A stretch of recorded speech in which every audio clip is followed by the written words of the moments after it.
Good morning. Welcome to today's special Kalamazoo City Commission meeting. It's Saturday, March 13th, and welcome. Today's meeting is being broadcast live on the City of Kalamazoo's Facebook channel and also its YouTube channel.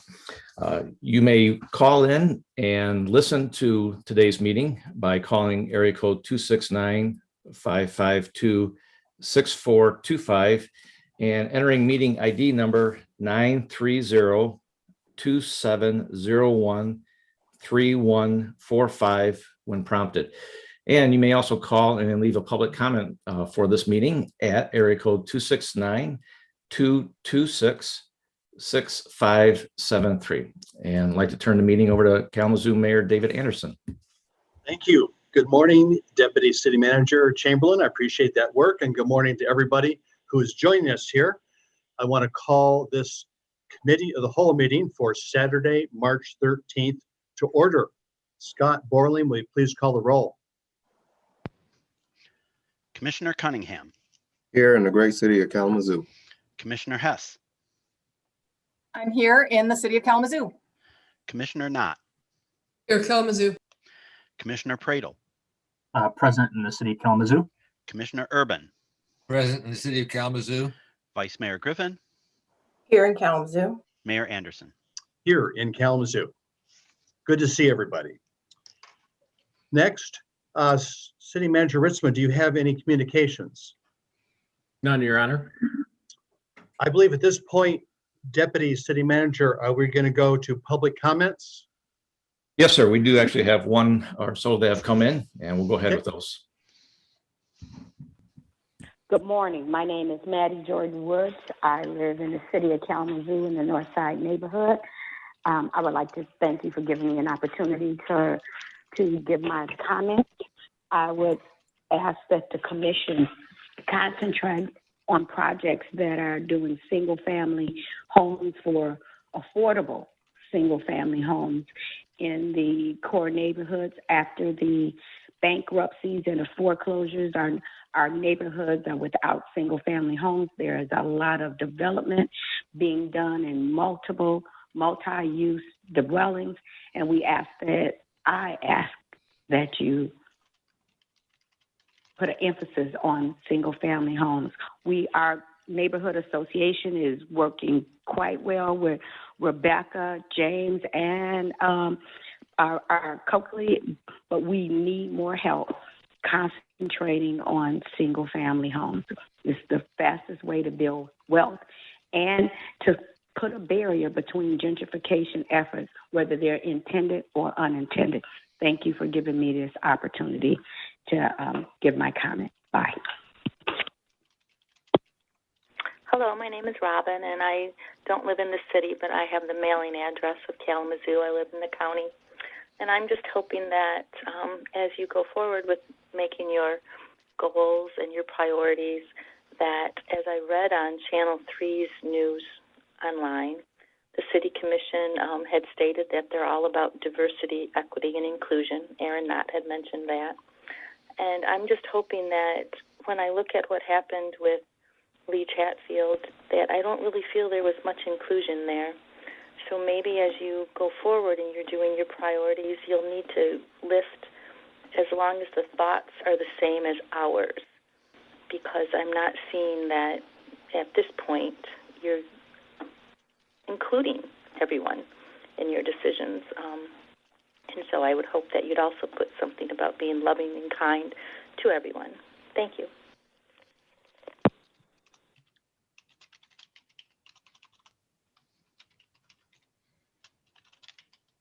Mr. Mayor, that was the last public comment.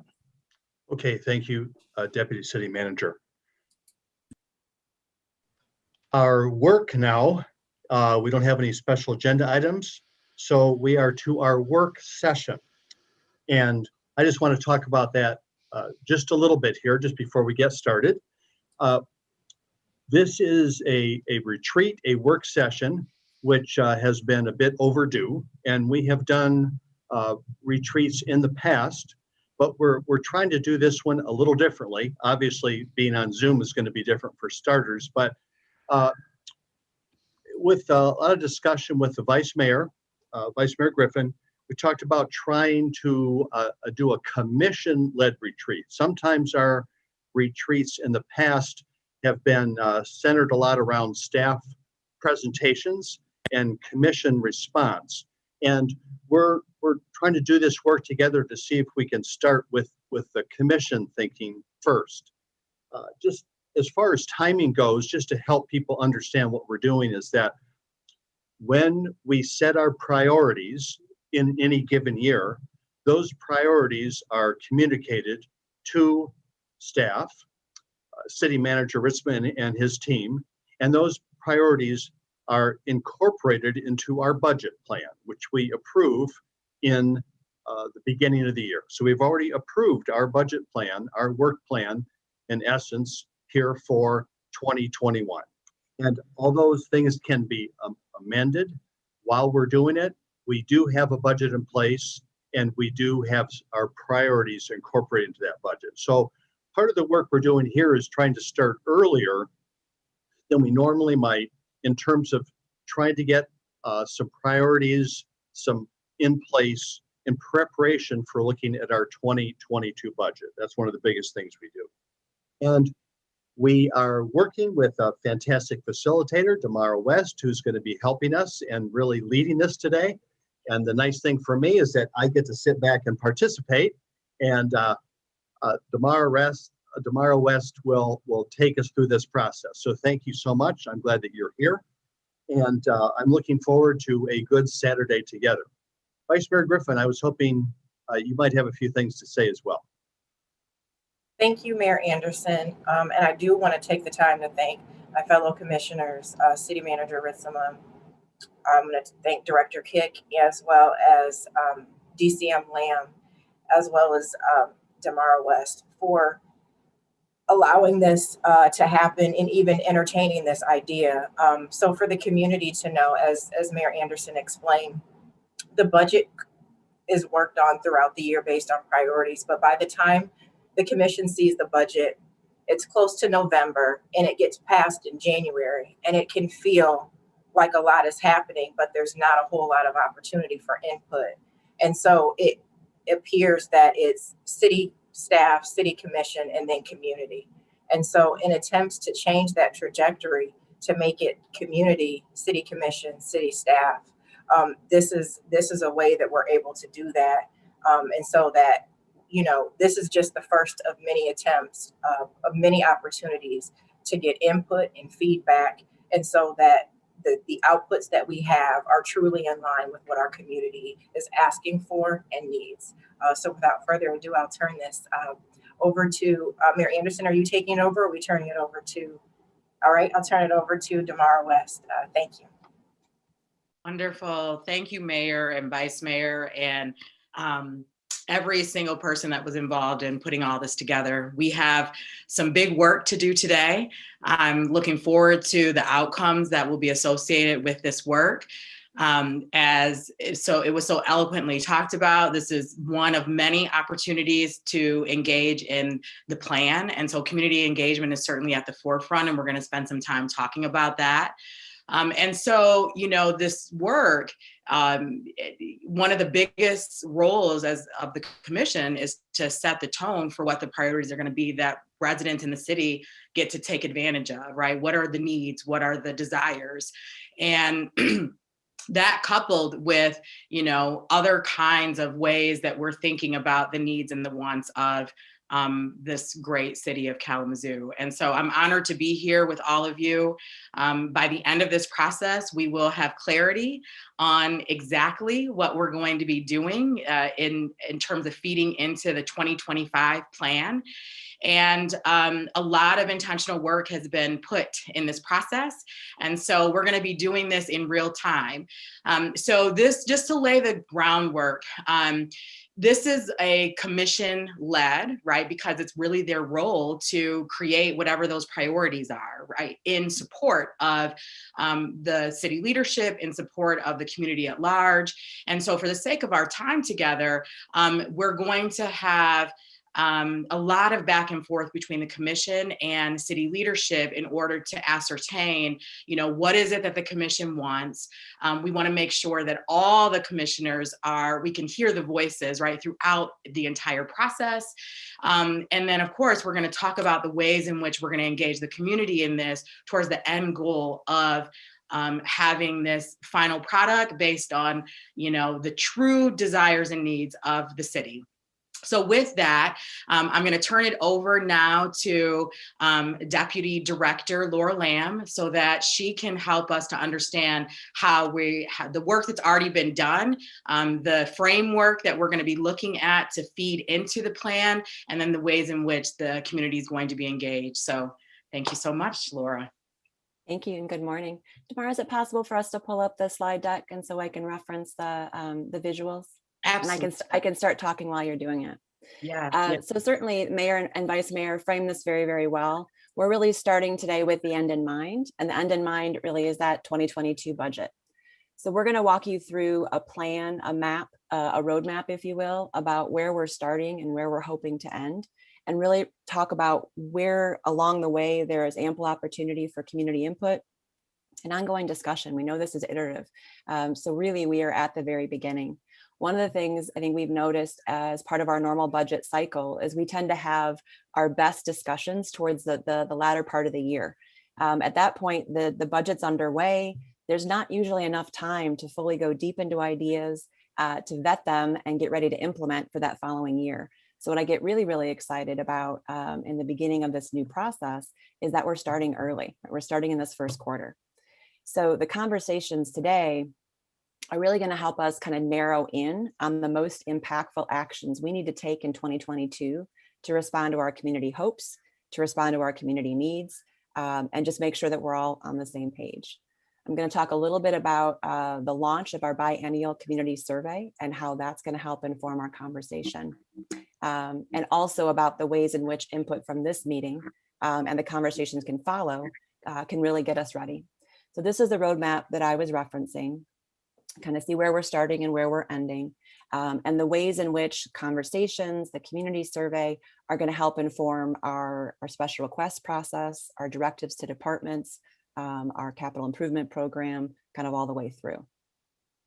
With that, if you can advance to the next slide, we're going to go a little bit deeper into prioritization.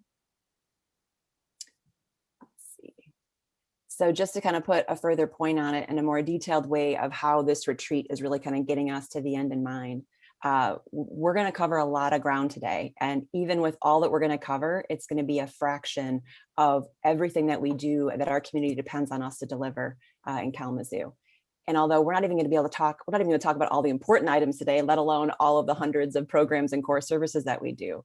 So I think a key theme for today is priority. And even as I say that, I don't know about you, I rarely use that word in the singular. It's always priorities, right? What are our priorities? And it all comes from a good place. We want to do so much. Our community has such amazing hopes and dreams. We'll want to do it all. But I think the issue is that if we don't have some really tough discussions about priorities, then we really kind of have a possibility of lessening impact. So today we're going to start big. We're going to start with discussions of all the things that we could do. But I think in order for us to really keep that impact in mind, the goal for impact, we're going to grapple with some tough choices about what we as a city must do. And I think the more we can really focus on priorities, really, I think the more likely we are to see that impact that we're all really anxious for. With that, we can go to the next slide and I'll just talk a little bit about the community survey. So a couple of details here. This survey, as I think I mentioned, a biennial survey. We conducted it in 2017, in 2019, and we're about to launch it again. We originally selected the National Community Survey tool because it has an ability for us to benchmark ourselves against cities across the country of similar size and similar makeup. So starting March 23rd, we will do a mailing out to 3,000 households in Kalamazoo, asking for people's opportunity and input. I can't stress how important it is if people receive the survey, how important it is to fill it out. This is really an amazing opportunity to give us your feedback, the good, the bad, maybe some of the ugly, a real direct feedback about how you feel about the city of Kalamazoo and the services and programs that we deliver. In late April, there'll be an opportunity for us to open the survey up to everyone. We'll have access to the survey online, and certainly we'll be exploring opportunities to provide access to the survey for those who don't have internet access. We want to make sure that people who want to engage with us have the opportunity. And so we'll be rolling that out as we go forward. We're hoping this will all wrap up and allow us to have a report in early June. And as we are starting our conversation today, continuing our conversations with the community, having the community survey rollout, we are going to be in the best position possible to have a really, really well-informed budget process when it kicks off later this year. With that, I do want to acknowledge just clearly today we've talked about the focus really is on kind of a commission and opportunity for discussion. I want to certainly thank the whole team that we have together, everybody that gets involved in doing the work. In particular, want to thank Director Kick for her work in helping us think through this framework. I really want to thank Neil Conway and his work on the community survey and making sure that we get it done and we get it rolled out in time for it to be really informative. And I also want to thank Steve Ascenzi and the budget team for always being willing to look at doing things a little bit differently to get to the best outcome. So I'm happy to answer questions, but I'm also know that we have a lot on the agenda. And so I can answer questions now, or we can just keep rolling, and I'll certainly be here to answer questions along the way. Yeah, and we can we actually have some time if we want to open it up and, for maybe 5 minutes or so to engage in questions or comments if folks have them. So with screen sharing, it's a little hard to see people raising their hands because everybody obviously is not up at the same time. So if you want to get our attention, go ahead and say something. I did see, Tamara, that Commissioner Pradel had his hand up. Oh, wonderful. Okay, Commissioner Pradel. Yeah, DCM, do you mind sharing a little bit about the rationale of it being every other year as a survey versus like every year? Or is it a resource reason, or is it, it's better to look at things on a 2-year lens to see how things have improved? So certainly, I think 2 to 3 years is what is somewhat considered standard practice. We don't feel like we're ever bound by standard practice. And so I think if there is a desire that we check in more frequently, I think certainly that opportunity exists. So it's been just a matter of practice. One of the things that I get excited about is just how many more opportunities are becoming available for surveying and for engagement. And so part of it, although we can always add an additional community survey, there's also ways, I think the question is, what do we most want to hear from our community? What questions? And then talk about what's the most effective way to get those questions out there. So in some cases, what I do very much appreciate about the survey is that that strong desire to get a representative sample of our community. And I think that's where it's extremely valuable. But I would say we can always add more, and we can also add more opportunities for surveying along the way. Great, thank you. Others? I actually had a question. So, Laura, we have been using a professional surveying company to do these surveys for quite a while. And so that means one thing that we do is that we can ask the same or similar questions over a course of time to measure ourselves, right? Well, how were we doing in this area 4 years ago or 6 years ago? But ultimately, are they the ones that decide who the 3,000 people are that get the initial survey? And do we have any input on the questions? So the first part, as far as input on the questions, we have a standard set that allow us to both benchmark against ourselves in prior versions, as well as benchmark across the country with cities of similar makeup. But we also have an opportunity to do some custom questions. So this year, in terms of custom questions, we carried forward a question from the last go around, which was really aimed at getting at awareness around Foundation for Excellence. As we are rolling out the program and really building out the foundation, it's critical for us to try to gauge how the reach is going. And so that's going to help us give a question to compare against the baseline from 2019. We also asked a question previously about the level of information people are receiving from the city on various topics. We hear daily how important it is for us to communicate. So we use the custom questions to help us figure out the right volume and the right topics to best meet the needs of the community. Another question that we added was gauging people's participation on the 2020 census. Reason for that being is that we know that we're going to see some census data coming back in, and there may be some questions about participation. To the extent that we can reference a statistically significant survey that suggests participation, that might help play into that conversation. And lastly, based on a strong emphasis and priority around diversity, equity, and inclusion, we did include a question that is aimed at gauging perception of how we're delivering services and whether they feel they're being delivered in an equitable manner. So the first part of the question is we have standards and we also have the ability for customization. If this conversation generates the desire for additional custom questions, we wouldn't be able to get into this survey and make our deadline for June, but we could absolutely incorporate them into the next one, even if that is sooner than 2 years based on Commissioner Praedal's question. Your first question about the 3,000, we do rely on Polko, which is the company that we're partnering with. We rely on them and their process to make sure that we have a statistically significant sample. So they're going to be going through their methodology to select the 3,000 households, and we'll continue to do outreach to ensure that we get to a statistically significant sample.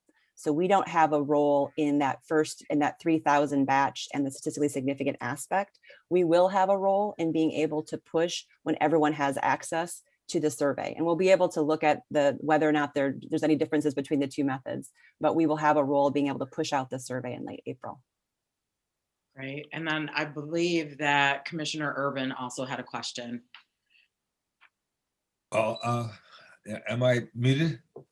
Nope, we can hear you. Okay, well, I wondered if there's a way we can incorporate into our work today some setting of goals and objectives for improving the functionality of the commission itself and how it does its deliberations and how it communicates with one another and still doesn't violate the OMA. In order for us to become more active and less passive, we need to work on our own house. And that was what we were exploring yesterday. And I just don't want to lose sight of all that as we go forward. Yeah, so I want to jump in really quickly. I love that, and thank you for offering that up. And for the sake of our time together today, I know for certain we won't be able to address that. And I think that there is real viability in taking that to a next step, right? So when we get into the next steps, I parked that because if we go down that pathway, I fear that we're not going to be able to get to the prioritization that we've talked about. That is one of the major outcomes of this particular gathering today. And so let's park that and then we'll revisit it once we get to the next steps. Sounds good, Commissioner? Yeah, that's fine. Parking lot's fine for now. At least I got it that far. You did, and no, it will go farther than that, I promise. Okay. But for right now, we'll park it Very so that good. we can rest assured that we get to the strategies and priorities for today. Thank you. Very good. Commissioner Hess, did you want to say something? The only thing I would like to say is that I would like for us to look at it through a lens of positivity as well. Kalamazoo is a great city. And to claim that and to claim it from the role of who we are and what we do well. Just the fact that we're all here today is an amazing testament to who Kalamazoo is. And so I would ask that we continue to claim who we are, understand where we can do better, which is I think what DCM Lamb has been talking about.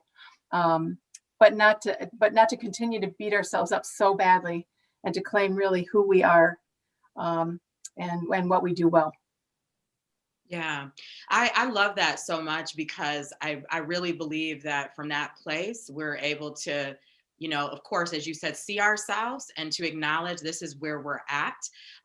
And also the room to discover who we want to be, right? While celebrating all of the beauty that exists within the city. So that was a wonderful, wonderful thought. So thank you for that. Thank you. All right, so we're going to go ahead and stop here related to community survey data and the pieces that the Deputy Director has shared.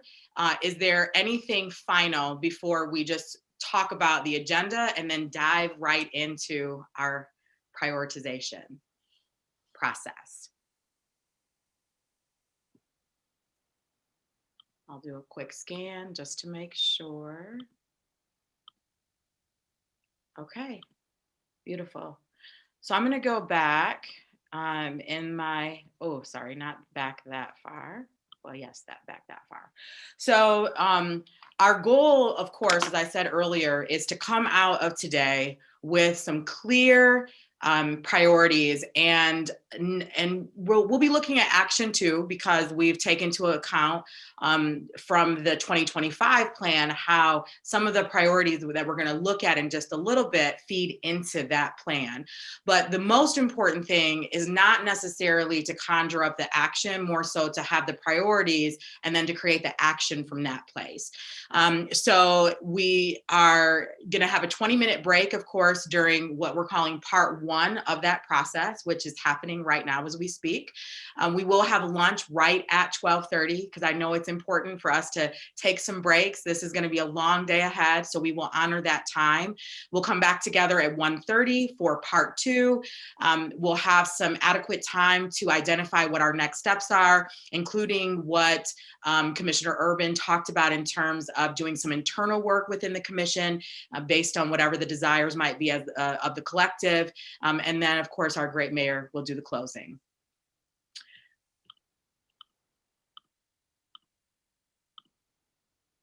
So with that, I want to talk briefly about what the priorities are. And we have 9, as you can see here.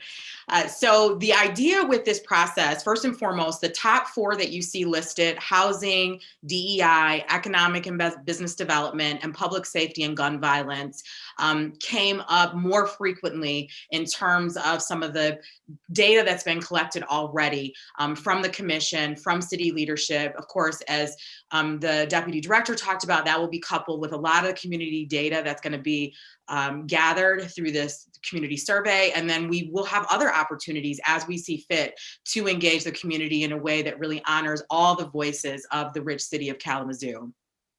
The additional items that are listed on this document have employment, homelessness, infrastructure and roads, mobile nuisance at parties, and environment came up as priorities, but they had the same amount of weight.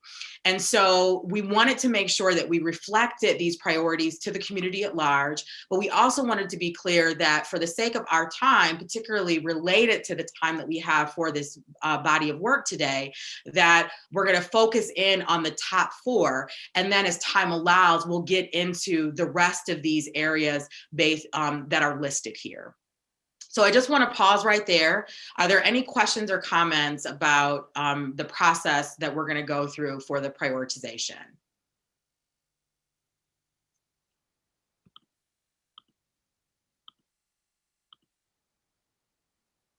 Okay.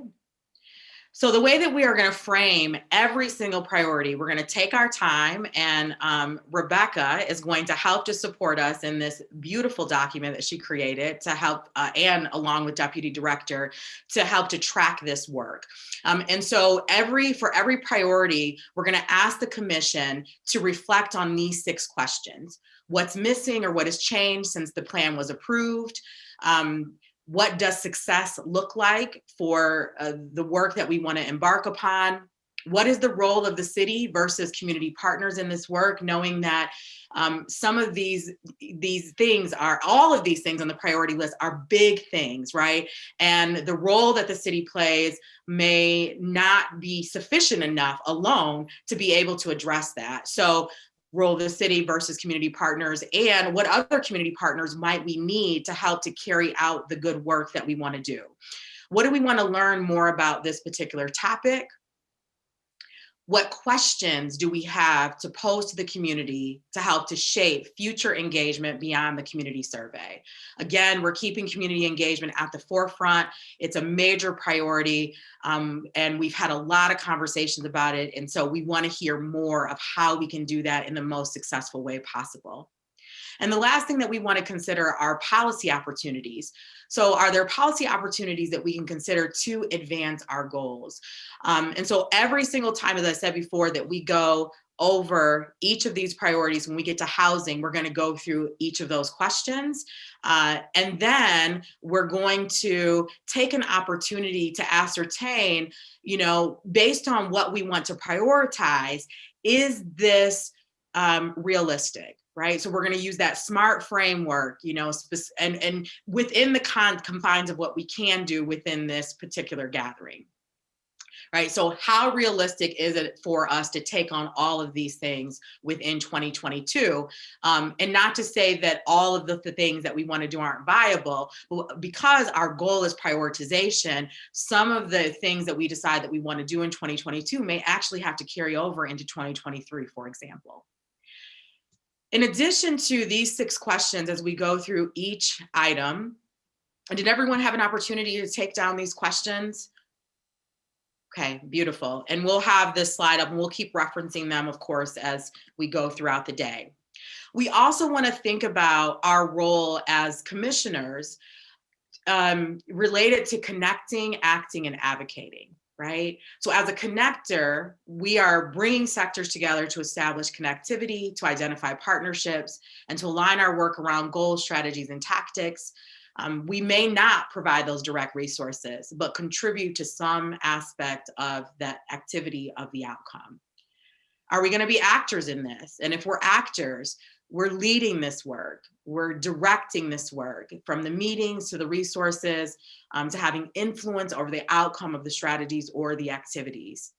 And lastly, to be an advocate means that the commission is saying that we are going to act as a guide, as a resource, and as a champion for aspects of the activity. So between those 6 questions that were framed and this framework around connecting, acting, and advocating, this will help to lay a very strong foundation for getting to the outcomes that we aspire to today. Are there any questions at all about this framework or any of the questions before we dive in? Tamara, Yes. I just want to let you know that Commissioner Prado was having internet issues, so he's going to join us when he gets to his workplace. Wonderful. Thank you for letting me know that. All right. Anything else?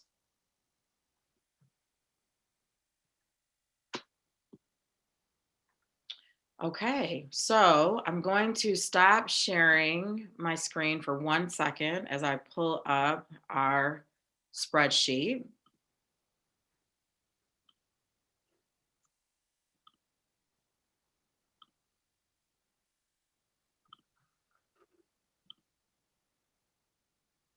And Rebecca, you just let me know that you're ready so that we can begin to track this work.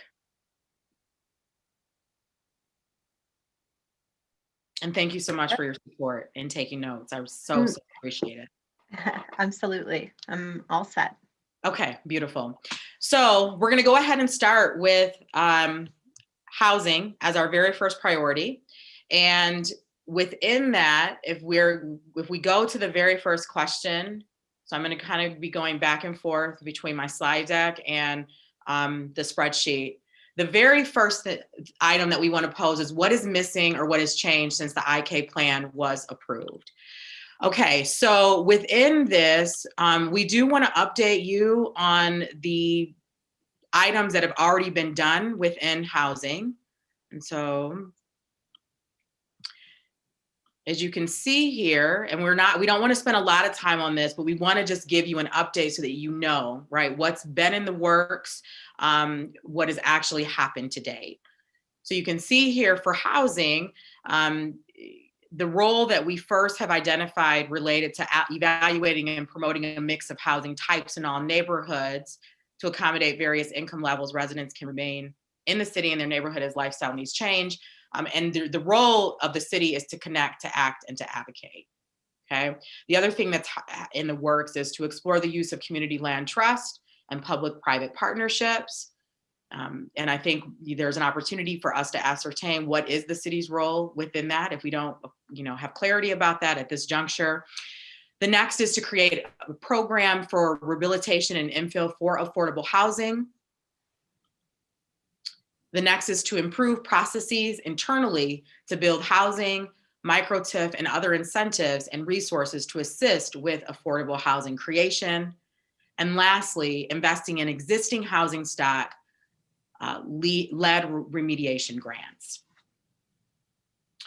So if we go back to our spreadsheet, and this is what Rebecca is going to be populating for us as we go, we want to start with what's missing or what has changed since the IK plan was approved regarding the topic of housing related to any of the items that are listed here. So the zoning considerations, I think we've improved. I would say previously we had a lot of reactionary zoning. And so now we are, I guess, better responding to the community needs by being more proactive in our zoning. And I'm not sure how much of just some of those changes that we noticed that we needed to make played a role in that, but that was kind of a issue that we were dealing with when it came to zoning considerations. Okay, great. Thank you, Commissioner Cunningham. And that's certainly something to celebrate. Others? Commissioner Urban? Yeah, I understand that one of the plans for this year is to update the residential zoning map and code for the whole city. And so this is an opportunity to engage people who to get them on board with the idea of having perhaps a single residential zone, some way to distribute more evenly throughout the community the wealth and the poverty gaps, somehow to minimize those. And that's very delicate. We're touching on a tinderbox when we go into that issue, but we've never been better situated to tackle it than we are now. So I don't want to miss this opportunity. I just want us to have a clear understanding of what's involved, so that we don't get blindsided by pushback that may come later on that project. Yeah, absolutely. And although we, if indeed the collective is saying that, yes, this is something that we want to prioritize, although we won't be able to get into the logistics of it for the sake of this gathering, you're absolutely right. It's so important to make sure that you understand all of the things involved in that. So although we're not going to get into the depth, right, and the weeds of it, if you will, we will certainly get to that place of prioritization. So with that, Commissioner Urban, I want to check in with the other commissioners on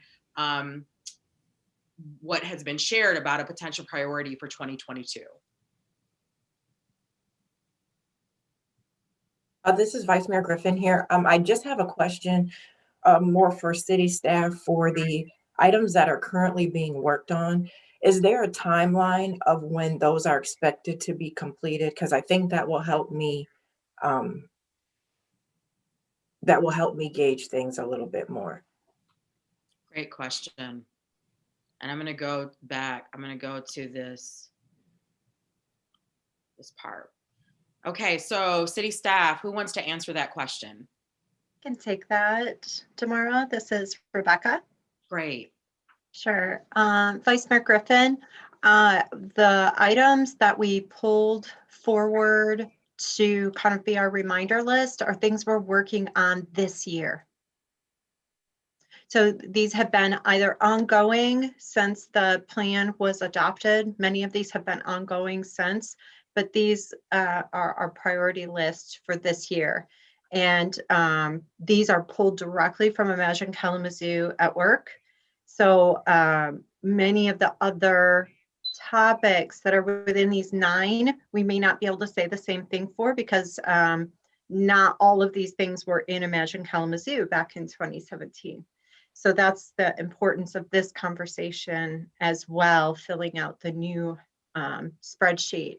And I would also encourage us to have conversation about even though we're doing this, like that first one, evaluating, promoting a mix of housing types, what else? Like how else can we maximize that? How else can staff think about that? Even for 2021 and especially for 2022. So if you have any other ideas, I think that's great. Great. Thank you for that. That answered your question, Vice Mayor. It does. Thank you, Director Kick. I just have one last question. So just as a point of clarification, Ms. Maddie Jordan Woods, her call about the specifics for intentional about affordable with the single family homes, would that be in what's already being worked on for 2021? Or do we need to make sure obviously that needs to carry through, but I just wanted to get clear on if that was.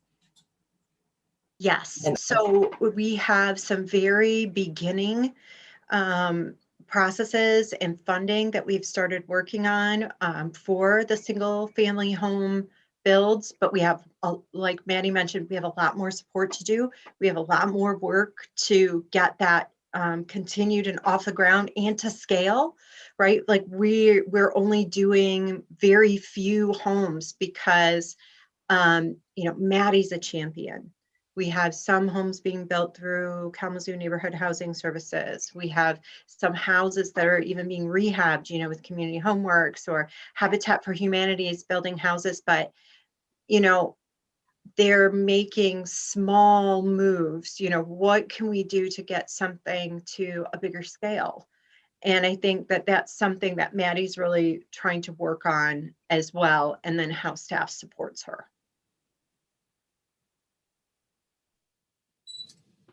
I've got some ideas, Tamara.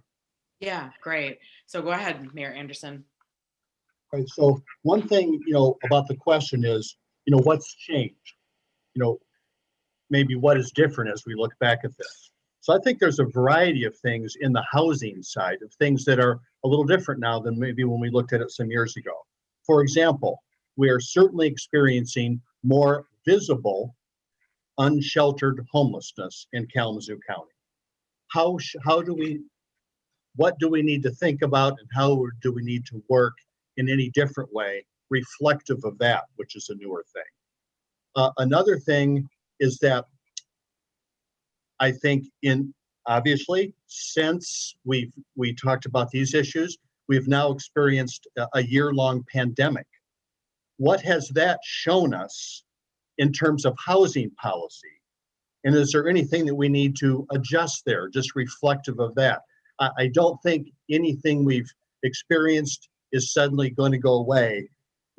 Presumably when maybe we reach herd immunity on July 4th, like President Biden talked about. I think there's going to be lingering results from that. And in addition to that, one of the things I want to highlight there is that although we are recognizing that the city of Kalamazoo, has been the place where many unsheltered people are gathering, that we have a community partner, the Kalamazoo Gospel Mission, that's going through a large expansion, which will be done at the end of this year that we're in.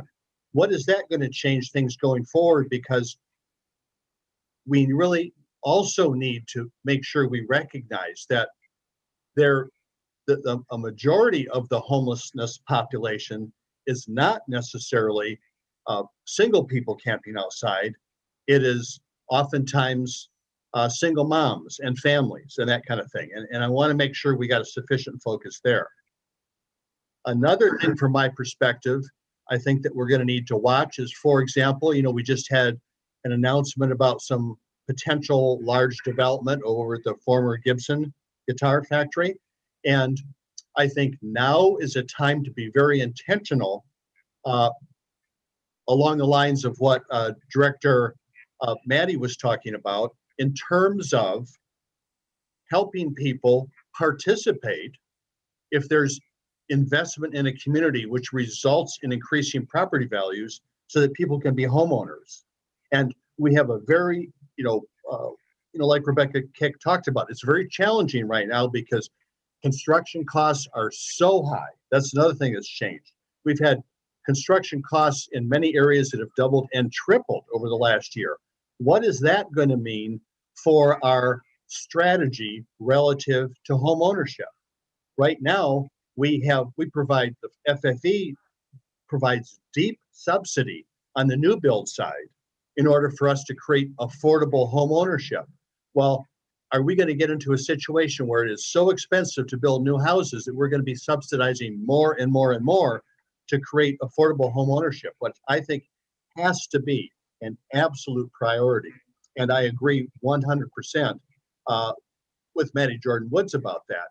So are there other strategies that we need to think about on that home ownership side? For example, the idea of decent, safe, and affordable home ownership, maybe with a little lighter touch rehab on existing properties that still can create home ownership opportunities. Is there a space we need to think about that on the housing side of things? Lastly, I guess I just want to say in terms of what's changed or what's different, when we talked about all this, we did not have a much increased housing millage that passed. Like it just happened. We had a housing millage that was addressing things in the county, but now we have a countywide housing millage that's going to generate more resources in the county, and a much, as opposed to our previous smaller millage, a large percentage of this new millage is going to be directed towards the built environment, not just towards subsidies. How will Kalamazoo be a place that is present and available and partnering with this county work to make sure that we can leverage that to address our goals? Great. Yeah, you gave us a lot to consider. Thank you for that. And I want to make sure that we can hear some voices that we haven't heard yet. Commissioner Knott, is there anything that you want to offer about housing at this juncture? No, I think that based on the mayor and some other comments, we've covered it. Thank you. Okay, great. Thank you. All right. What about you, Commissioner Hess? Just quickly, Director Kick and Mayor Anderson, thank you for that comprehensive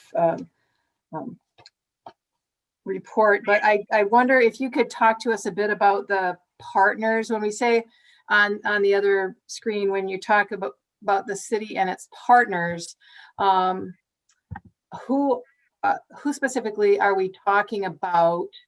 And we've said, the county is a partner, and some other entities like, the neighborhood associations and so on. Can you talk a little bit more about the partnerships, Rebecca? Sure, Commissioner Hess. Ms. Jordan Woods is a huge partner. She is a neighborhood leader who is also a community developer. We need more of that. Actually, Tammy Taylor in the Edison neighborhood has also purchased a building and is doing some apartments above. We are working with the East Side Neighborhood Association also to purchase property and get some more affordable housing in the East Side neighborhood. So those are huge partnerships that didn't all exist without a lot of the FFE site acquisition dollars that we were helping purchase some more property for them. We have Kalamazoo Neighborhood Housing Services, which assisted with infill housing when we worked with also the Local Initiative Support Corporation, Habitat for Humanity. Again, the city isn't the housing builder. We are the resource provider. And what we've been also trying to do with our both economic development and affordable housing strategy is to create more grassroots community developers who we can provide coaching to, who we can provide resources to. These might be business owners who want to expand their businesses and do housing above, or just want to be able to do housing in their community. And so being able to have a staff that's knowledgeable and that can pass along, how to do that pro forma, go to the banks with them, provide pre-approved and pre-permitted plans. Again, lowering that cost. When Mayor Anderson spoke about the construction subsidies, is really outrageous right now. Some of the new bids that we're having come back, even just a year later, are really challenging. And so we need to kind of pull out all the tools that we possibly can. And if we're able to offer a set of architectural drawings and get those pre-permitted plans, that can save that developer several $1,000s. So when I talk about the partners, they're all in our community. And we want to build more champions from our community to build in their neighborhoods. That's the real goal about what some of the work we've been doing in 2020 and 2019 to kind of start that grassroots effort.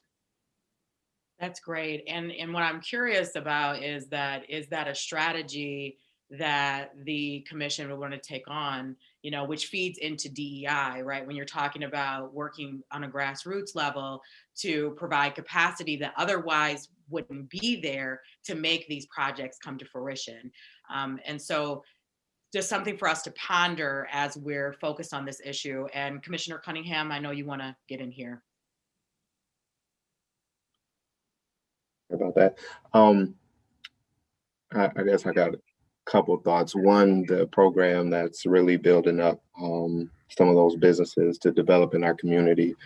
I definitely support that 1,000%. As I've already seen the benefits on some of these smaller entities, micro businesses, etc. And I guess I have a question, and this might be towards DCM Lamb. It's on subject. When it comes to the surveys, are we gathering extensive demographics throughout that survey? So the answer is yes, we are gathering demographic information, and I was actually going to pull up. So questions will cover how long people have lived in Kalamazoo, the type of building that they live in, if they are fortunate enough to live in a building, rent or own. There's questions about income, whether there are children in a household, and there are some questions that get to race and ethnicity as well as age and gender. Does it highlight location? That may automatically be able to be in there, triggered by the survey number. The fact that we're doing the mail out to households is for us to be able to track where the surveys are coming from. And so certainly we'll have the ability to look at not necessarily by neighborhood, but certainly by quadrants to kind of get a sense. For example, if we're getting responses on how people feel about roads, helpful to know if there's any trends based on geography. So we will have the ability to look at results with some degree of location throughout the city. Yeah, and I just wanted to take the time to A, ask those questions, B, just highlight, I think, the importance of, as we actually look at the next section, we talk about anti-racism, microaggressions, systematic racism, universal lens. I think there are times where we have to be intentional on gathering certain voices for certain needs. So I just wanted to make sure that that was something that we're intentional on doing. Yeah, great. Thank you, Commissioner Cunningham and DCM Lamb. And I'm so sorry, I referenced you as Deputy Director, not Deputy City Manager earlier. So I've been called so much worse tomorrow. That didn't even bother me one bit. I'm joking. Well, I want to make sure I get it right. I appreciate it. Laura also works really well. Thank you so much. Of course. Thank you. One more question in there. Yeah, of course. So go ahead, Commissioner Cunningham, and then we'll turn it over to Mayor Anderson. DCM Lamb, with those surveys, are we getting enough information back from each one of those demographics to have statistical relevance? So that is really what probably the most critical thing that we are getting out of this is statistically significant sampling of our community based on our demographics. So at this point, that is the expectation, that we will be able to look back and see the breakdown of demographic information across all the categories I just mentioned and have that mirror our community at large. So the way that I understand it, they will continue to do outreach until they feel like they've hit their markers, and we'll be able to kind of report out on that progress. Great, thank you for that. And Mayor Anderson, before I have you get in here, I want to ask Commissioner Praedel, because we haven't heard from him yet, if there's anything he wants to share at this juncture. Yeah, sure. Thanks, Tamara. So, a couple of thoughts here. I think one thing that's unique about housing is there's clearly no, silver bullet for the solution. It's one of those things where it's going to take 1,000 different strategies that, address the wide spectrum of needs. And, I think one of the considerations that I think a lot about in my daytime job is the fact that, we still have almost 33% of our residents that are still living below the poverty line. And, I've heard people mention this before and lift this up, but there is no doubt unequivocally that the leading factor in creating generational wealth is a home. Having that ability to have something that can be passed down from generation to generation, that builds you equity as a person, and not to mention even just the research that goes about, success in terms of like your children's success in schooling and those sort of things as well. And so, I got kicked off internet wise here for a second, but I was still trying to listen in, and I heard Director Kick talk about, how it's challenging to create so many new units and that there's a lot of people doing the smaller bits or pieces and whatnot. And I wanted to share two ideas of ideas that are being implemented nationwide, but could maybe get at that solution of keeping that home ownership. So one of them is the home share program. And, a lot of that has to do with community ordinance, but also finding an agency that would take the lead on a program like this. But the home share program, the whole premise is that there are a lot of people who are aging out of their homes that are getting to a point where they might not be able to keep up the yard work or do minor maintenance or things in their home as well. And the nice thing is what it does is basically you would work with an agency that would act as a matchmaker, if you will, and find existing homeowners with people who are looking for just a single room to live. And then, part of that partnership is they help them upkeep that home. They might help them with general chores and whatnot as well. But, there are communities that are having great success with this. And a good one that we can even point to in the state of Michigan is in Ann Arbor, where they're successful with this. And the great part is it's keeping and retaining those people in their homes that want to stay in their homes. But for the individual that's looking for a low rent cost option that also wants to, get a roof over their head as well, it's creating that point of entry for them as well. And so it's really serving twofold functions. If you think about it, even if 100 people participated that in our community, if that's 100 households and 100 people who then move in and rent, that's 200 more people who would have otherwise had to find alternative housing arrangements. The second one is accessory housing as well. And the reason I think that's a great tool to use as well is because, again, you are providing the opportunity to help create, wealth for that existing homeowner and to help pay for their mortgage or pay for the expenses to upkeep or repair their home. And again, another model that, we're seeing right here in the state of Michigan that people are sampling with. But, I think those are two examples of things that we can use as tools to keep people in existing housing stock, but still provide housing opportunities for people who are looking for affordable options. Just real quick as well, a few things that, just I'm seeing again for my day job that we as a community are still struggling from. And I call this the endless referral loop or the dead end referral. But one of them is land contracts. We have a lot of homeowners who are in land contract situations where they can't tap into resources because of that circumstance.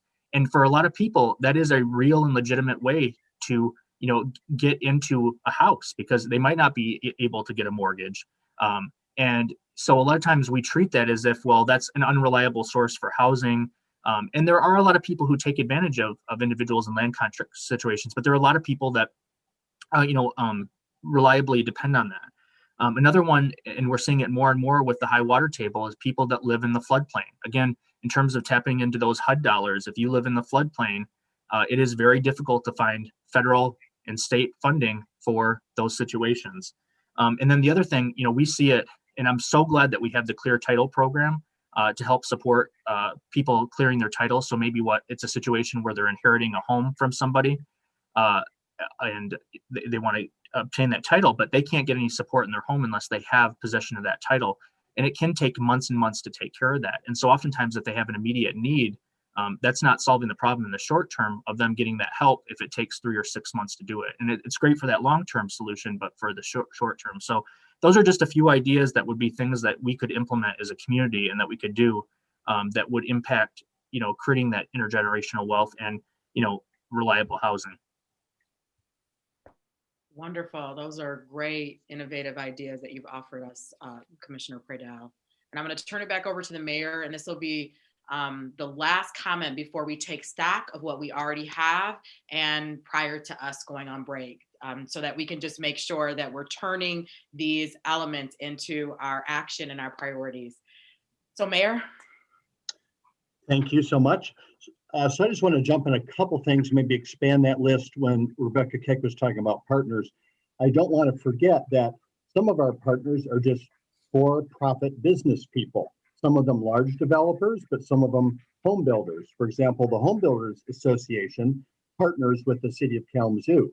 City of Kalamazoo not actually being a developer of housing per se, certainly can take advantage of the entrepreneurial spirit of our local builders and how we can continue to do that. I think about the fact that a CTE, a career technical education millage, just passed in Kalamazoo County. There's a lot of resources going for that. If I were going to take any advertisement time here during our retreat to suggest to people a great business to get into right now, it's remodeling and building. There is a great lack of contractors. And most specifically, there are not necessarily contractors, minority contractors in neighborhoods that regularly do that work. It's great work. There is so much of it that needs to be done right here in our neighborhoods. And I think the idea of helping encourage people take advantage of that CTE, whatever resources are available there, is there any partnership opportunity for us on that side, and supporting people to get their builder's license, to learn their skills, to get into the trades. That's a great place to be right now. Great, thank you for that. So have we exhausted everything related to the questions that we shared with all of you to frame this discussion?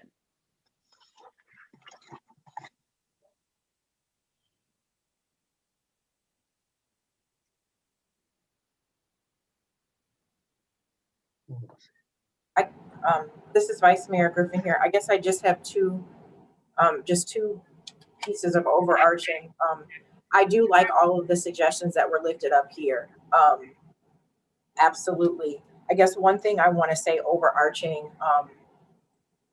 with respects to housing, I think a lot of the outcomes that we're seeing in our community across the country are as a result of systems that have put us in these situations.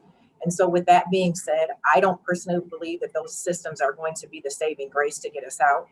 So we have to look beyond, and I'm not, the organizations that I list, I'm not calling them out specifically as causing the problems, but I'm saying we have to look outside MSHDA. We have to look outside the federal government and the dollars that they're going to give. We have to look outside of that in order to create some of the solutions that we need. Our community has already done that with the first millage that we had, because the federal government doesn't offer assistance for people that are doubled up. They don't consider that, a definition of homeless. And so, those are the types of things that we need to look to do more of.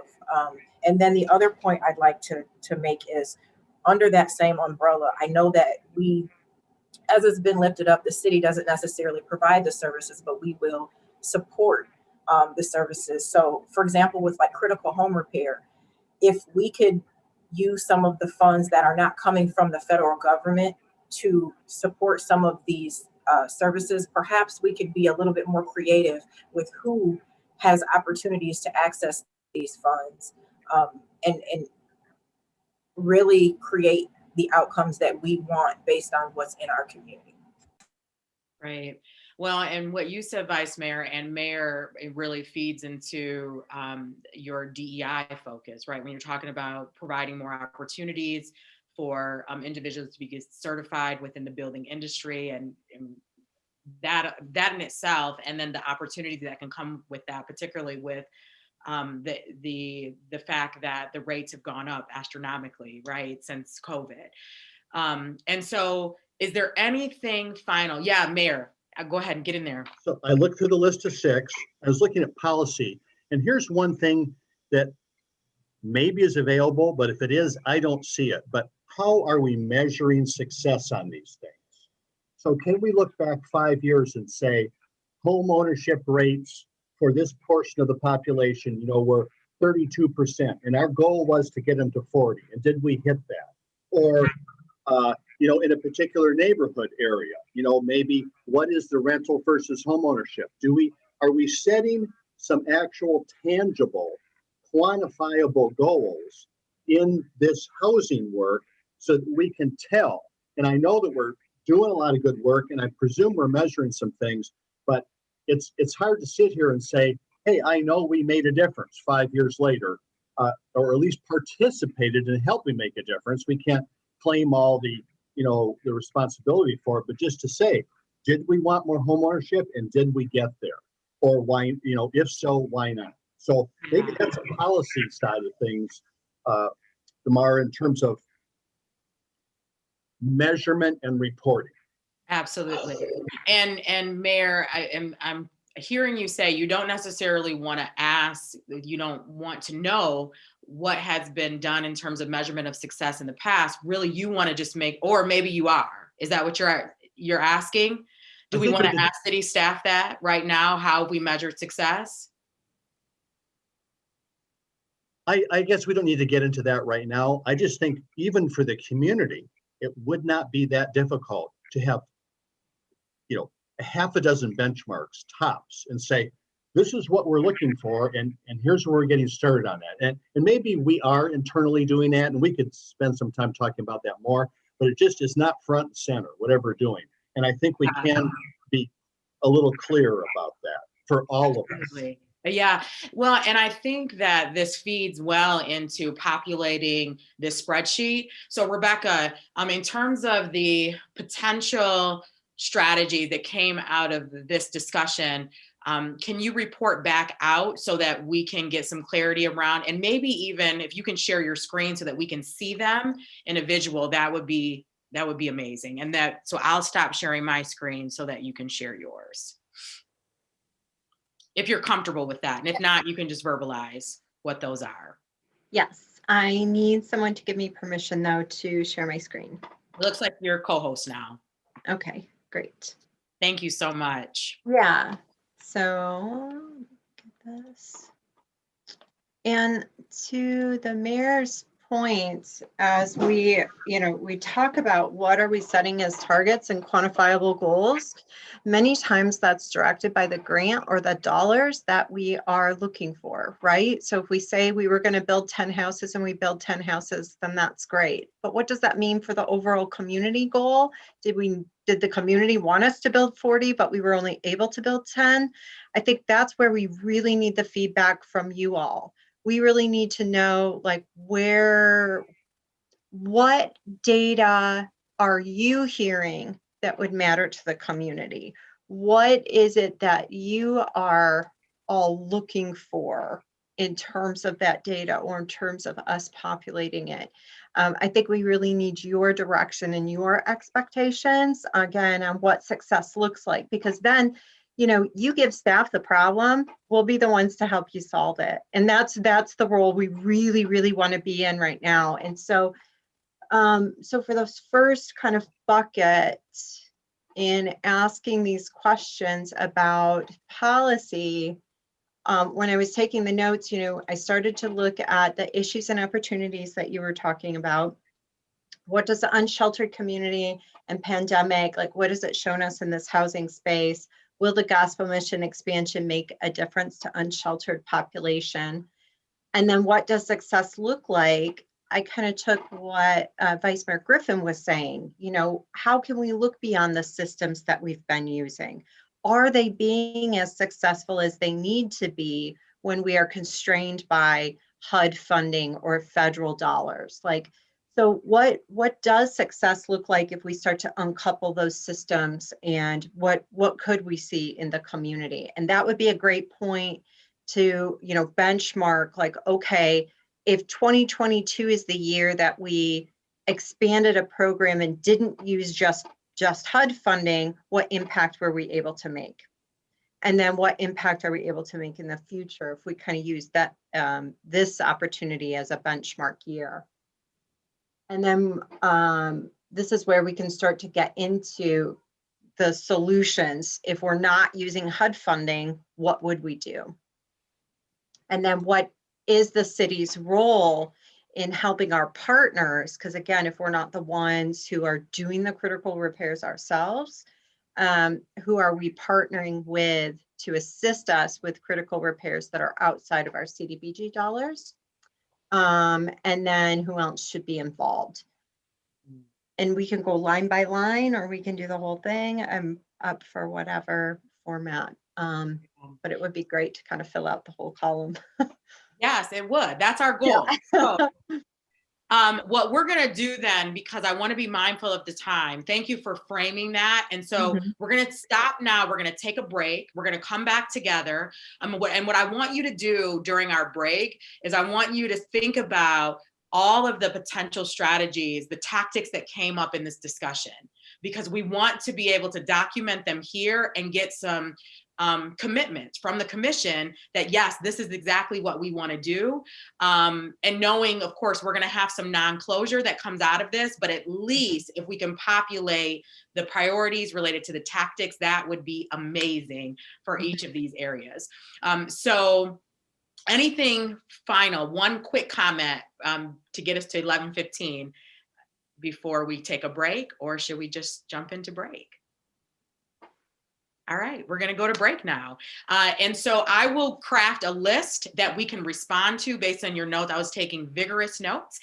So I'll make sure to have that ready for us when we come back from break so that we have a list to respond to help to expedite this process for us. All right, so everyone enjoy your break. We will take 20 minutes. Let's come back together at 11:35 sharp. Enjoy, everyone.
All right, it is 11:35, and I know that the commission body and city leadership are slowly but surely coming back. So we'll give it a little bit of time for folks to come back with us so that we can finalize our housing priorities. Damara, Yes. my video has been stopped by the host. Is there a way you can restart it? Yeah, of course. Oh, there we go. It's done. Wonderful. Thank you. All right. Okay, it looks like everyone is here with us. I'm going to share my screen, and I think that for the sake of helping to guide this process, we're just going to go through column by column. But what I did is I took all of your questions, the ideas that you shared, and I converted them into potential strategies for prioritization. So that's what I want to offer up. And then Rebecca, if you want to continue to type on your document as we're going through, but I'm going to show mine as the visual so that we can look at these potential strategies.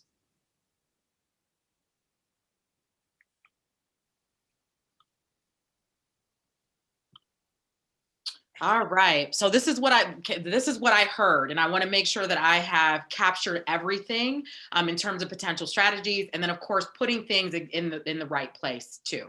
So the first thing was zoning considerations, better responding to community needs, single residential zone, single family homes and multi-use dwellings, prioritizing single moms and families, increasing the number of grassroots community developers, home share program, community ordinance, accessory housing project, support individuals who live in a floodplain, leverage for-profit housing development partners, identify non-traditional funding sources to address systems change in housing, more creatively leverage home repair funds program, and understand what housing data matters most to the community. Did I capture it all? Yes, Commissioner Predel. The only one, if I'm missing it, is just along those same lines of the floodplains or individuals in land contract situations. Oh, great. So do we want to go ahead and add one then? Well, let's go ahead.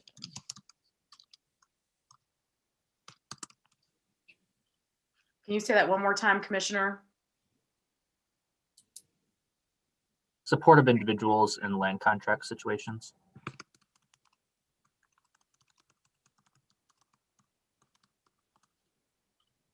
Wonderful. Thank you for that. Anything else I missed? Commissioner Urban?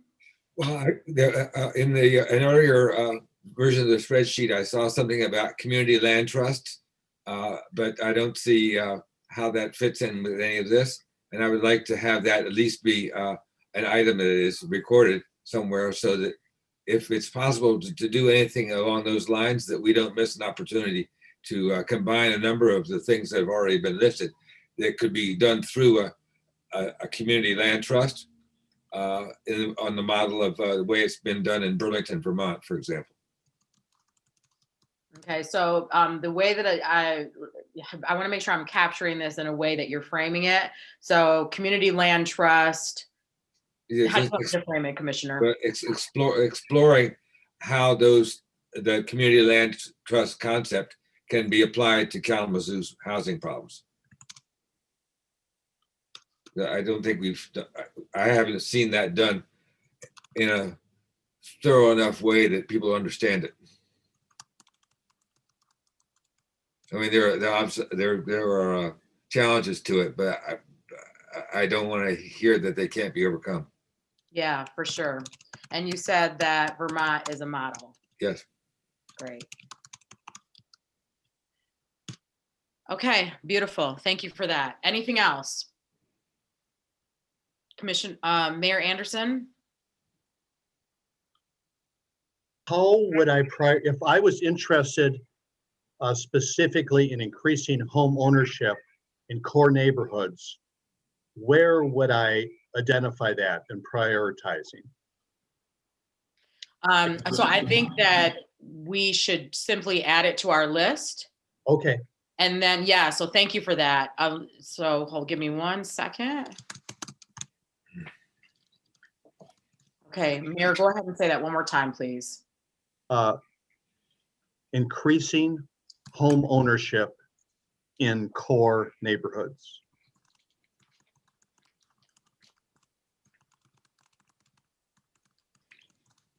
Okay, beautiful. Thank you. Anything else? I thought that I saw you unnodded, Commissioner Knott, but I might have been wrong about that at some point. No? Okay, okay, great. So I'm going to add one more thing, man. Great. Jump in this gap. So we haven't mentioned this, but there is a very direct way, you know, maybe one of the few most direct ways that the city participates in housing, and that is on the rental certification and the code enforcement side of things. So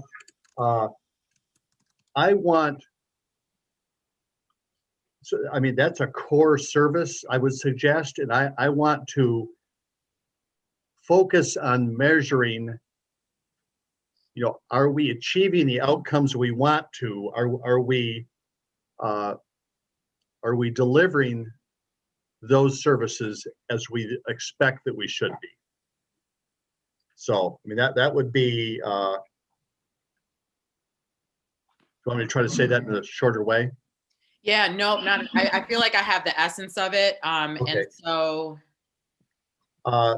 let's see, ensure we are maximizing, and this might not be the right language, we can wordsmith it later. Ensure we are maximizing the rental certification and code enforcement program, right?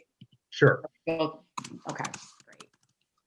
Like you say, we could wordsmith it afterwards. We can, yeah, absolutely, absolutely. Thank you for that. Anything else, commissioners? Could I add on to one thing that Mayor mentioned about the code enforcement? Yeah, That is legitimately a real issue. And, you know, again, this is something that during my day job we see, and it's a situation where people are faced with the challenge of deciding, I have a crisis that I need to have taken care of. It might be a medical emergency. It might be, you know, a massive issue within their home or something. And they're trying to make the determination, is it worth me calling? Because if I call, there's a risk that I might be condemned. And that's a real problem people are facing. And so having the resources to address those with those individuals and, you know, to try to remediate on a pretty quick basis, because again, there are a number of people who just choose not to ask for the help out of fear of, you know, being condemned. Absolutely. And so I would love to be able to pose a question to the city leadership and to the commission body. Is there a possibility for that policy to change? Whereas people are getting the support, you know, whatever the process has been in place, is there a possibility? I know we don't want to get too far in the weeds, we're just exploring this, to change that process or policy. It's tricky because, you know, the codes are in place to, you know, keep people healthy and safe. Yeah.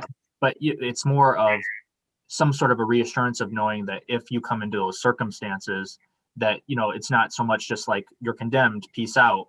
You know, what are we doing to say, you know, okay, we're going to turn you over to X, or, you know, we're going to provide, you know, the support to try to find you temporary housing until something can be remediated or something like that. I think that's the challenge, because even from a, you know, I'm thinking of an instance of somebody who reached out because of a medical emergency and somebody living in their home.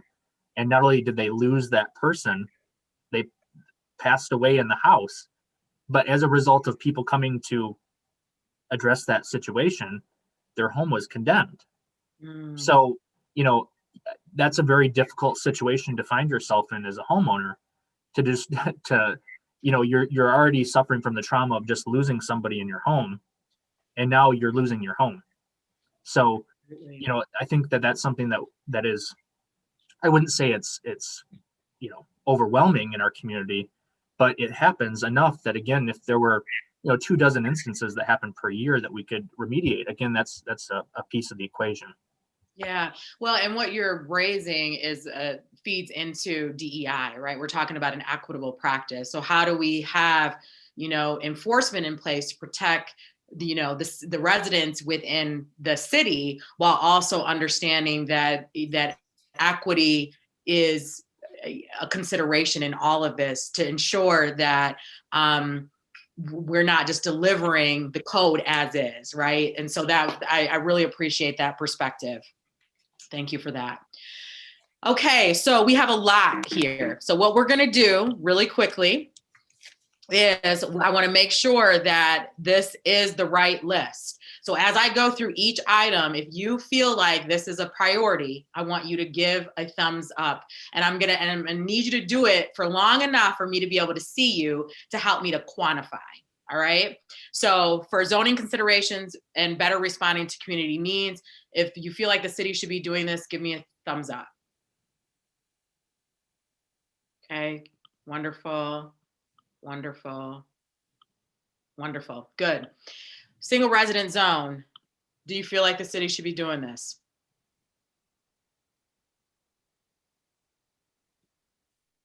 This is Vice Mayor Griffin. Can I interject? Does that Please. not fall under zoning? Yes. For Okay. single residential zone? Okay, Yeah. great. And zoning would be, let's see, where is that at, Vice Mayor? Down. Top one. Oh, First great. one. So this is, so it's reflected in the last area. Okay, so then we're gonna go down to the last one then. Or Director Kick, I'm sorry, Director Kick looks like she wants to say something. Is that not? Yes, I apologize.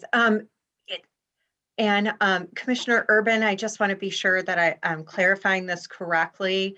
When we talk about single family zoning, something that's trending right now, particularly in Seattle and Minneapolis, is no single residential zone. So right now in the city of Kalamazoo, we have several single family residential zones where that's all that can be built is only single family. And what many new municipalities are doing is saying, no, we want duplexes and we want accessory dwelling units. We want triplexes. We want up to 4 units to be able to be built in all residential zones. That's what I meant. Yes, so it would actually be no single residential zones. Great, so let's go back there. I just wanted to clarify that. Great. Yes, thank you. That. Okay. Okay, so then we're gonna keep that as a independent item then, and we'll keep the zoning part at the end. So for no single residential zone, if you're in support of this, give me a thumbs up. Let's see, I'm just quantifying, keep those thumbs up for me. Okay, so it looks like it wasn't overwhelming, so that I'm not gonna identify that as a priority. Okay, we can revisit it if we need to. I had about 3 votes. Tell me if I'm wrong about that before I move on. Okay, so the next one is single family homes and multi-use dwellings. If you are supportive of this, please give me a thumbs up. Mayor I don't know Anderson. what this, don't know what this means. Great, so does the person who shared that perspective want to give us that insight?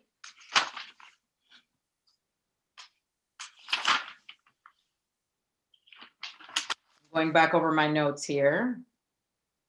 So we're gonna park that one for a minute. We'll come back to it. Isn't it a it's like residential on the top floor, commercial on the bottom? Is that what that is? I'm not sure. It was just captured. Let's see. Yes, it was just captured in my notes. So if that's not one that we want to keep, we'll just keep it moving.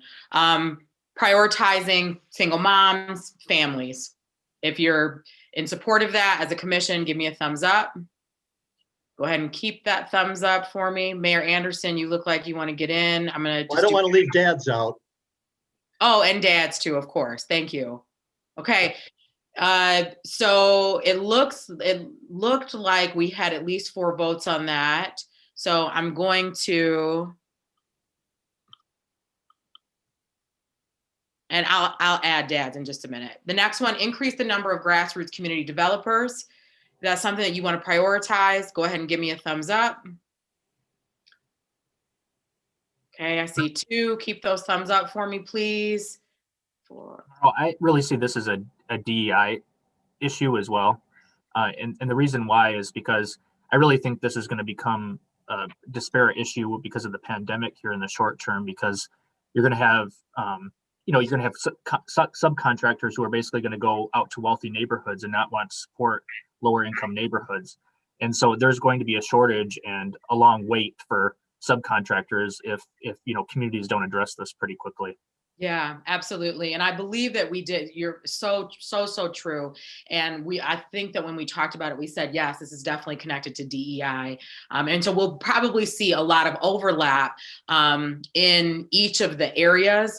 And I know that DEI is a core. And so we can decide later if we want to move specific things that are related to DEI exclusively to the DEI area, or we want to keep it in that particular category. So thank you for that, Commissioner. Yeah, it's definitely connected to the wealth gap that's going to be exacerbated by the pandemic for sure.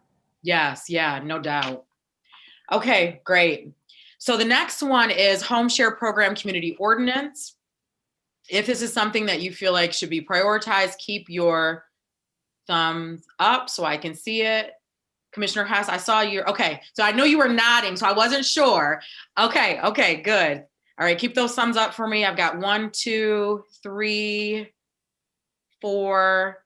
Okay, beautiful. So this looks like it is a priority.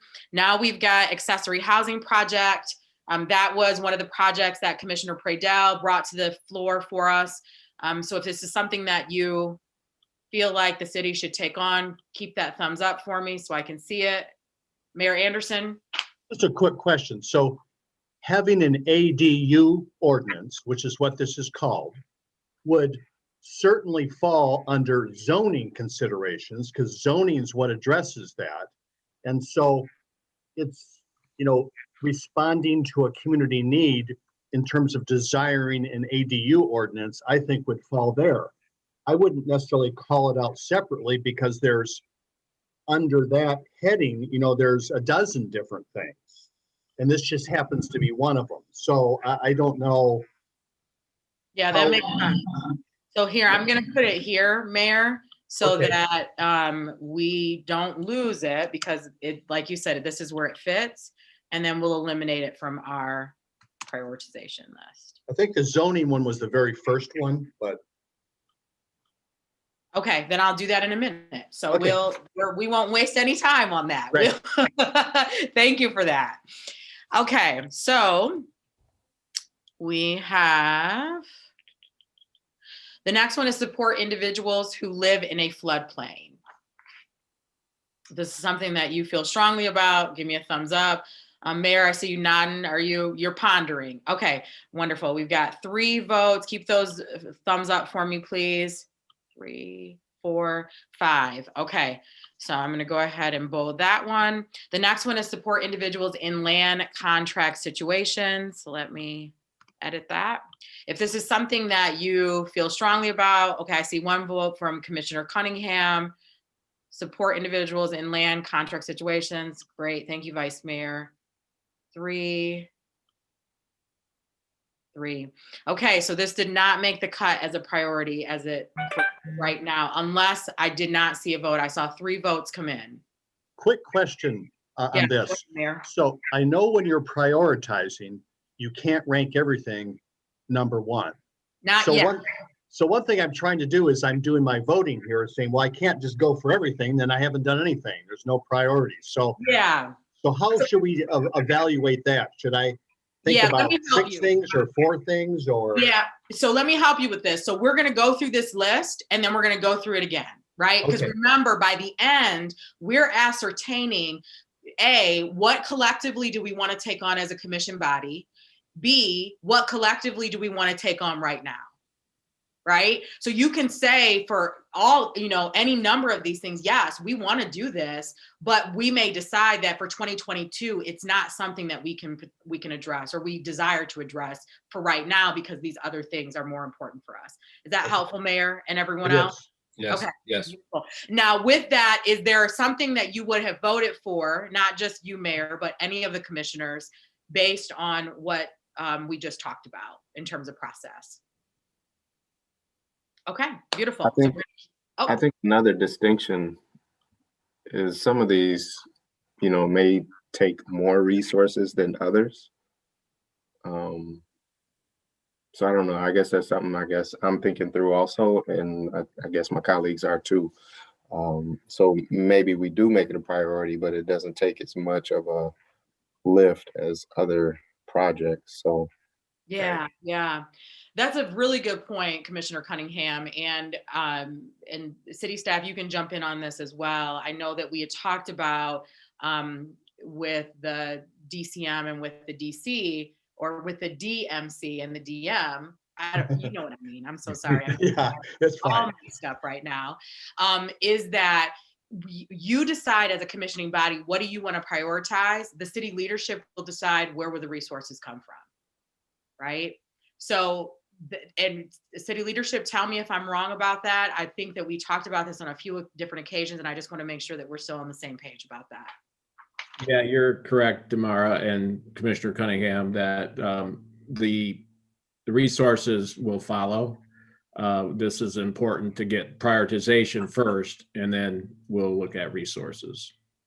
Great. Thank you so much, City Manager. All right, so with that, we are now looking at leverage for for-profit housing developers. Leverage for-profit housing development partners. So if this is something that you feel strongly about, go ahead and give Clarification. Yeah.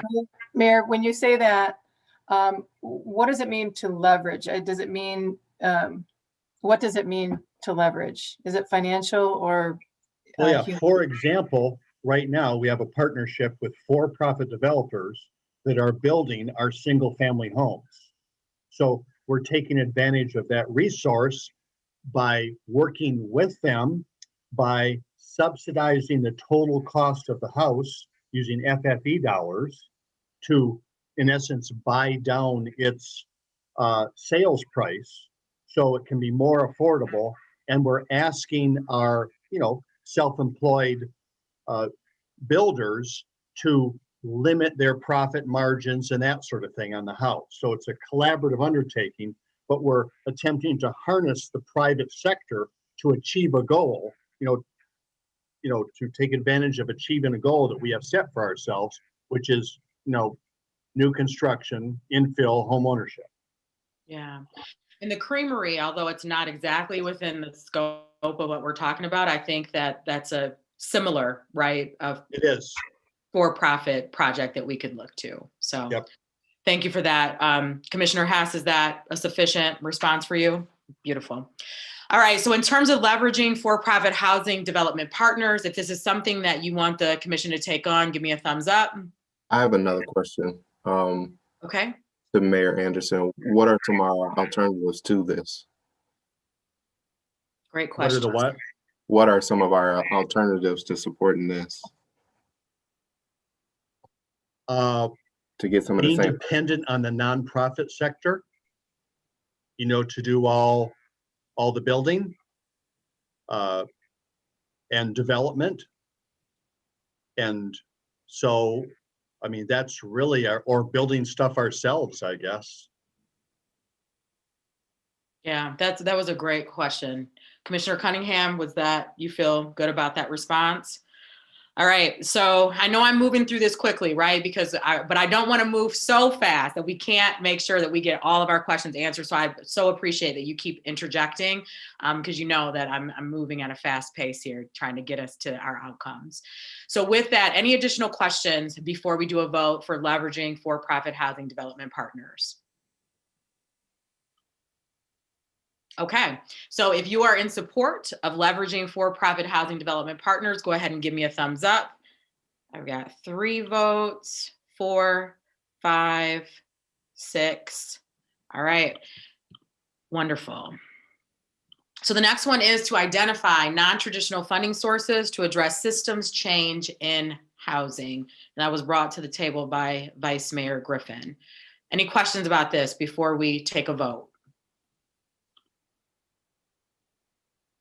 Just to reiterate, so that means like not using federal and state dollars, so finding non-traditional funding sources. Okay. Yeah, and Vice Mayor, is there anything else you want to say about it? No, that's it. We have, FFE dollars and, so maybe using those dollars in a more to fill some of those non-traditional needs that we need in this community. Right. Just making a quick note here. Okay, so if you are in support of identifying non-traditional funding sources to address housing change, systems change work, go ahead and give me a thumbs up. Got 1, 2, 3, 4, 5, 6, 7. Well, I think that this may be the only one we got 7 votes for. So we know that's one that we definitely want to do. So that was great. Thank you.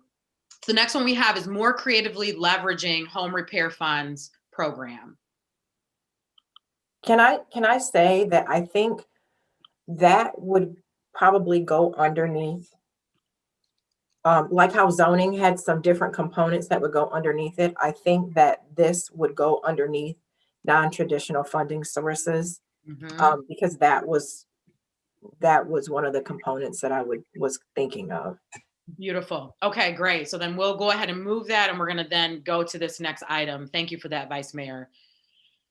So we have understand what housing data matters most to the community. Any questions about that before we vote on it? Maybe somebody has answered this, but are we able to look and analyze and find out things like how many people are in land contract situations, how many people are in an inherited home? You know, I'd be just curious, you know, if we have really like up-to-date, measurements on those sort of things as well, to understand, like, for those that actually are in a housed situation, so non-rental situation, like what kind of circumstances are out there, how many people are in a rental home, how many people, you know, all those different categories, to get a better idea of like what we're looking at. And I presume that's kind of what you were getting at, Mayor, but I think that would be invaluable to see that kind of breakdown. And I don't know if that's possible or if it even already exists. Great. Some, let's some things are collected. Thank you. We know, you can certainly look and see whether on the tax rolls, whether it's homestead or not. That's easy. That's there in the database. You can see what is a registered rental or not. It wouldn't necessarily capture land contracts unless those had been registered land contracts, not just informal ones. So as you get further away from that core data, it is going to be less and less available. But I would suggest that there are things like that without a huge amount of effort, we can monitor on a higher level, I guess I would say. Great, thank you. Did that answer your question, Commissioner Friedel?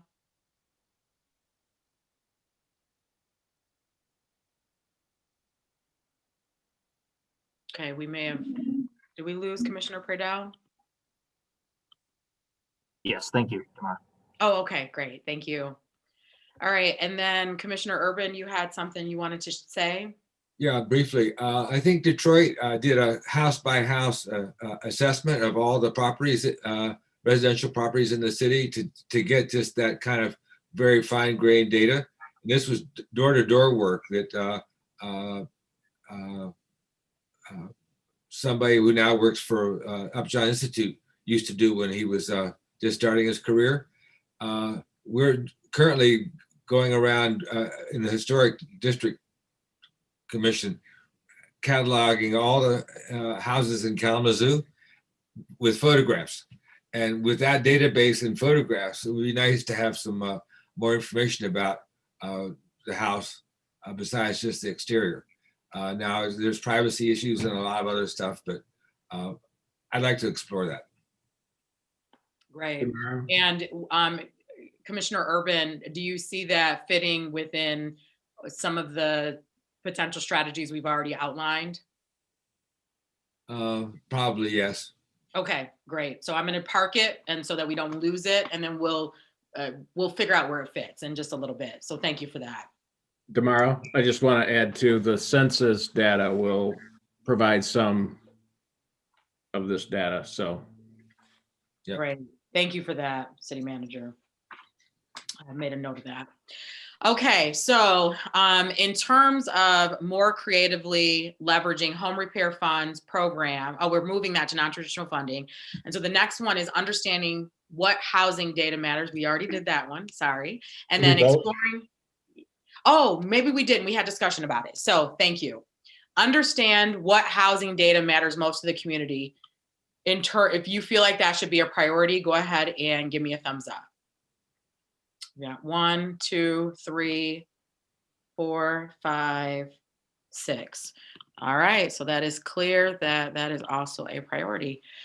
All right, so then the next has to do with exploring how the community land trust concept can be applied to addressing Kalamazoo's housing problem. And Vermont was given as an example. Do we have any questions about this? I do. This is Vice Mayor Griffin. I would just like to ask Director Kick, just as a point of clarification as well to Commissioner Urban, because I think that's what she's already working on, but I just want to be clear of how what Commissioner Urban is speaking of differentiates or ties into what Director Kick has been working on in terms of community land trust. Yeah, thank you, Vice Mayor. Rebecca, you want to speak to that? Sure. Thank you, Vice Mayor Griffin. So for the past 2 years, I've been working with 2 different groups on community land trust possibilities. One, which is the Northside Association for Community Development with their new housing project, as well as a cultural land trust with Dr. Michelle Johnson and Pat Taylor of the Eastside Neighborhood Association. Dr. Michelle Johnson was awarded a Rubinger Fellowship this year from the Local Initiatives Support Corporation. And so we are actually working through the legal structure of the Cultural Land Trust for the Eastside Neighborhood Association this year. And then with property acquisition that was done through the Northside Association as well, we are going to be working on looking at how the Northside can use the community land trust with those new homes that they are building in order to maintain affordability as well. I did a fellowship with the Arcus Foundation 2 years ago to study the structure legality in Michigan. And I've also been in touch with our city attorney, who also helped me with his white paper, which was part of a community benefits agreement portion that I also worked on that fellowship with. Great, thank you for that. Vice Mayor, did that answer your question?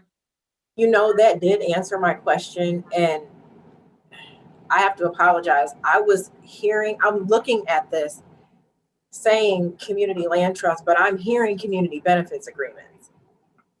And so I'd like to add that on there, or is that something that's getting worked on, or is that going to be worked on? Yeah, Patrice, especially in underneath that heading of leverage for-profit housing development partners, I put that in the what does success look like column. It's our incentives policy and the community benefits agreement. When we leverage for-profit partners, how are we making sure we're hitting community values and goals? And I think that community benefits agreement is a huge part of that. Great. So then where would we put community benefits agreement? Is that a separate item, or is that part of community land trust? Separate. It's separate. Line number 12, actually. Okay, so that would be a part of the community benefits. Yes, that would be describing potential tactic solutions. What are the policy considerations that go with the goal? Would be community benefits agreements and incentive policies. Yep. Beautiful. Thank you. Mayor Anderson, were you gonna say something? No? Okay. All right, great. So anything else about exploring how the community land trust concept can be applied? Well, it looks like it is being explored. I just think we just need to not leave any stone unturned in that regard. Okay. They have 2 maybe underway, but why stop with 2? Sure. So then are you saying that even though it's in the works, you want to take some time to vote on this as a priority for 2022? Yeah, I do. Could we say expand rather than explore?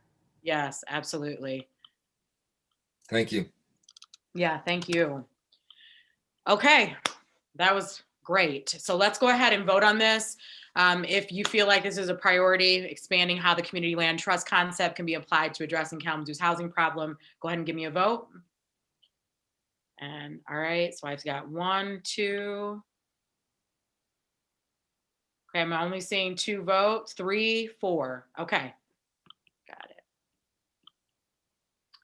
So the next one, increase homeownership in core neighborhoods. Any questions about this one?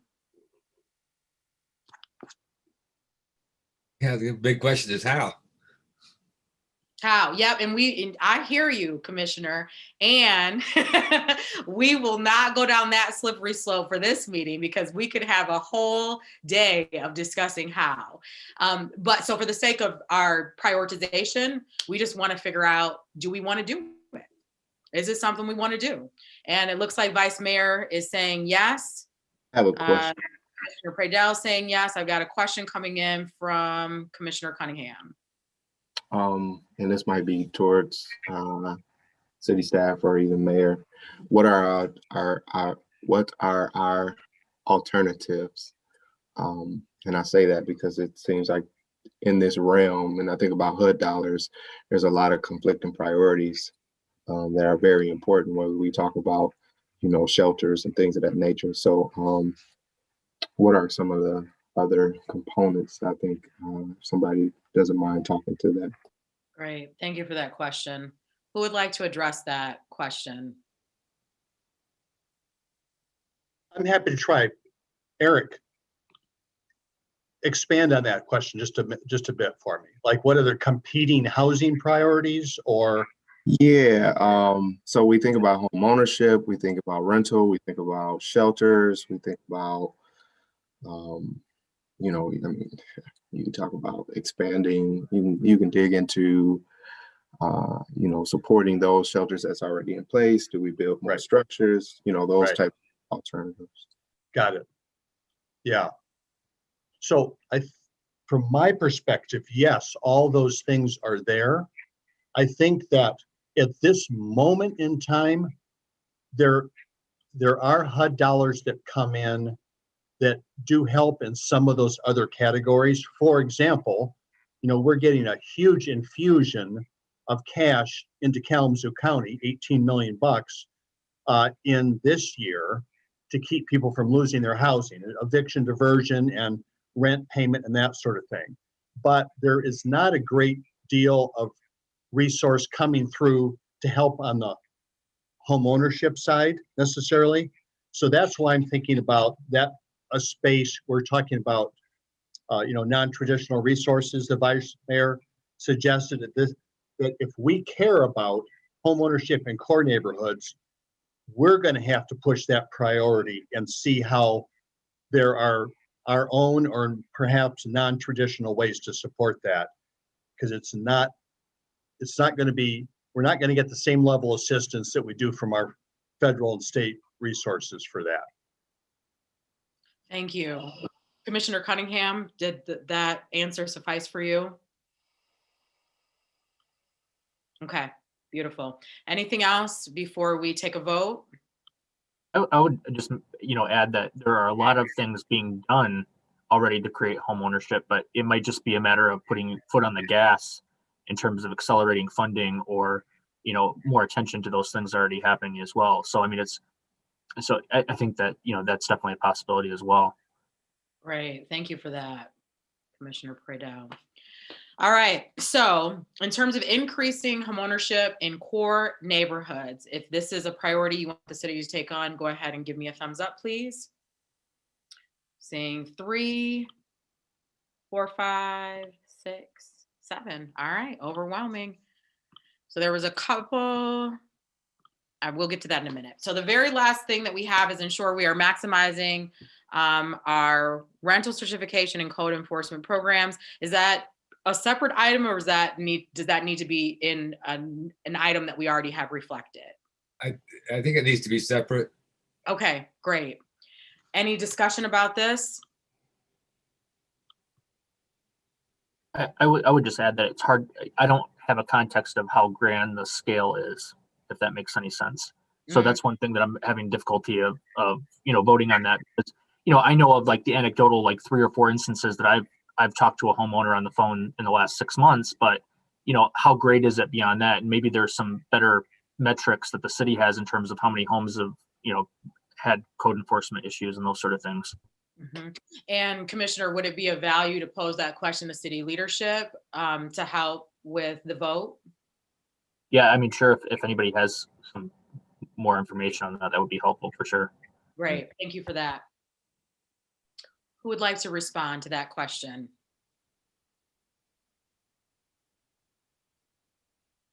Rebecca, we're like co-facilitating.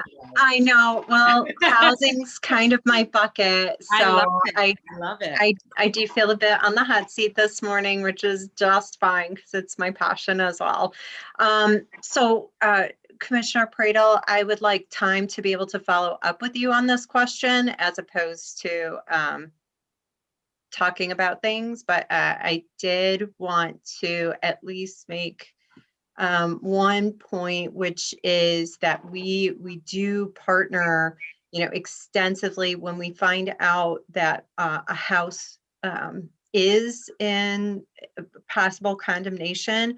We work very closely with HRI. We work very closely with 211 and Griffin Place to be sure that we do have temporary housing while repairs are being done in a home, and we have funding for that with our partners also. So I do want you all to be aware that we can get it more granular kind of into our HUD funding and our budget. And I think this goes to Vice Mayor Griffin's point of, we have kind of one system, one bucket of dollars that helps one group of people, and how can we maximize that by using FFE or other alternative sources when someone doesn't meet the income qualifications or is in a floodplain or all the other things that HUD requires.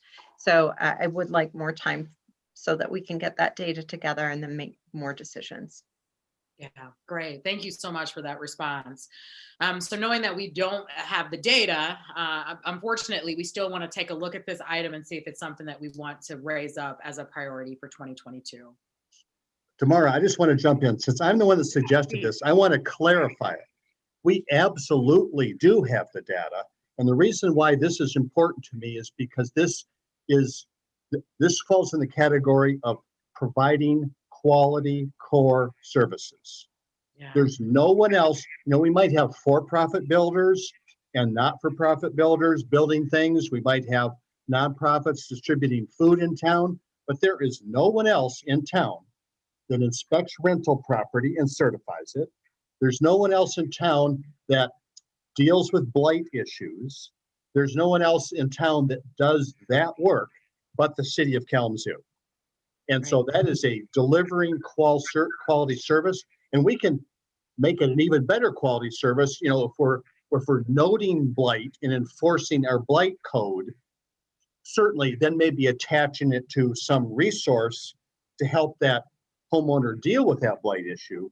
But I think it is very important that we don't forget that is a core job when it comes to the built environment. That is a core job that the city does, and we just need to really make sure that we are providing, quality, timely, responsive core services in those areas where we are directly involved and really the only player in that work. Yeah, that's where reputations can be made and ruined for cities. Yeah, too. That was really helpful. Thank you for that, Mayor. Okay, so in terms of ensuring that we are maximizing your rental certification and code enforcement programs, who would like to see that as a priority? Give me a thumbs up. We got 3, 4, 5, 6, 7. All right, so that's clear. Okay, so what we have, we're going to go through our list of the things that we voted on and said yes to. I'm sorry. Can I interject? Sorry?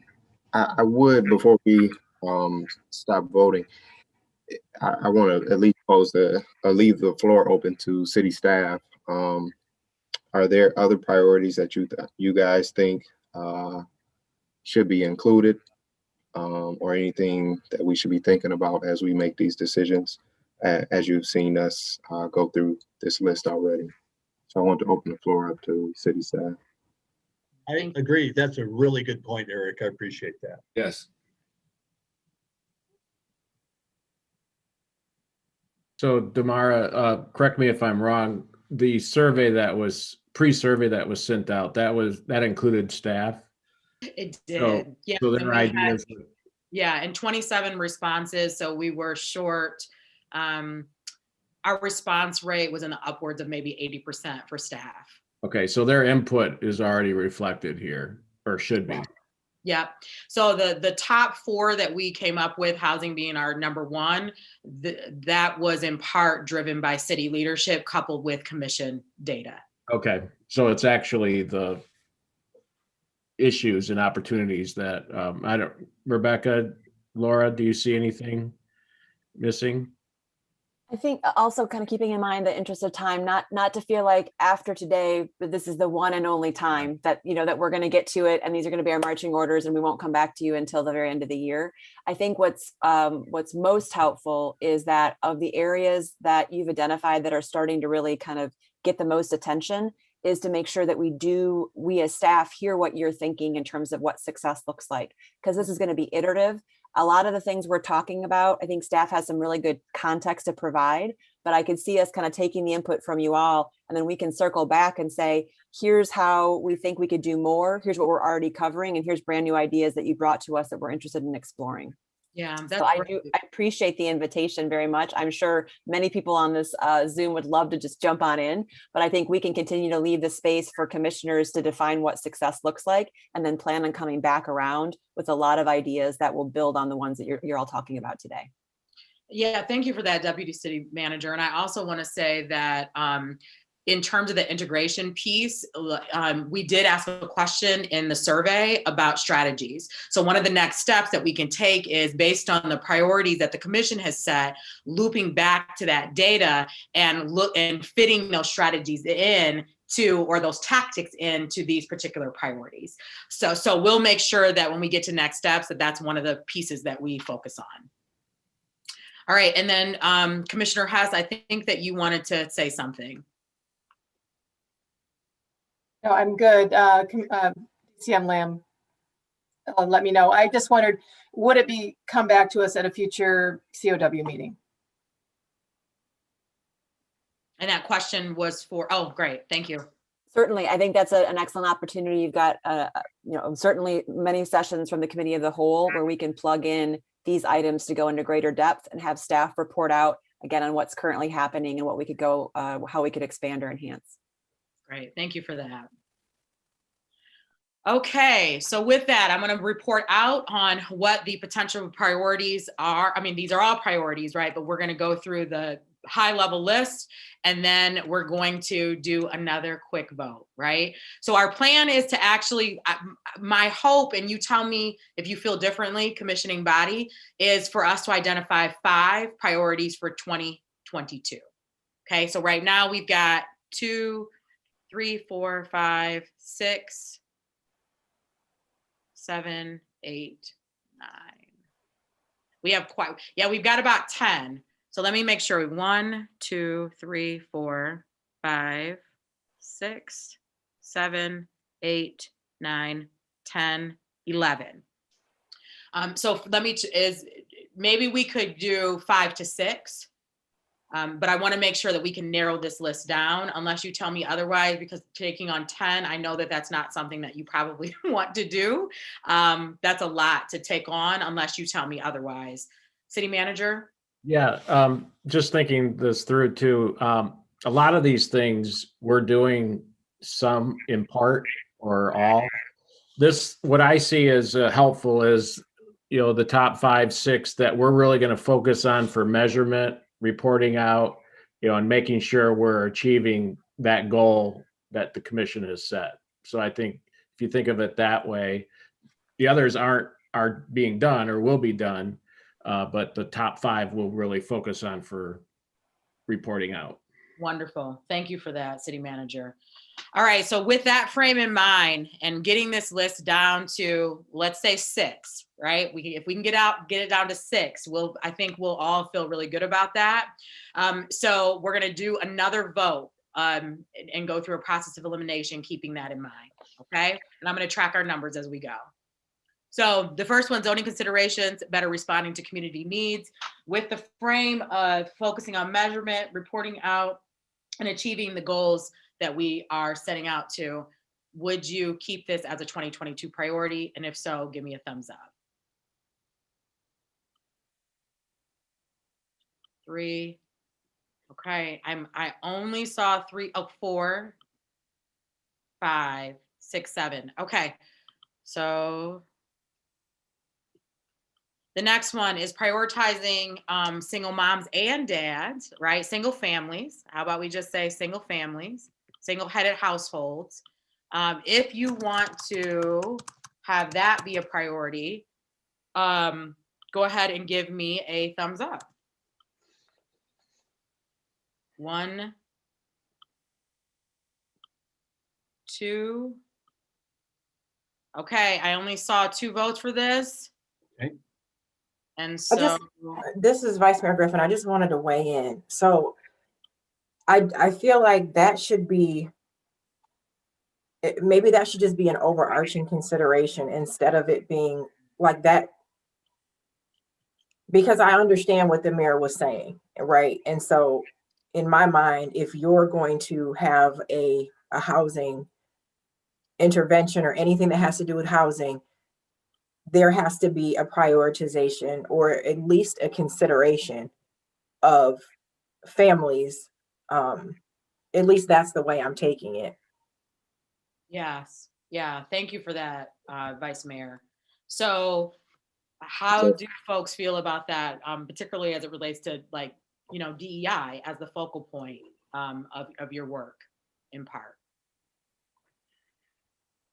Thanks for clarifying that, because families all together, they don't have to be single parent families actually. So I just don't want to. Does this, Vice Mayor, did you feel like this fit under something else, or? Some of these things, I just feel like the thought process that we have as a commission and as a city staff should be applied to all of the things that we do, right? And so I'm struggling with saying it's supposed to be a priority, because it just should be thought about all the time. And when you make it a priority for 2022, that makes it seem like it wouldn't be a priority moving forward. Now, perhaps the things will be different, and the needle will have moved and we can change things, but yeah, that's a very, very good point. And I know that we're almost at the lunch hour. So if, with your permission, I'd like to maybe bump it by 10 minutes and we'll just do a little bit of a time adjustment, because I'd love for us to just get through the priority part. And then when we come back, we can briefly talk about what does success look like, and then we'll move on to DEI so that we can go through the same process. Well, can we copy and paste that down into the DEI section? Definitely. And I'm thinking about, I guess what I'm thinking through is, what do we want measured and reported back out to us? So I'm thinking, whatever it is whatever these 5 are, we should have benchmarks for them so that we can say, hey, next year, this is our expectation. And so maybe, yeah, that might not fall under this one. And I agree with Vice Mayor Griffin in her statements. Yeah, okay, great. It sounds like we have consensus around that, and that's another way that we can look at this. What are just guidelines that we should consider? And there can even be a document, right, that's created. So whenever we come together and we're talking about housing, we're considering this, right? And so that we have that frame. Okay, so then we're going to move on to the next potential item, which is increase the number of grassroots community developers. And again, if we're talking about it from the standpoint of measurement, reporting out, and achievement, would you still keep this as a 2022 priority? And if so, go ahead and give me a thumbs up. Okay, I've got 3, 4, 5, 6. Okay, great. Now we've got the home share program community ordinance. If you would like to keep this as a 2022 priority, go ahead and give me a thumbs up.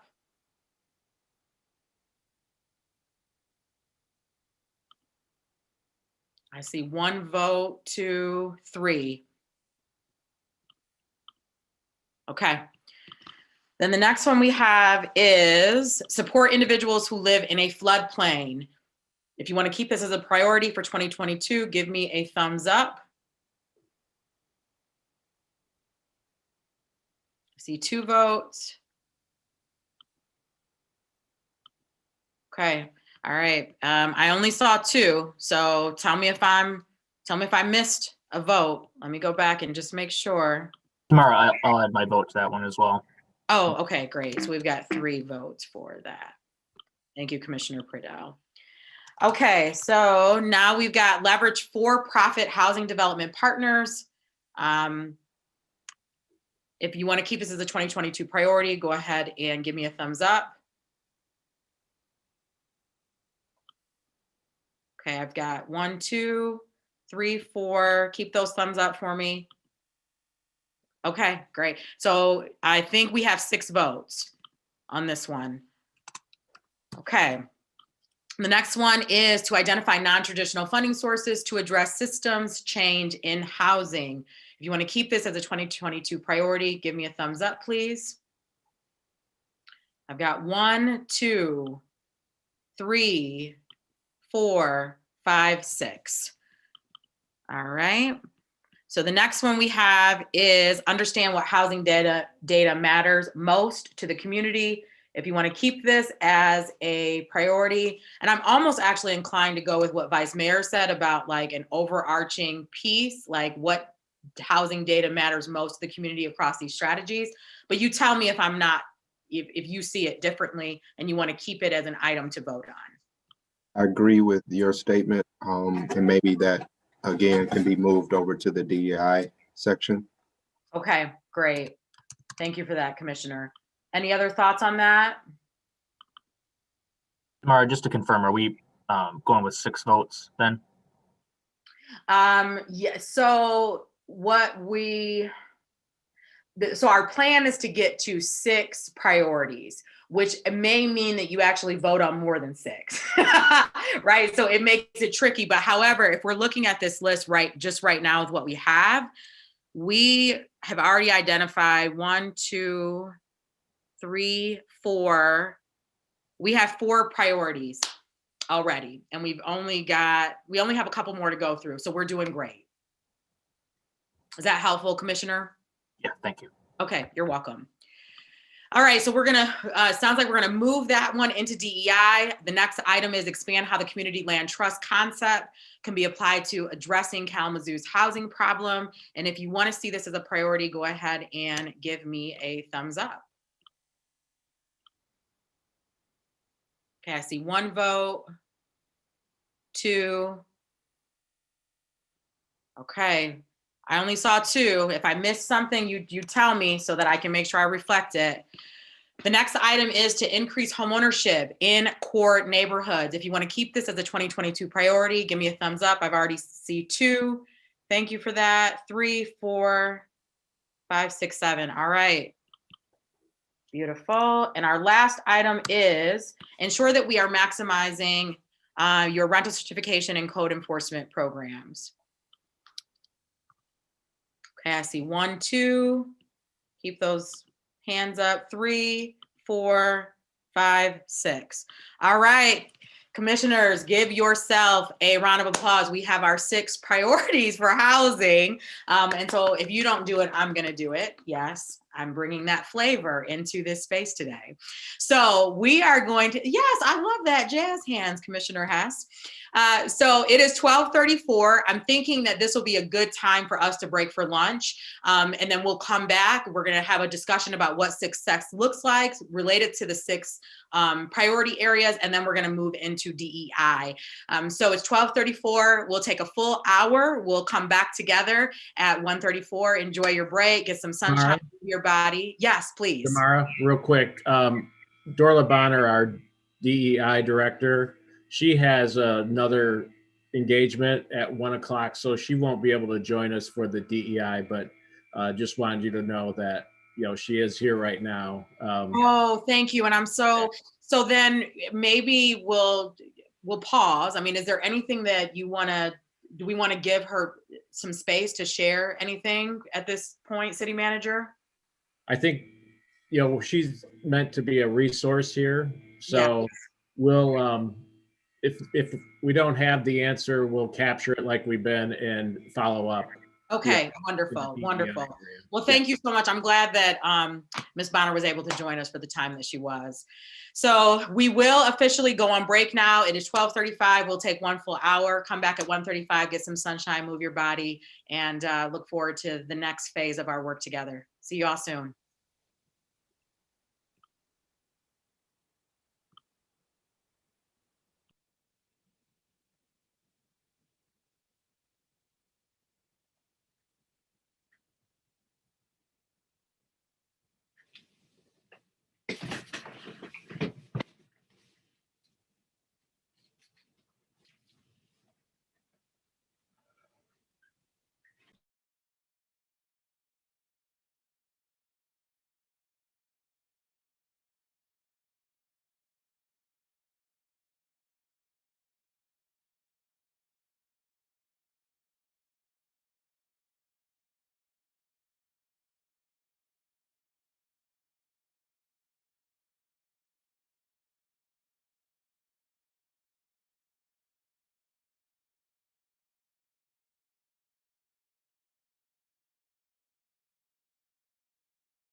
All right, it is 1:35 and we are getting ready to get started. Just want to make sure that everyone is back with us.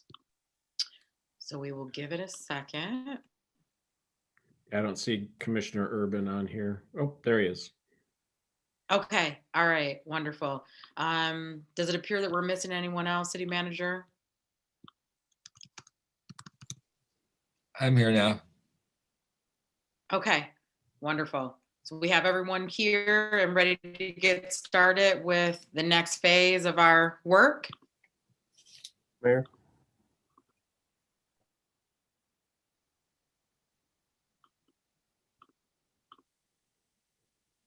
Was that a yes? Everyone's here? We're ready? Vice Mayor?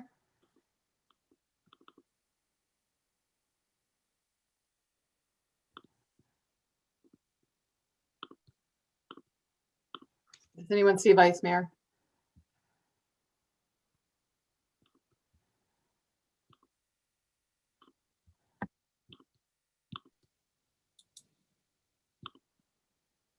All right, well, we'll give it a few minutes for Vice Mayor to join us, unless I hear otherwise.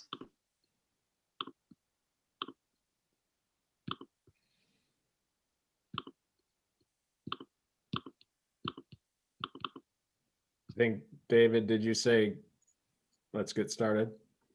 Okay. You ready? All right, wonderful. So for the sake of our prioritization process, and first and foremost, hopefully everyone had a wonderful lunch and you got outside and got some fresh air and whatnot. It's such a beautiful day today. And then secondly, we want to make sure that we have an opportunity to populate the spreadsheet related to particularly what success looks like. And so with that, what I would like to be able to do, I'm going to share my screen in just 1 second. And the version that we're going to be looking at of this spreadsheet, it's a little wonky, so don't worry about that. We'll clean it up. But for the sake of this conversation, I would just want to make sure that we're not spending too much time on things that will interfere with our planning process. So with that, let me share my screen.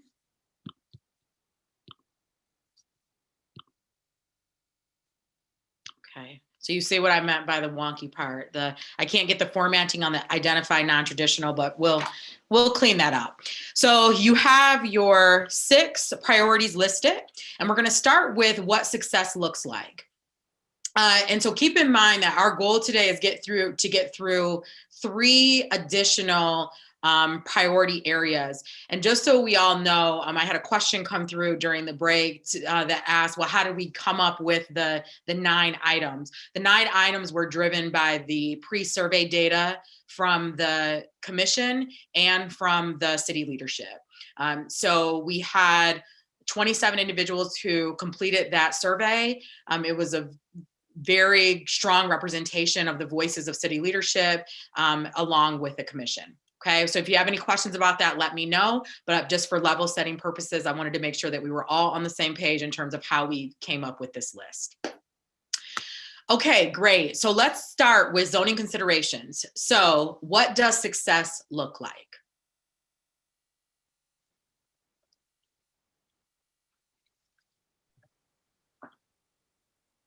Mayor? May I ask a quick question? Because a lot of this process, which is in process, is staff driven. And I'm not sure where we are at in terms of our overall desire about our goals on zoning in the city. So a little information would help me on that. That's great. Thank you, Mayor. Who would like to speak to that? Well, that's one of the things I'm concerned about is periodically when the planning staff presents something to the planning commission, and even more so when it gets to the city commission, all of a sudden there's just a massive amount of pushback and say, how did this happen? Why didn't we know? So And and Commissioner, who's saying why did this happen and why didn't we know? people who are upset with zoning changes that somehow they didn't, that there was an implication in it that they seized a hold of and blew out of proportion, or maybe it was something that affected them personally because of something just down the street that was just outside the 300 foot radius. Okay. So this would be residents that are feeling that way.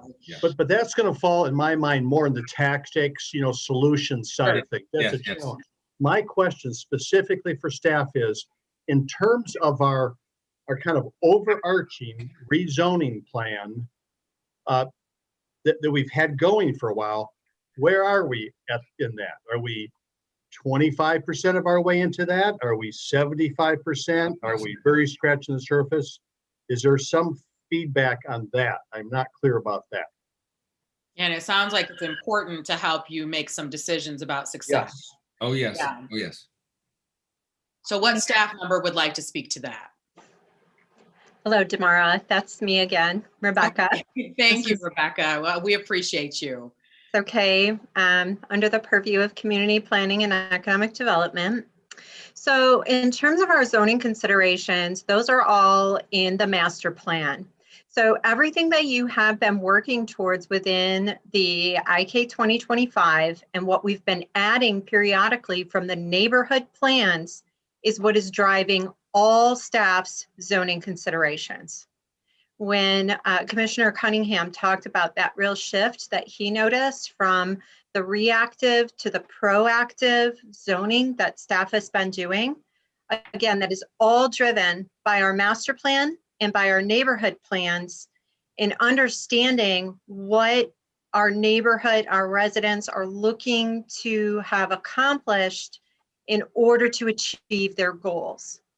Now, where I want us to understand from you, Mayor, here would be my question back to you. Yeah. In terms of success from staff and understanding where some of these zoning considerations are coming from, I think where we sometimes have a miscommunication, even with residents, like Commissioner Urban mentioned, is that how did zoning become the solution? So the problem might be framed as we need more infill housing in our core neighborhoods. And as planning experts, staff goes, oh my gosh, well, our lot sizes are wrong. Our setbacks are very suburbanized. Our residential districts are not keeping up with the latest best practices that assist in infill housing, like accessory dwelling units, like multifamily zones. And so then staff comes back to you and brings you this rezoning. And I think there's a disconnect between us sometimes that's like, wait, we asked you to do affordable housing. How did this become a zoning solution? And I think that could really help us, as we're framing all of these different housing priorities.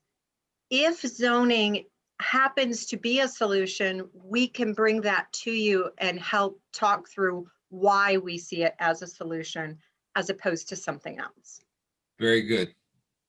Well, and I know Mayor wants to respond and then Vice Mayor wants to get in here. And what I want to say really quickly as a facilitator is that my sense is that in order to come up with what success looks like for all of these priorities across the 4 areas that our hope is that we get through in terms of prioritization, I'm wondering if we're going to be able to craft that vision for today.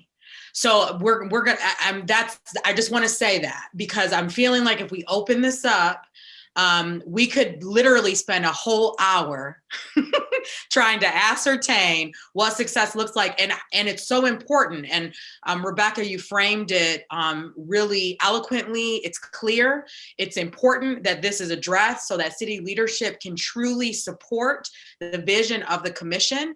And I'm feeling like we probably need to have another session in order to, and whatever that looks like, to figure out how we're going to crack this out.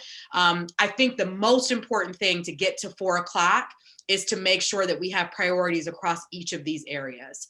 So if, with your permission, I would actually like to park this in order for us to be able to move to the next area, because I would love to be able to populate this, but as my intuition tells me, we're not going to be able to do that. We just getting to the priorities took us a while, and rightfully so. We know planning in general, like, this is the process, and I'm proud of us for getting to 6 out of the 15. And I know that some of them, there was overlap, and I believe that we can do that for the additional 3 if we keep this pace. But if we open it up further and try to do this, I don't think we're going to get to the, and I would feel much better if we get to the prioritization for the 4 areas and then have a plan to address the rest through next steps. Do I have everyone's permission to do that?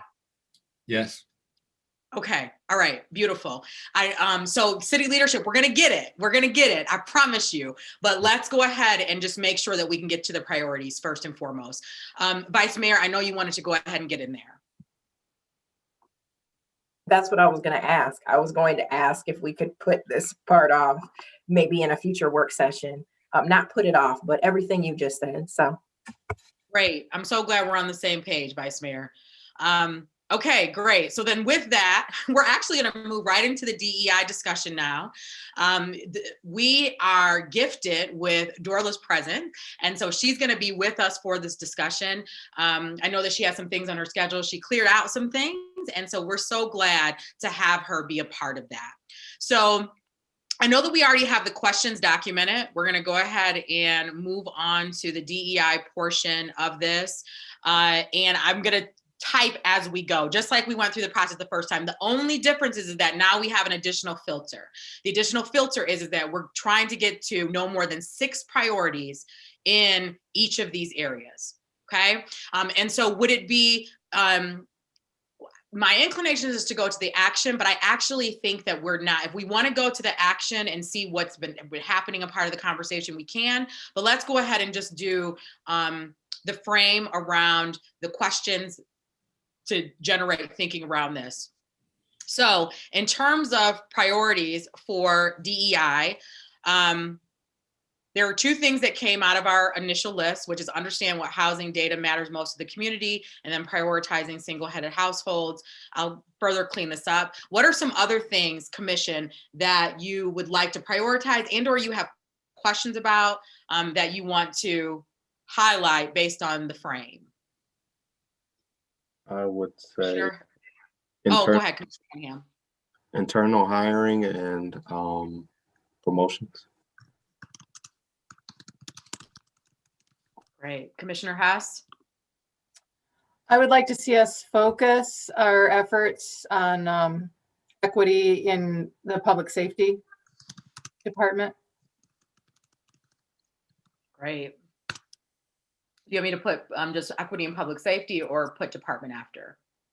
Public safety department, in terms of both practice and hiring and promotions from within and without, like the traffic stop study, things like that, to be able to have measurable goals for DEI and KDPS.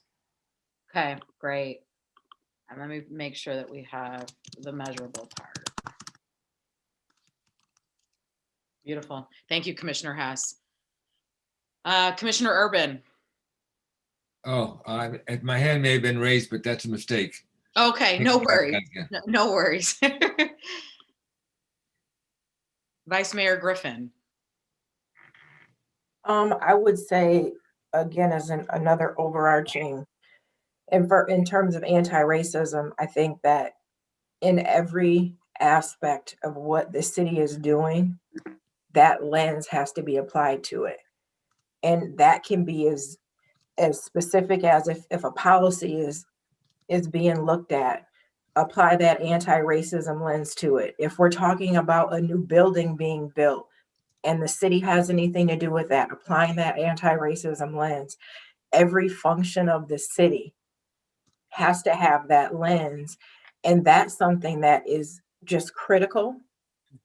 It's super important that we've made that a priority, and we have Director Bonner leading this work. But that just is one of those things that just has to be. It just has to. Great. Thank you so much. You said that really well, and I appreciate that sentiment, Vice Mayor. Others, I believe, Mayor, you wanted to get in here. You had something you wanted to share. I've learned a great lesson. You keep your mouth shut for a little bit and other people say the things you were going to say. So, You know, that is a lesson we could all take on. It would make life so much easier and save us a heck of a lot of time. Okay, what else? Commissioner Knott. I think that the vice mayor just nailed the element that I was thinking of in terms of utilizing this lens and framework in all of our decision making. Okay, great. Thank you so much. Commissioner Pradell. Yeah, a lot of similar things I had on the list here, but I just worded it a little bit differently. But I know Director Bonner, you've talked about doing the internal audit, equity audit, organization-wide as well. And so I don't know if that's a different way to phrase what we just said, or if that would be considered something separate. Another thing that really resonated is your desire to really, I guess the best way to explain it is that KDPS and City of Kalamazoo administration has seemed kind of siloed in terms of their approaches, but bridging that equity approach, so it's a one Kalamazoo approach to equity, I guess, if that makes any sense. Yeah, say that one more time, Commissioner Pradell. I want to make sure that I reflect this. I think we have, and I'm just speaking for myself, sometimes I think we have a propensity to treat KDPS like it's almost its own separate entity. And at the end of the day, we are one Kalamazoo. We are one city of Kalamazoo. We all work for the people of the city of Kalamazoo. And I've really appreciated that Director Bonner has really made an intentional effort to partner with Deputy Chief Green to make sure that the things that she's examining are likewise happening within the KDPS organization, and likewise. So I don't know a good way to, I think that's probably sufficient. Okay, and we can wordsmith it, right? So don't feel like we're not tied to any of this, right? Because we know it's going to be a work in process. But yeah, so good. I'm glad that you feel like it's reflected. At least it has the essence of what you said. Yeah, and then there were just two additional things as well, and these might be a little bit too granular. Maybe I'm getting a little too granular here, and these would fit under other buckets as well. But we've had some people who've reached out with some passionate views, and I think warranted. We always want to strive to be better about individuals with disabilities. And I know we, thanks to Vice Mayor, we just had one of our COW meetings focused on, thinking through that lens as well. And then also I had a resident reach out in the last couple months as well about gender identification and our materials, and making sure that that all of our materials, whether it be applications or forms or that sort of thing, is updated, basically making sure that we're recognizing all people, and all people feel like they can see themselves when they apply or want to partake in services with the city. And I think that could very well be part of that, like, equity audit, if you will, but I just don't want to lose sight of those two things as well. Yeah, well, and where I started to put it, and I want to go back to the first thing that you said in just 1 second, is under in every aspect of what the city is doing, we're applying an anti-racism lens. So I don't, but maybe not anti-racism when we're talking about other identities, right? So maybe it's going to go somewhere. And for right now, let's go. I'm going to put it in our list, and then we'll put it wherever it needs to go after that. And then Commissioner Pradell, if you could frame the first part of what you shared as well, so that I can list it as a potential priority. You're talking about the internal audit? Yes. So when we talk about I've captured it as assess the strengths and opportunities for growth related to DEI. Does that capture it for you? I think so, yeah. Yeah, I Okay. think it falls under that. I want to make sure I was terming it, using the right term that we're looking at. I think it was described as somewhat of like an organization-wide audit, if you will. Okay. Let's see. So, and so the audit could be one, I mean, well, yes. Let me park that for 1 second. Because I think we're saying the same thing and I just want to make sure. All right. Beautiful. Other commissioners want to share their priorities for DEI at this juncture. Commissioner Cunningham. I don't know if this is repeating, and I'm not sure. Just, I guess, a cultural change within the agency, as recognizing some of the areas that we do lack. Yeah. Okay. Great. So, creating, do we want to say a DEI culture within the city, an anti-racism culture within the city? How do we say all of the above? Yeah. Oh, great. Reflects, All the unity. things. DEI rooted culture. And again, we will wordsmith this later within the city. Okay. What else? I have something I wanted to add to that. Okay. I'd like to see us, just for now, this is maybe wordsmithing, but add the phrase fostering respectful relationships, because that's anti-racism, because it has the word anti in it, it implies some negativity and seems focused on just one aspect of healthy relationships. I really think the city could be modeling fostering healthy relationships, respectful relationships in everything that we do. And so that phrase I just like. I just put that out there for all of us to just be aware of and use as we find appropriate. Okay, great. So I'm going to reflect it here the way that I feel like you said it.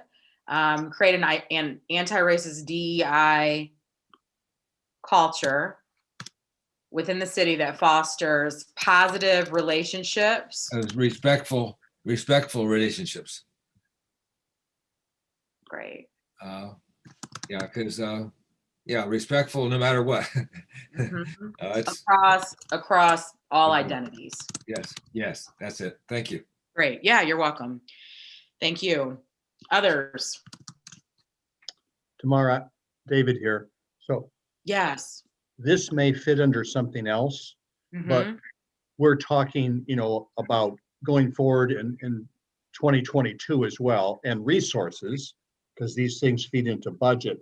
And I don't know what the exact details of this will be, but I want to make sure that as are some of the studies that we are funding or are in process or getting done, and that's a study we're doing in public safety relative to our responses, to public demonstrations. And we have another study we're doing the internal audit, that we are allocating sufficient resources to be able to respond to the results of those studies that we have in process. Yes. Okay. So I'm going to reflect it the way that I feel like you said it, Mayor, and you will tell me if this is right.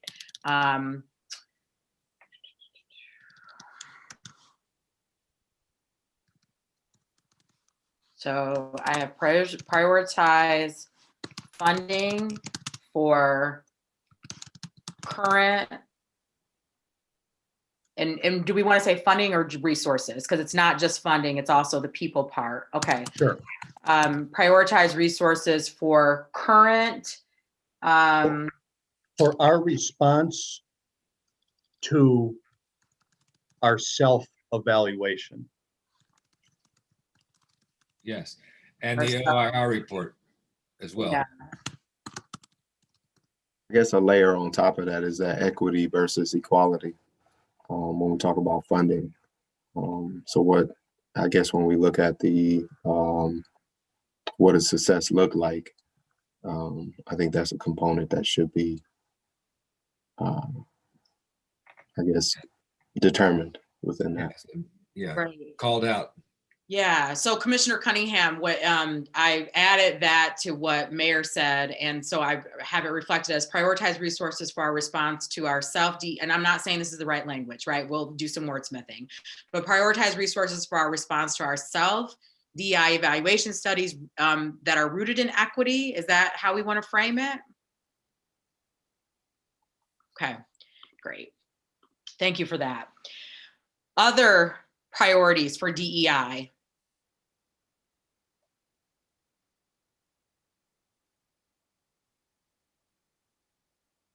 This is Vice Mayor again. I'm not sure if this is a priority on its own or maybe a way that this can be operationalized, but we do get City Commission agenda reports, and possibly if there's a section on there for DEI and how that was considered with whatever project or, you know, whatever's being information's being suggested to the commission, so that way transparently it's able to be shown how that particular project was reviewed with the DEI lens, which includes anti-racism and some of the other things that have been lifted up.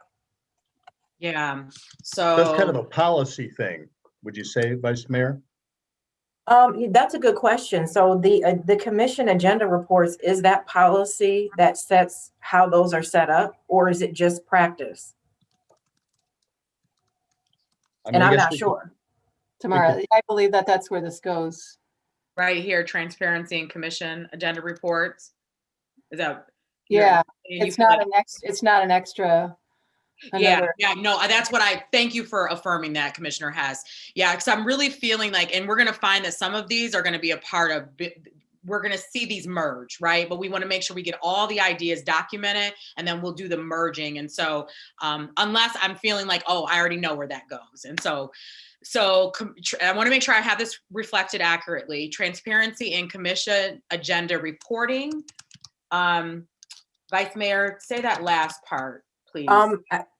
It's not that there's not transparency in how it's reported. It's just that putting it in the report in that way would be a transparent way for community to see, as well as for us to see that the DEI lens was applied to whatever recommendation is being handed down. I think what you're getting at is, by doing this, it makes sure that it's a constant priority, and it'll get ingrained into the culture. So I agree with you. And Okay. just to Great. answer the question that was raised by the Vice Mayor too. Mhm. So our agenda format for agenda reports, that's basically a template, but you might recall recently, within the last few years, we added Imagine Kalamazoo, goals to that. So obviously we can add a DEI component to it as well. Great. Okay, thank you. Thank you, City Manager. Okay, anything else in terms of strategies? And then we're going to look Laura? at our questions before we go through our prioritization list, because I want to make sure we don't leave anything on the table. Tomorrow it's Aaron. Yes, thank you, Commissioner. Yeah, I want to just maybe tease out number 26 that Chris had talked about. It's a little bit generic right now, and I just want to make sure that we're putting out there that we're talking about updating our materials to include gender inclusive language. Thank you. And I think that we also need to be thinking about our policies in terms of gender inclusive forms of addressing our constituents. And gender inclusive ways we address our constituents. And Commissioner, you will tell me if I have this reflected accurately. I think that we're getting closer. Okay. Thank you. All right. Beautiful. Thank you for that. Anything else in terms of priorities for DEI? I'm just gonna, this is Jean, I'm just gonna second what Commissioner Pradel brought up, and I don't see it here, is that it's all identity. I see all identities and a DEI, and that the I is inclusion, and so that we do make sure that we have disabilities in our DEI culture. Yes. Yeah. So, and when we think about DEI now, Commissioner, do you want me to reflect that in all identities and maybe in all identities? You feel like it's, so you're just highlighting that if we say all identities, let's be tenacious about all identities. Indeed, inclusion. Yes, beautiful. Thank you, Commissioner Hess. I'm just going to put here, I just want to make sure I have that, your voice reflected there. Beautiful. So anything else in terms of strategies, Commission, before we look at our reflection questions? And I'm not sure, I'm not sure if this is something to be put on this list per se, but I think it's something to think about. Oftentimes when we talk about when we're changing the culture, sometimes that may require rebranding. And I'm not sure that we have to go as far as that, but that's just something, as we think about, what was just pointed out when we talk about documentation, when we're talking about getting out in front of the community. So that's a component. I would say internal, external communication. There it is. Okay. Yes. And so when you say external and internal communications, Commissioner, let's go ahead and frame this together. So we are ensuring that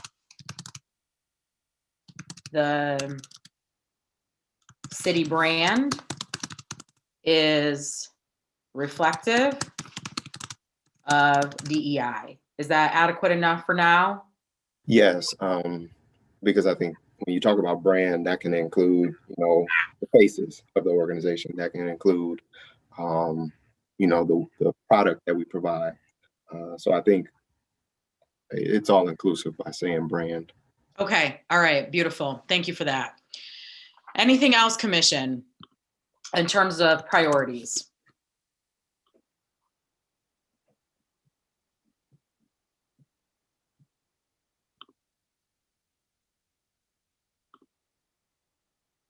And sorry, I'm going to stop sharing my screen for 1 second because I want to pull up these questions. I know that you have them in front of you, but sometimes hearing them out loud can help to spur some generative thinking.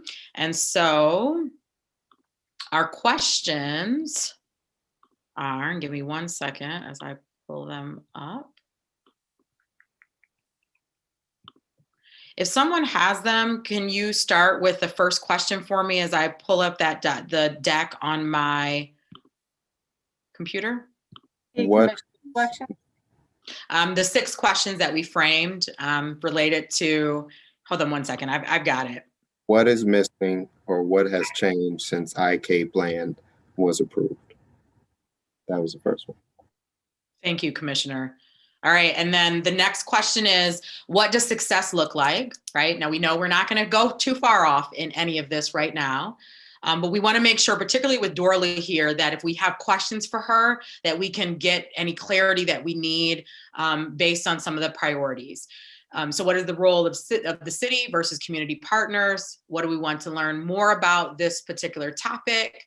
What questions do we have to pose to the community to shape future engagement beyond the community survey on this topic? And in terms of policy opportunities, what should we consider in order to advance our goals? So with that in mind, is there anything that we want to add to this discussion in terms of priorities for DEI or ask of Dorla at this time?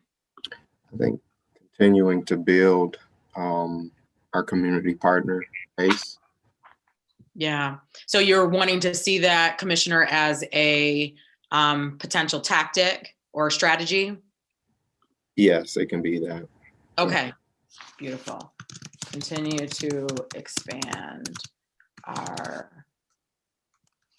partner base and I certainly don't want to put words in your mouth, with an emphasis on, are we talking about minorities with an emphasis on DEI in general? I would say in general.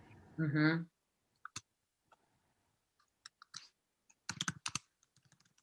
Great. And I'm going to share my screen again so that we can see the spreadsheet. What else is coming up for folks?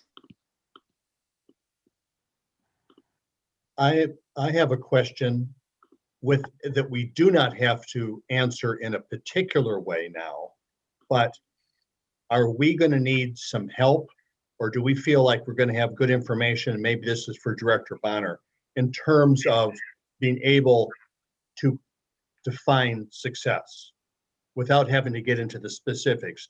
Do Director Bonner, do you believe that we're going to be able to identify things that will help us define success?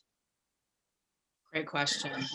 Well, thank you. Good afternoon, everybody. Thank you, Mayor. I think that because that's a complicated, the movement and transformation toward DEI is very complicated and in some ways unmeasurable, which is why we wanted to start off with an assessment of our organization, that we can have some metrics that we can go back and check. Almost everything, so many of the things, should I say, that are on your list are part of the assessment, and will lead to the work of your list. And so it would be really hard today or even within the next couple of weeks to give you metrics, because I don't want to fail. And by pulling metrics out the air without a starting point is a setup for failure. And I don't want us to fail, should I say. Yeah. Thank you for that, Director Bonner. And it might be helpful, just based on what you said, that many things on this list that we've just comprised is a part of the assessment. It might be helpful for us to know exactly. So would that be helpful, Commission, if we knew that, or does that matter? Repeat your statement. I'm sorry. Director Bonner said that many of the things that are on this list of potential priorities are a part of the assessment process. And so my question is to the Commission, would it be helpful for her to talk about the things that are a part of the assessment that are from this potential priority list? Okay, it looks like no. Okay, great. Thank you for that. Any other questions for Director Bonner? One other quick question. What's the time frame on getting our assessment results, Director Bonner? The goal is to have our assessment completed by the early fall and the plan written thereafter. The major parts of it are a staff survey, as well as reviewing some departments and their work. So we're working with the consultants and in the process of getting it done. So that is also extremely helpful, understanding that time frame. I appreciate that.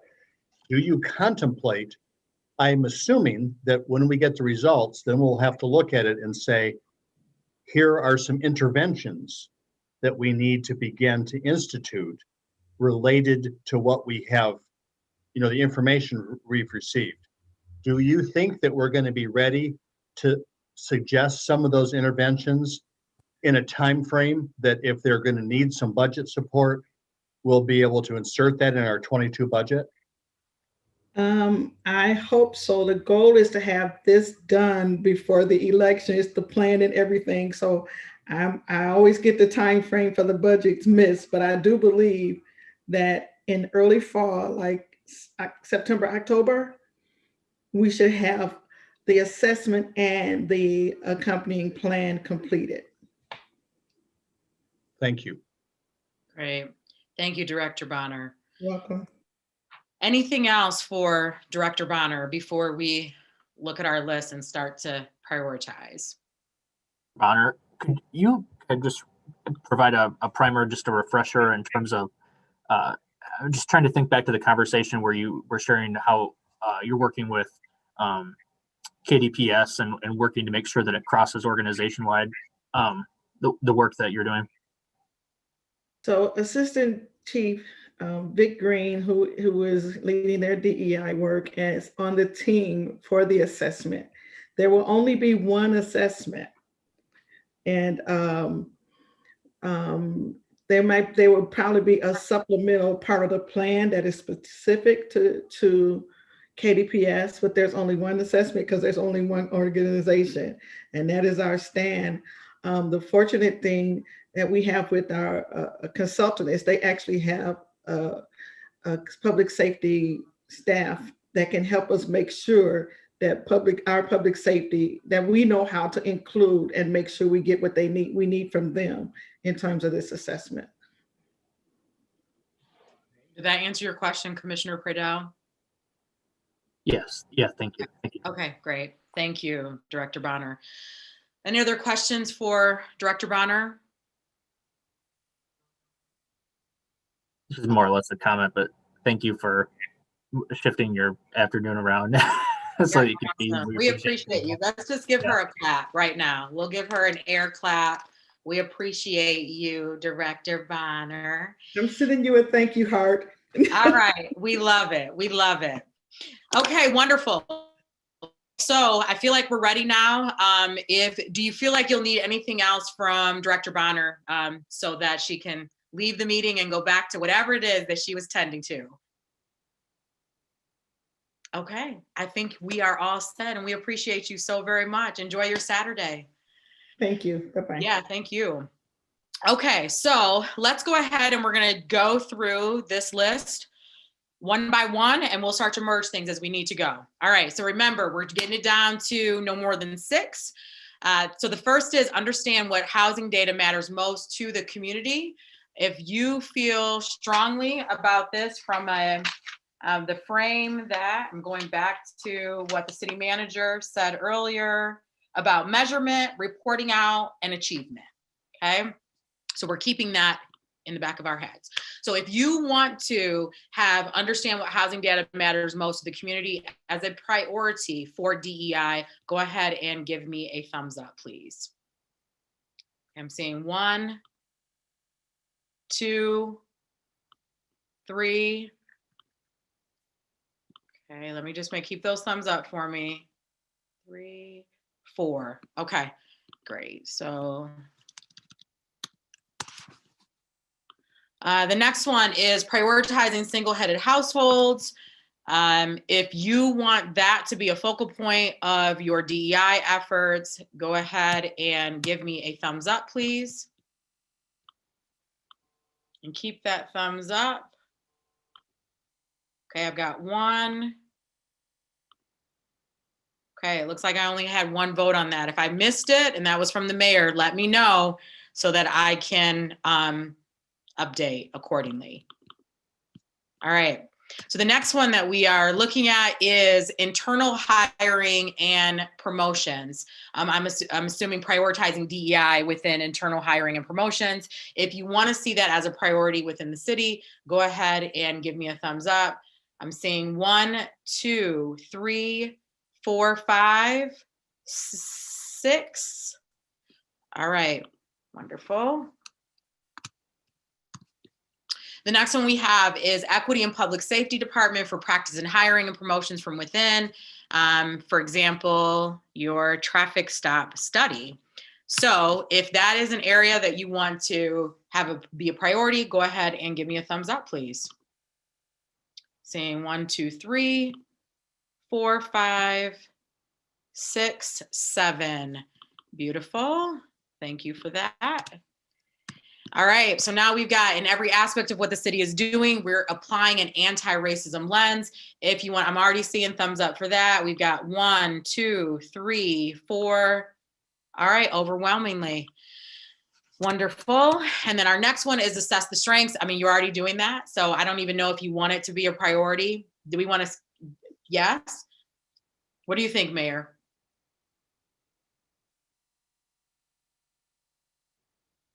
Oh, we can't hear you.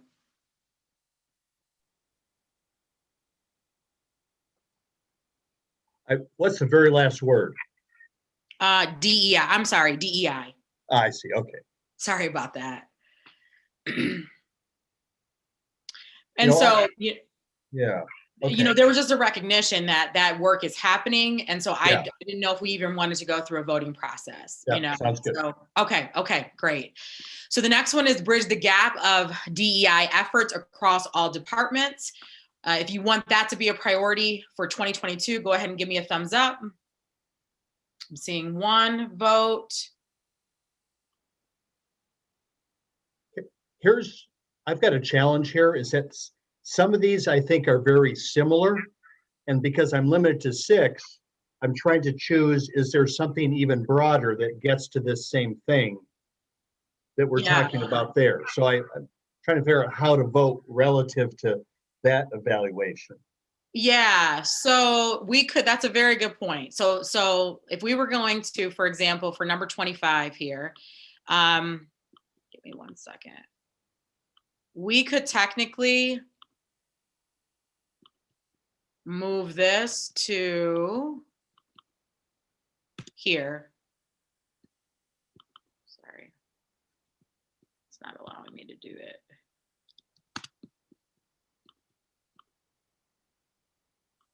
I'm thinking, you know, when we're talking about bridging the gap, you know, this that's certainly a part of internal work.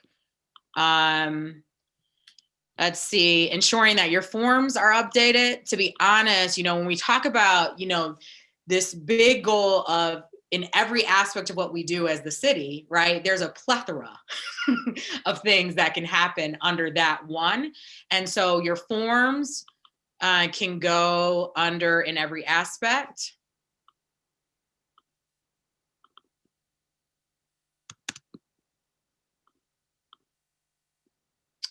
And then let's see, what do we have here? Create an anti-racist DEI culture.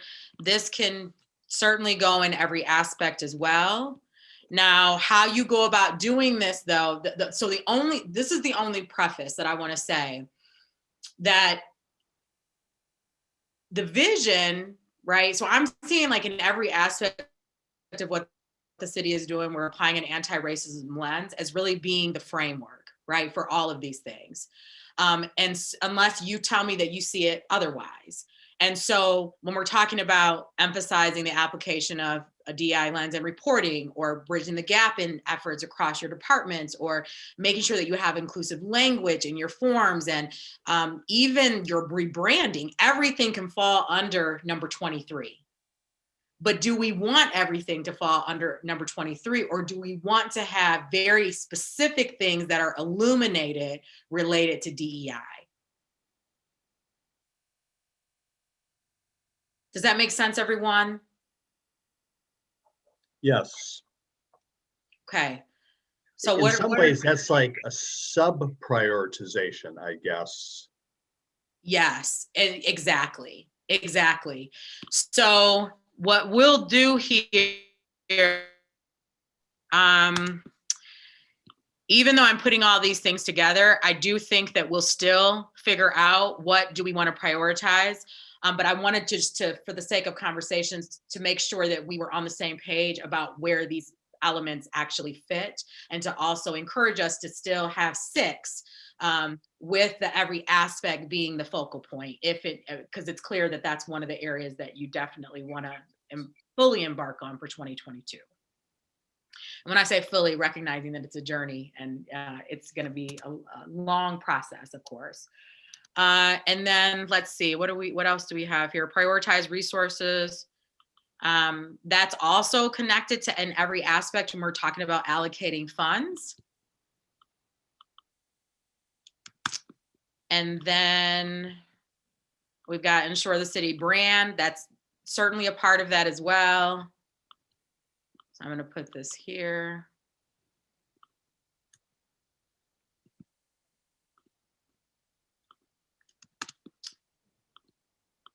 And then the last one is to continue to expand your partner base with DEI in mind, and that falls under every aspect as well, right? So we're still going to do a vote, and we're going to be able to reflect it here within the tactics. Let's see. Okay, so does that feel right for everyone in terms of the merging of all of those elements under number 23? Yeah. Okay, great. So Tamara? then, oh, I'm sorry, go ahead. Yes, city manager. Could I get some clarification on 22, please? It references hiring and promotions, and then the example is traffic stop study. I don't, which is, That was just an example that I gave for public safety. I know it's one thing that people have been asking for from public safety, but that KDPS in terms of hiring and promotions work on the DEI lens as well, which I know they're doing. Yeah, and so then for the traffic stop study, Commissioner, do we want to then maybe say communicate? Is this about communications? Is it about, you know, how that study is conducted and in how that information is being released to the community? How do we want to frame it for this universal lens related to public safety? That's a good question. City manager, do you have any ideas? I'm going to throw something out there, Commissioner Hess, just as a suggestion.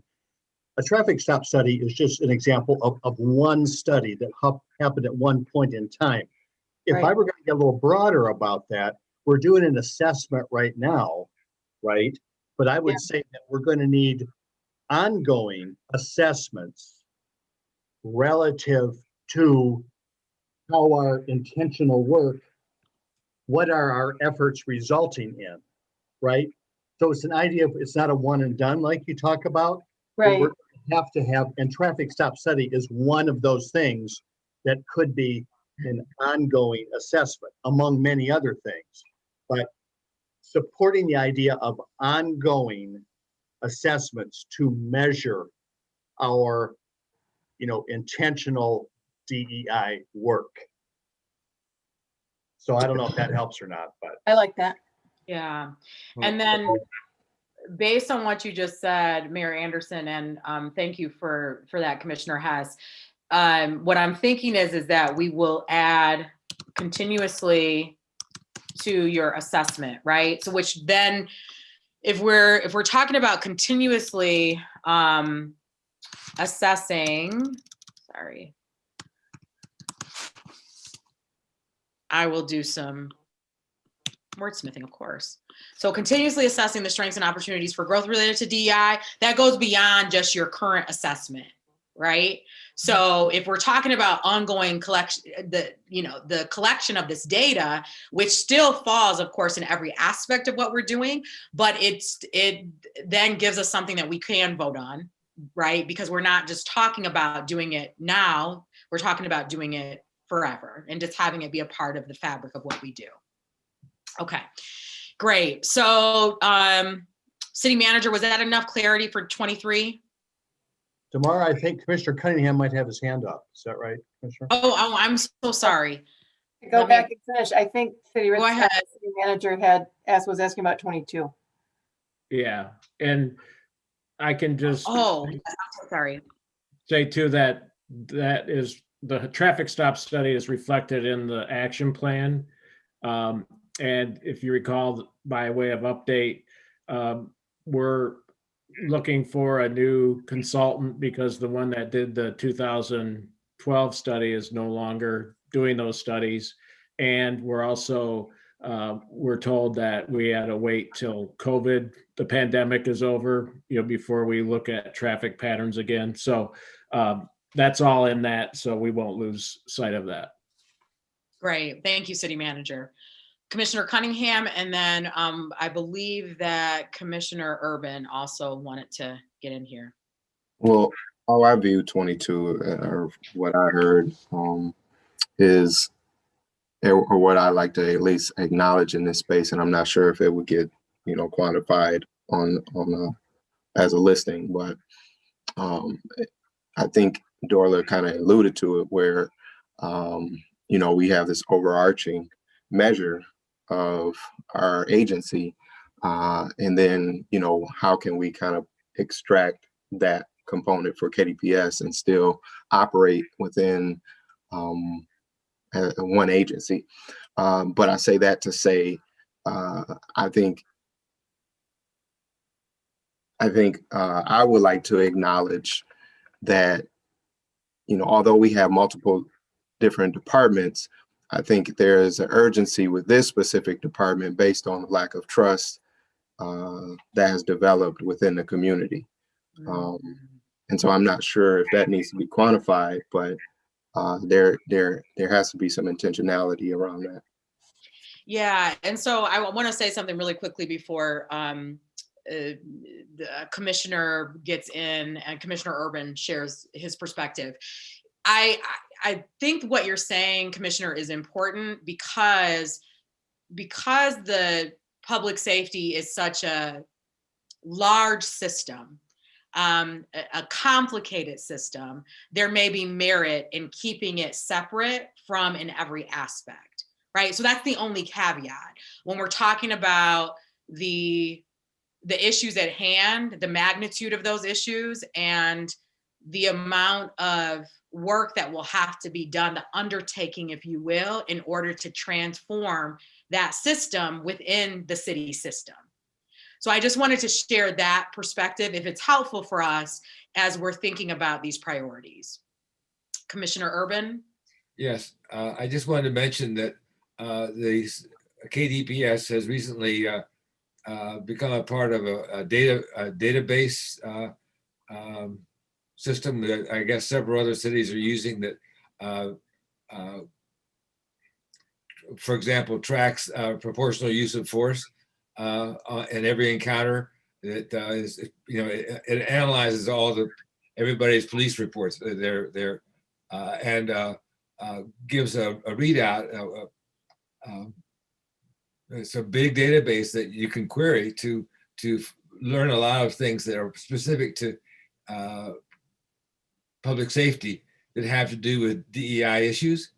And rather than trying to have the KDPS adapt to a city thing, I want to be sure that whatever the KDPS is using can be matched up with what the city is doing.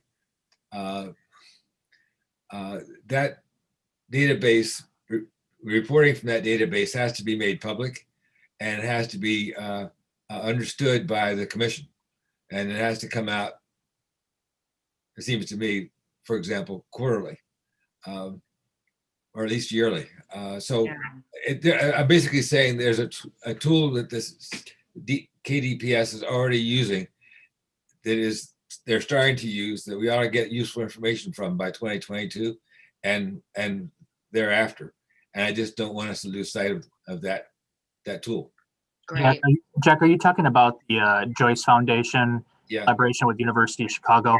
Yeah. If I recall correctly, I think there were only 5 communities that were a part of that pilot program with Joyce Foundation and University of Chicago, if I'm not mistaken. Chief, you could, you know better than anybody, but I think that's what you're referring to. If that's the one that is populating this big database, that's what I'm talking about.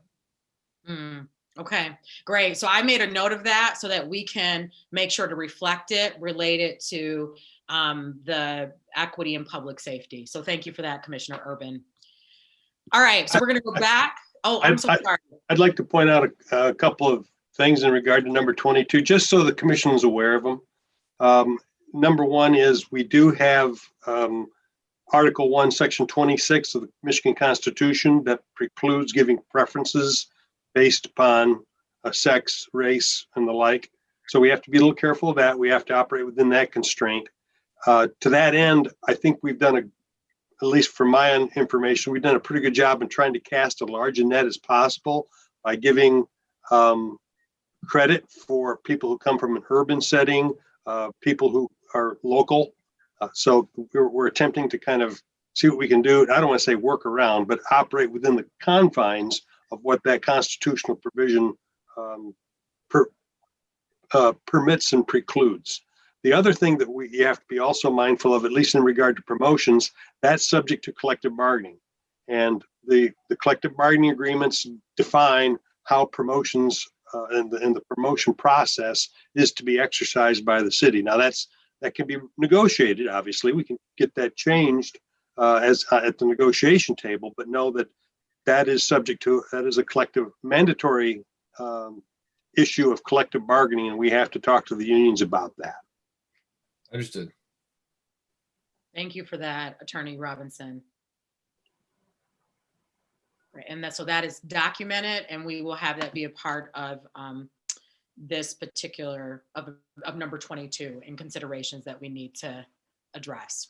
I think what he Okay, mentioned so also, can I make one also suggestion? Yeah, I'm not sure if this is quantifiable too.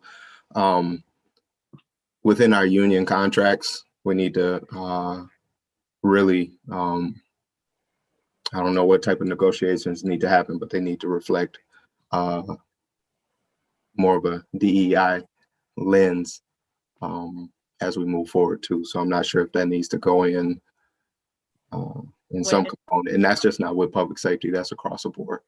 okay, great. So I'm going to add that to number 25, Commissioner Cunningham. So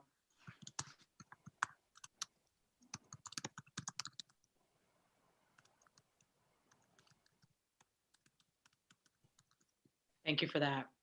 Okay, so let's go ahead and continue our voting process. The next item that we're looking at is emphasizing the application of the DEI lens and commission agenda reporting. If that's something that you want to focus on for 2022, go ahead and give me a thumbs up. And Commissioner Urban, I see your hand, and I'm going to get you in just a minute. So go ahead and keep that thumb up so I can see if it's a priority for you. Got 1, 2, 3. I'm sorry, this is Vice Mayor Griffin, just as a point of clarification. So these are all ways of going under aspects, and I'm sure there's a lot more that we can come up with.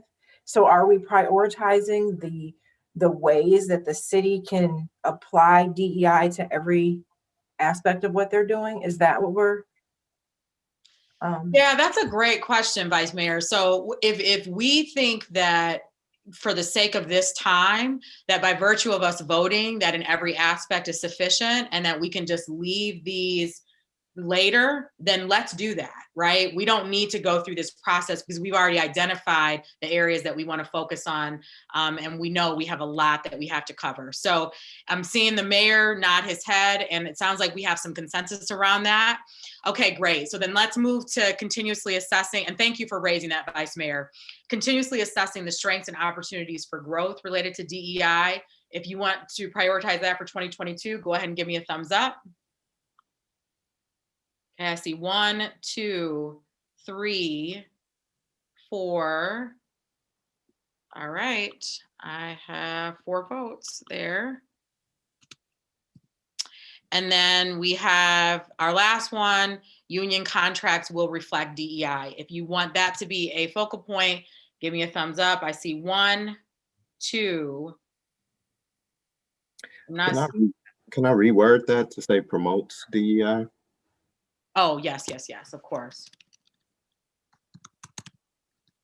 Great. So let's go ahead and do a vote again. Union contracts will promote DEI. I've got 1, 2, 3, 4. All right, we've got 4 votes there. Okay, so let's go through our list really quickly.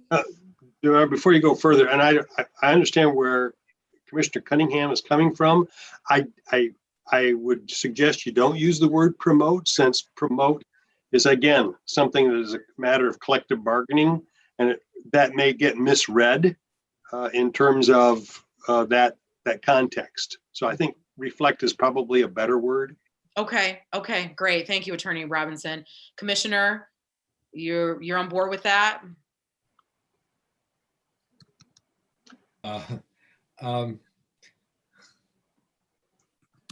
Oh, not Commissioner Urban. I was going back to Commissioner Cunningham. Well, I think that we could say union negotiations will promote, union negotiation stance from the city will promote DEI. That way we get the word promote in there, and we're not dictating what's going to be in the contract, but we are saying we're committed to promoting DEI in our negotiation stance. That's Okay. what I want to see. All right, so hold that thought, Commissioner Urban. Attorney Robinson, if we reflect it that way, are we in good shape, you think, legally? And I don't want to spend too much time on this, but I do No. think it's important. I guess maybe promote DEI as a value. Maybe that's one way to finesse that.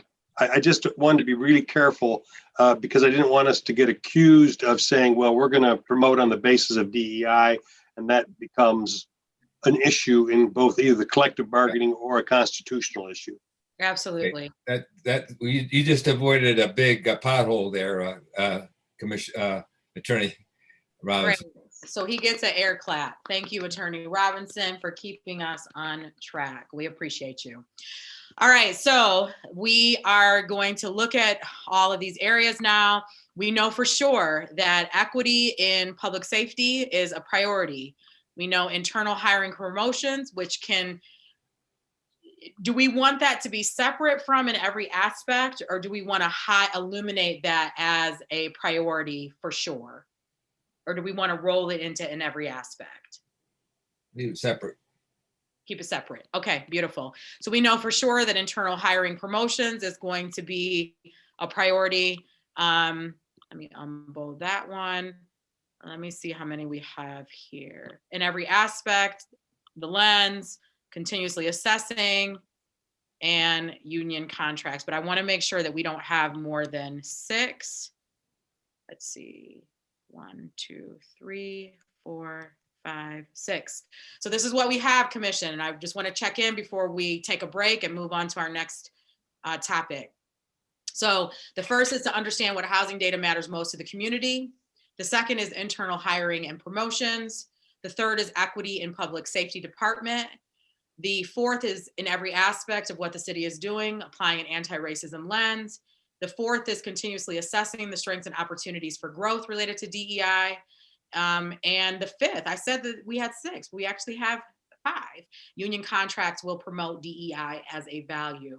Does that feel right, Commission? Okay, beautiful. Give yourself a round of applause. We have our priorities for DEI. Good work, everyone. All right, so it is 2:42. We are gonna go ahead and let's take I want to give you a 20-minute break, but if it's okay, I'm going to give you a 10-minute break because I want us to get to the finish line, and we're halfway there, and we still got to get into next steps. So it's 2:42. Let's come back together at 3:42 in order for us to continue our work together. Enjoy, and I will see everyone shortly.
Hello, hello.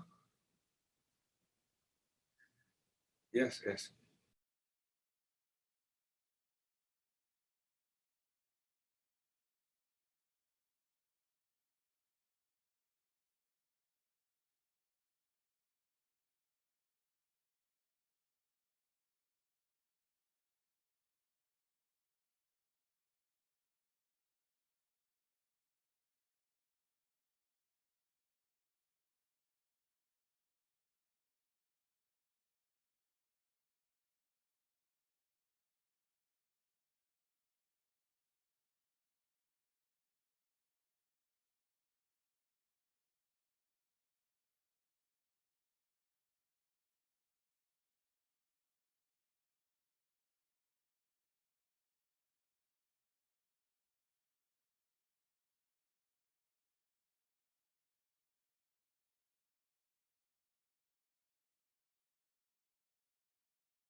All right, it is 2:52 and we are going to slowly but surely get started once everyone is back from break. Tamara? Yes, This Commissioner. is Jack Urban. I just got a call on my cell phone. Somebody is asking if there's going to be time for citizen comment at the end of the meeting. I don't recall if that's on the agenda. If we do that, we need to probably get a buy-in from the commissioners that we're willing to extend the meeting, or we could just rule that that's not part of our agenda. But I want us all to be aware that at least there's at least one person who wants to make a comment at the end of the meeting. So Of course, thank you for that. I'll leave that with you guys to handle. So commission body, starting with the mayor, what are your thoughts about this? I'm sorry to say my day is planned on being done at 4. We did have public comment as required. You know, maybe it would have been better at a different place on the agenda, but we did create a space on the agenda. Okay. I would suggest if there is some way to provide public comment, that we communicate what that is, even if it's not, in my opinion, if it's not, you know, voicemail kind of public comment that we have in these Zoom meetings. Is there a way for someone who wants someone to send an email or something like that? That would be my preference, but my day is planned to be done at 4. Mm-hmm. Well, I think we could have the people send their comments in by mail or message or email to the city clerk, and or a common point like that, and he can just distribute it to all of us, like he's starting to do already. Okay, great. Thank you so much for letting us know that. And we are going to keep our agenda moving. So hopefully everyone had a nice break. I am going to share my screen again. And now we are talking about economic and business development. So we're keeping those questions in mind, but of course, knowing that some of those we're not going to be able to have closure around, particularly around the picture of success and things of that nature. But we definitely want to make sure that we get questions answered to help to provide clarity on prioritizing this section of our plan. So with that, commissioners, what do you want to focus on for 2022 potentially related to economic and business development?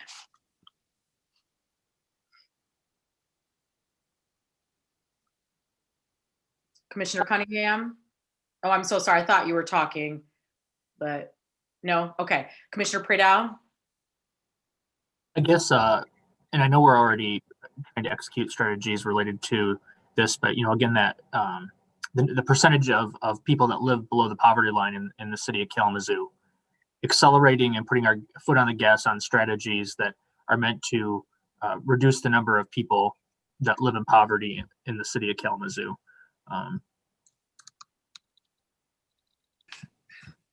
I mean, I think the thing that is staggering is that, you know, even after programs like the Kalamazoo Promise have been instituted, and other initiatives that have happened, it still has lingered around that one third of the entire city lives below the poverty line. And so, you know, I would really love to see us, you know, make that a tantamount central focus, and in partnering with organizations like Southwest Michigan First to make that a priority as well.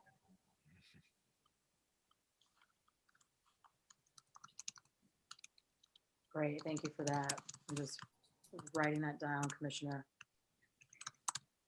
Beautiful, thank you. Others? I want us to be able to maintain some of our focus to be on local, not just attracting outside entrepreneurs, but to be on promoting, you know, local entrepreneurism and employment.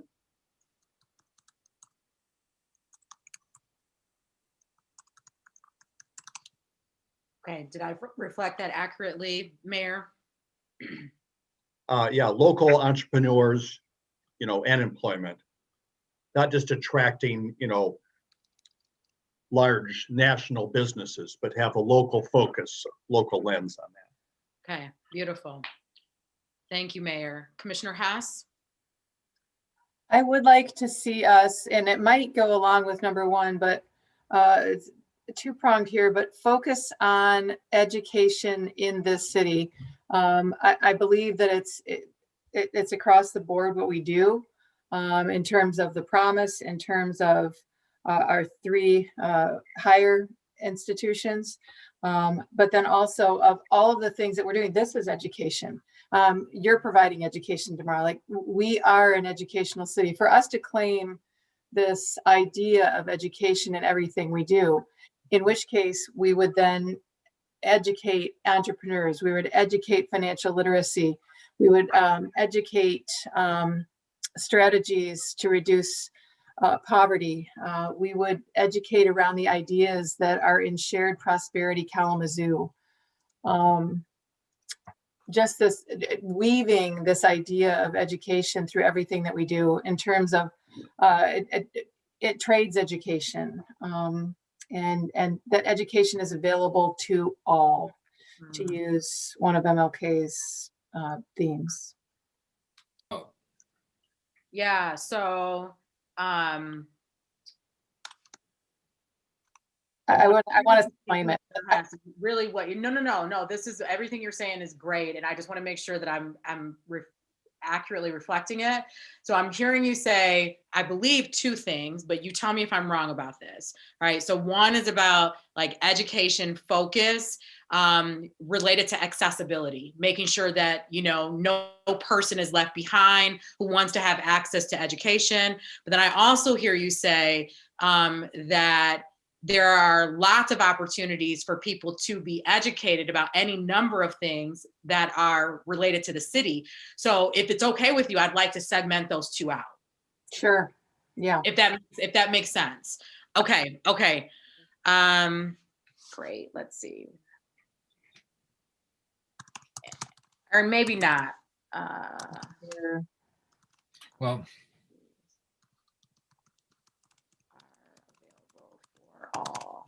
Jack? Well, I wanted to call out specifically educational programs for non-college students, construction worker training, leading to certifications, and all those things that the city may not do itself, but can be the convener or catalyst for others to do within the city.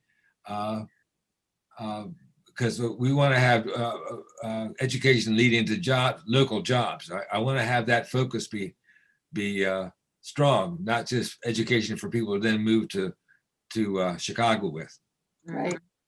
Yeah.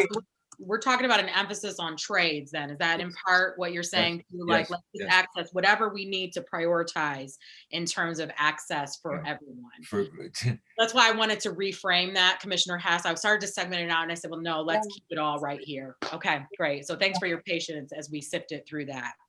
And thank you for helping us to frame that as well, Commissioner Urban. All right, other things that we want to focus on in terms of economic and business development. Mara, it's Aaron. Yes, go ahead, Commissioner. So all of our core urban neighborhoods have a corridor, a main street, if you will. And if that main street doesn't exist, like in my neighborhood, there's a four corner, commercial, node that really needs some infused investment. So I would frame it as, investing in our commercial corridors in our urban neighborhoods that directly link or lead us into downtown.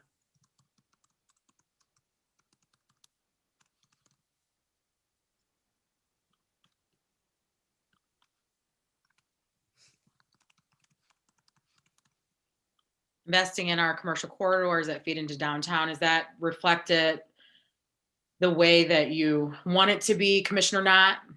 I think the one word that's missing is our neighborhood commercial corridors. Oh, great.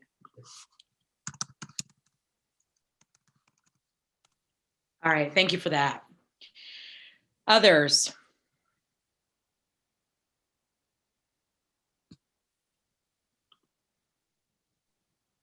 I see. All right. Like we've heard from Commissioner Urban. everyone. Yeah, you've heard from me.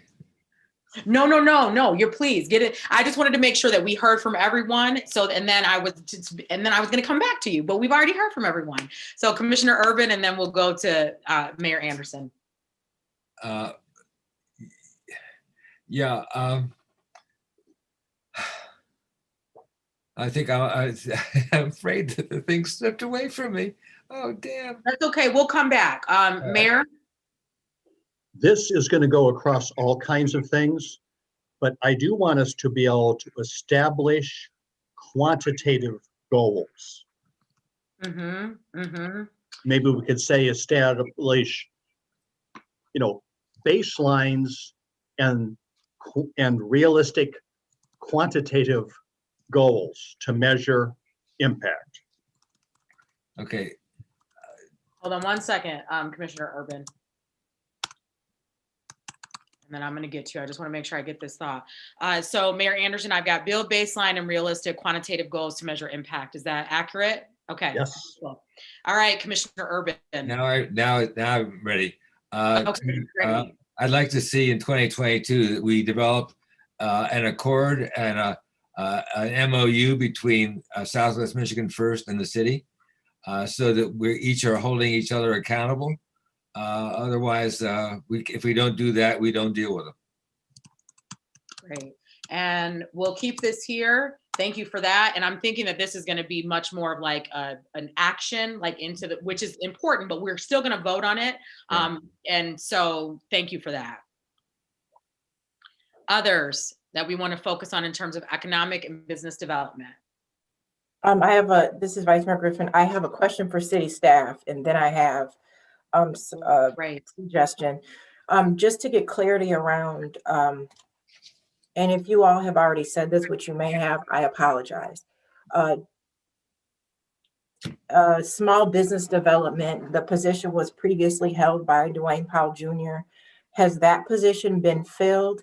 Where are we at with that? And then I do have some other comments. Great. Thank you, Vice Mayor. Who wants to respond to that? Go ahead, Rebecca. Hi, Vice Mayor. This is Rebecca Kick. I'm the Director of Community Planning and Economic Development. And we hired Ms. Melody Dakin. She is the neighborhood specialist and that business development coordinator that we hired to replace Dwayne Powell. And she has just started, I think she's coming into her second or third month of work. So again, she's under the mentorship of Antonio Mitchell, who is the community investment manager. And so they're working on many initiatives, and we really do hope to give you an update, possibly at one of the committee of the whole meetings in the future. That would be a fantastic opportunity to introduce her to all of you and to Antonio Mitchell and the vision that they have for that team. Great. Thank you so much.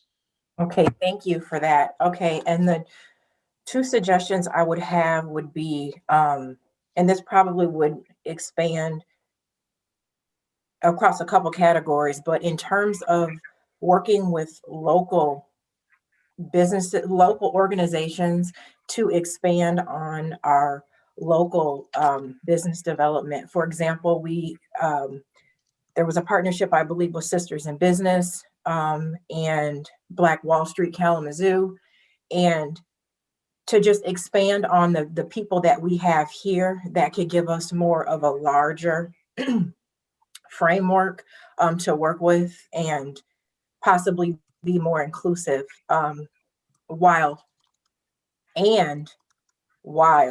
some previous organizations that we have heavily relied on are getting where they need to be, but also just continuing to expand and look outside of. If we want to have different results, we have to do different things, right? And so I'm looking at the possibilities of expanding our traditional sense of economic and business development. The other component I would add to that would be possibly a youth component for business development.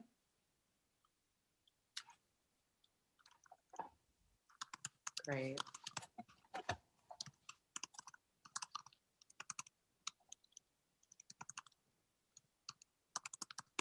All right, beautiful. So Vice Mayor, thank you so much for sharing that. Do I have the two items reflected exactly the way that you would like?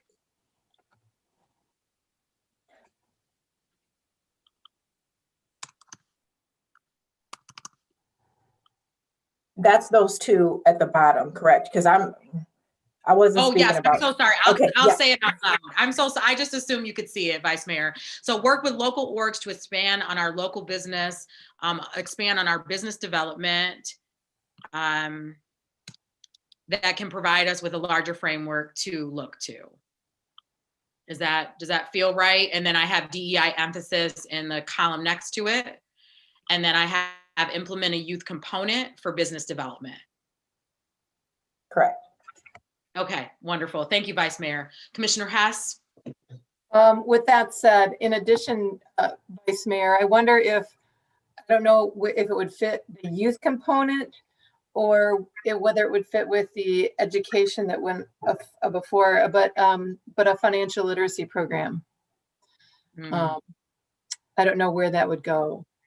Great. So what we're gonna do is put it here, Commissioner Hess, if it's okay, so that we have it documented and we can make sure that, okay. And so does that feel like it fits there? Vice Mayor, do you think the financial literacy fits with the youth component, or should we keep financial literacy under the accessible opportunities related to education? I think that's probably a both and, because the youth need to know about it as well as adults. So. Okay, great. So I'm just gonna put it both. Okay. Oh, for the other one, I'm sorry. Other kinds of priorities that the commission wants to have reflected under economic and business development. Support Black, Indigenous, and people of color through the pandemic businesses.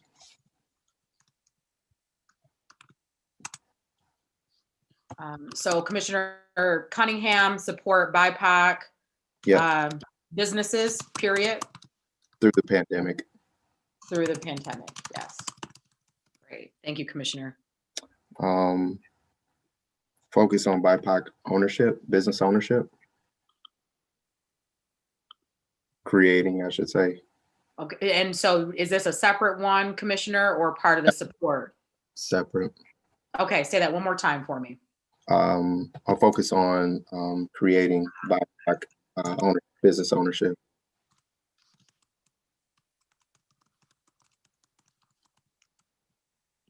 Okay, great. Thank you, Commissioner Cunningham.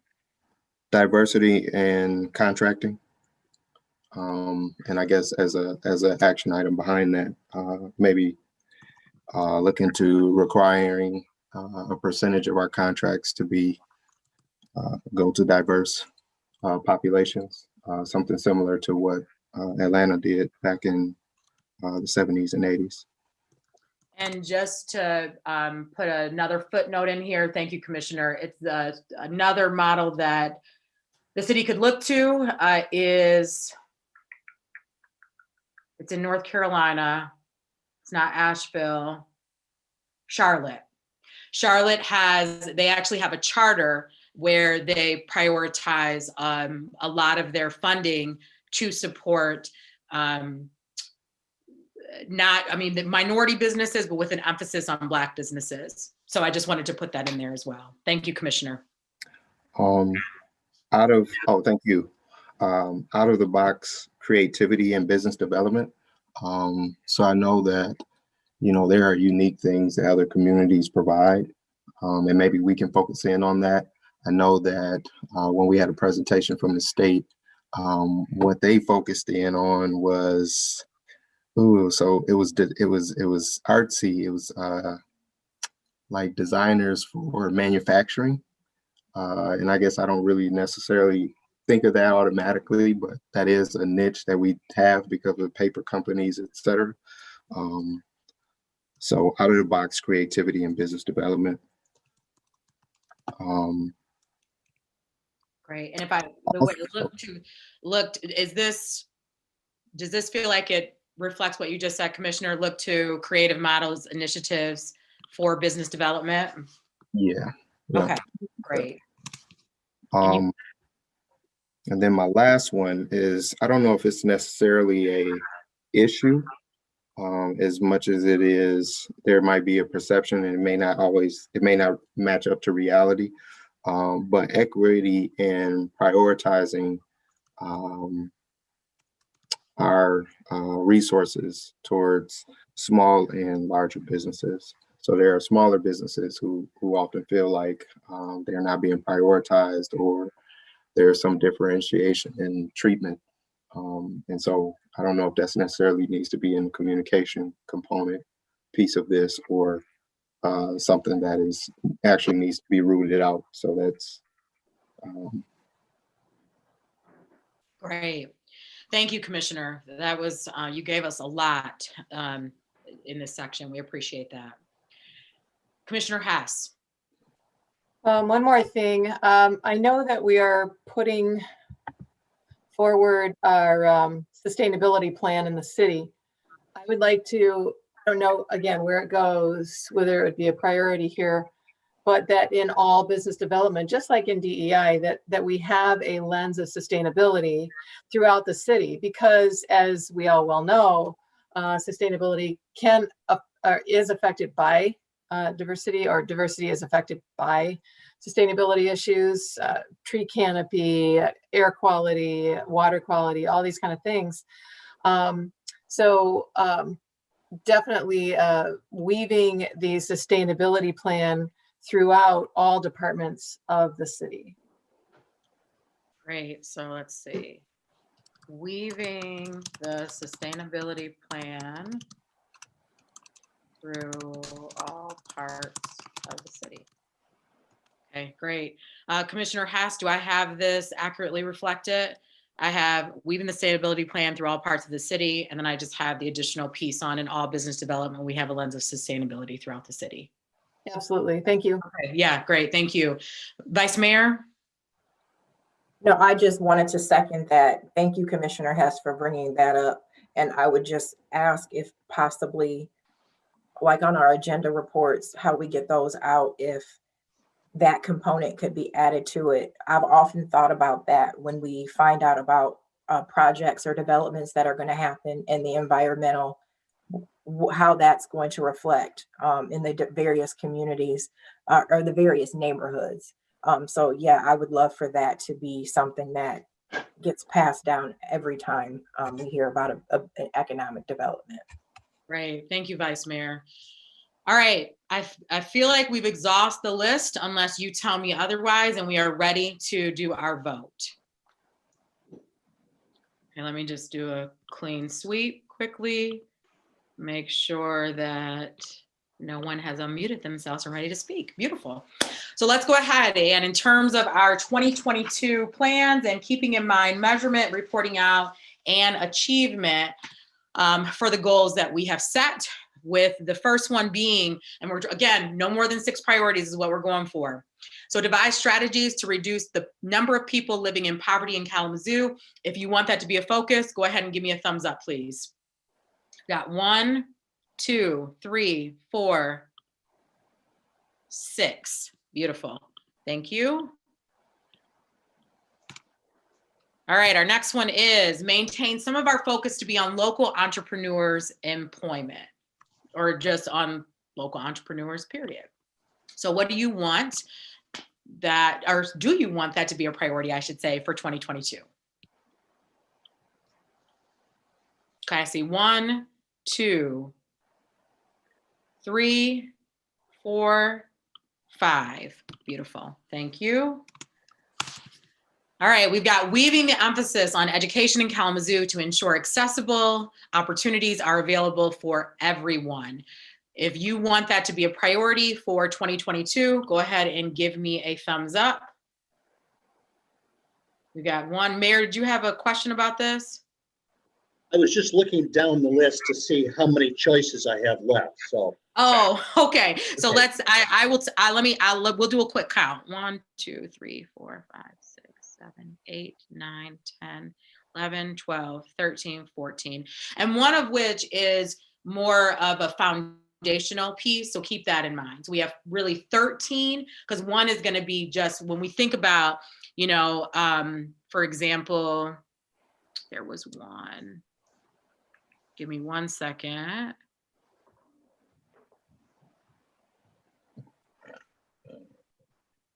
Yeah, there was one that I felt like that was a foundational one, but we'll get to that one.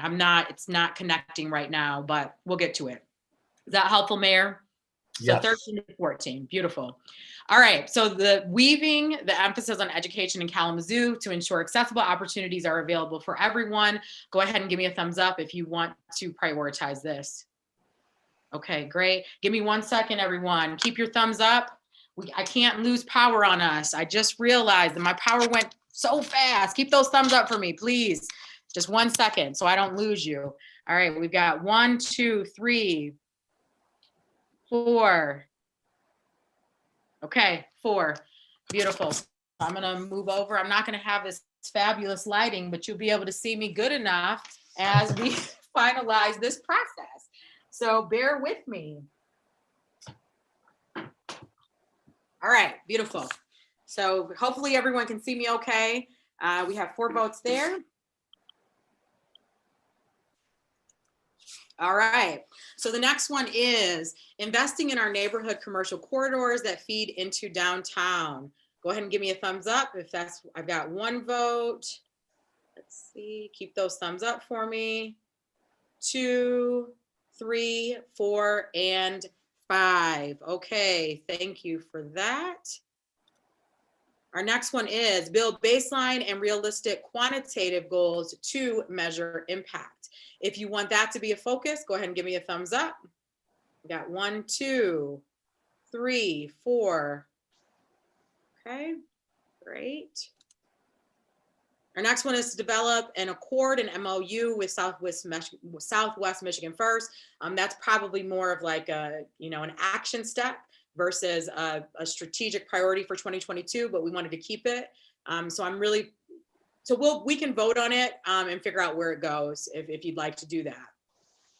Who wants to focus on that, developing an accord and MOU with Southwest Michigan First? It's an action thing. Yeah. Okay, great. So we're going to keep, it's still going to be reflected here, Commissioner. And we've got your vote on that one. So the next one is work with local orgs to expand on our business development that can provide us with a larger framework to look to. If you want to prioritize that, give me a thumbs up. Go ahead and keep your thumbs up for a second. We've got 1, 2, 3. All right. Thank you for that. The next one is to implement a youth component for business development. If you want that to be a focal point, go ahead and give me a thumbs up. I've got 1, 2, 3, 4. Great, thank you. We have support BIPOC businesses through the pandemic.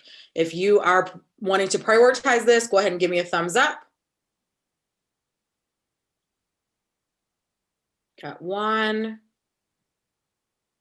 Okay, keep those thumbs up. 2. All right, I've got 2 votes on that.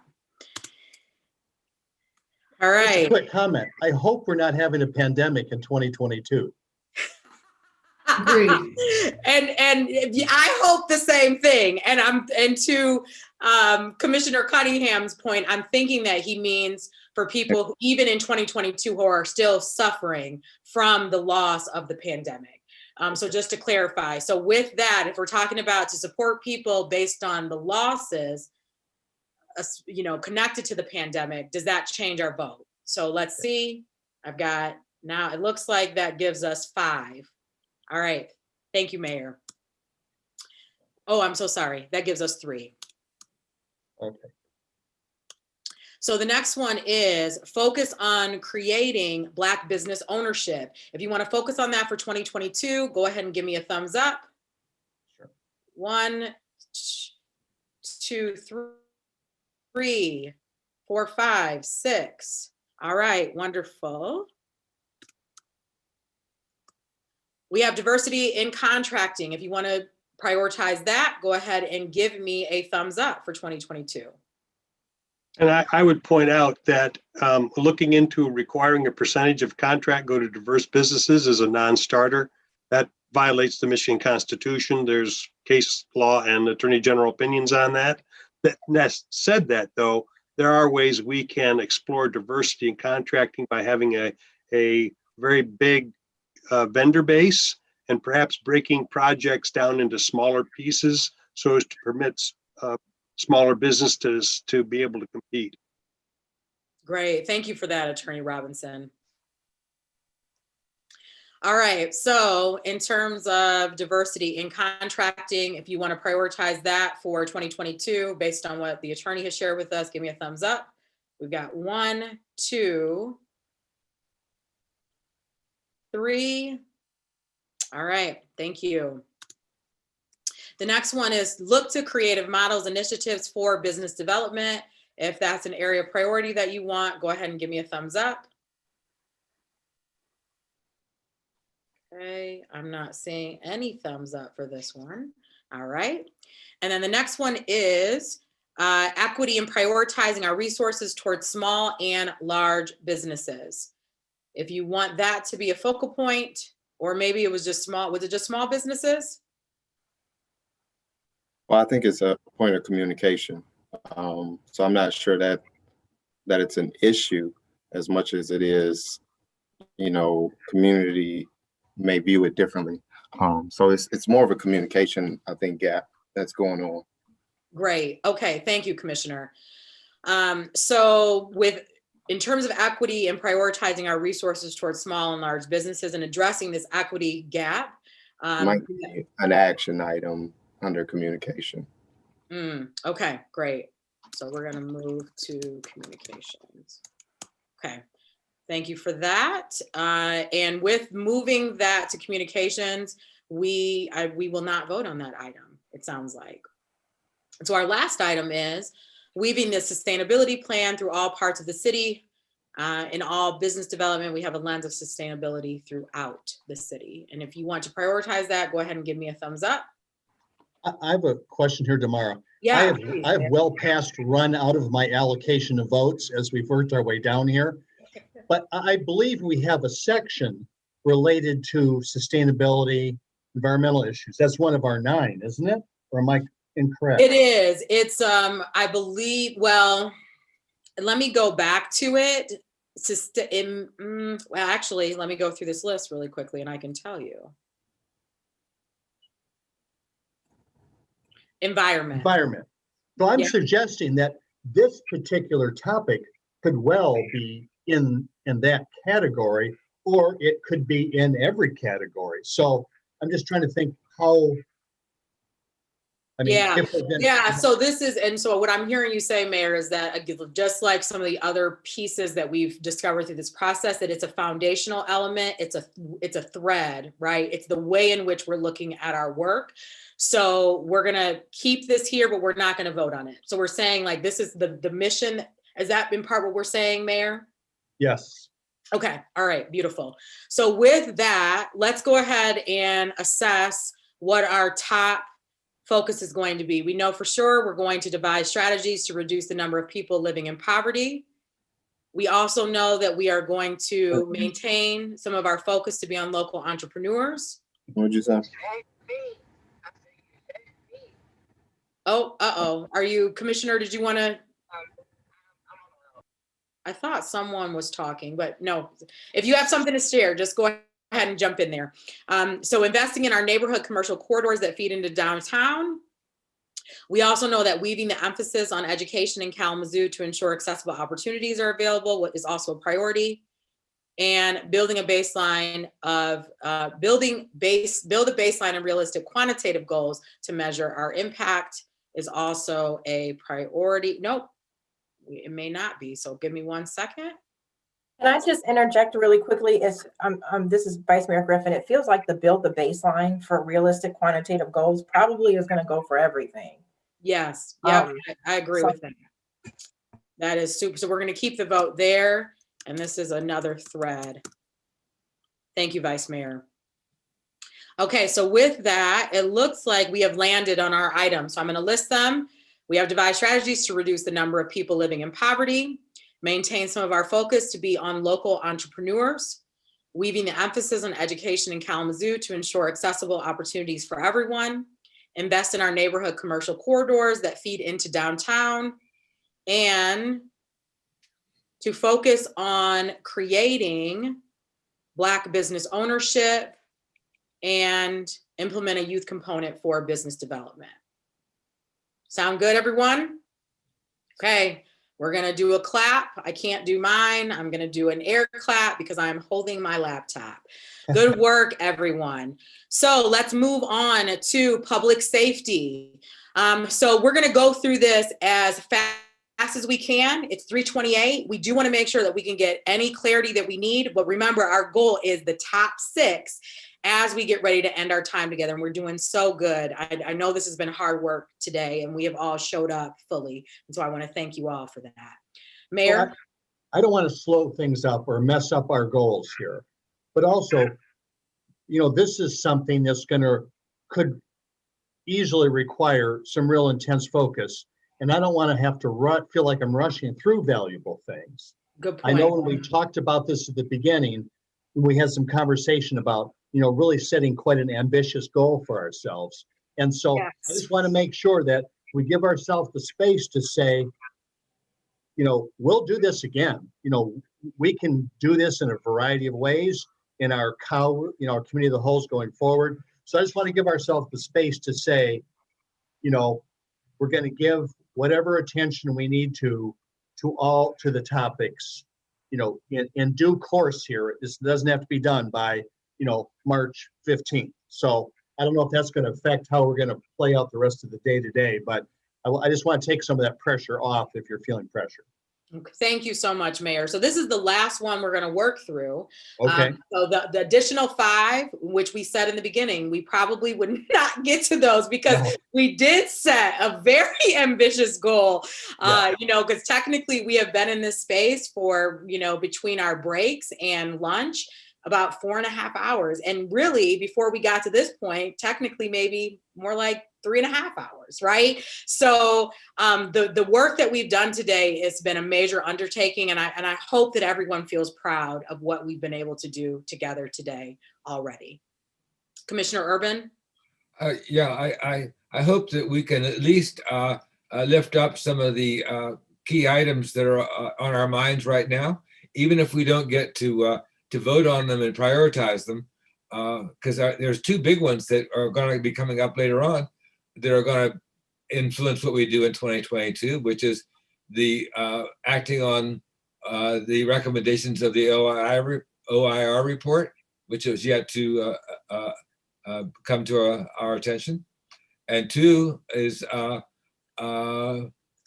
acting on whatever happens on account of what's going on with George Floyd's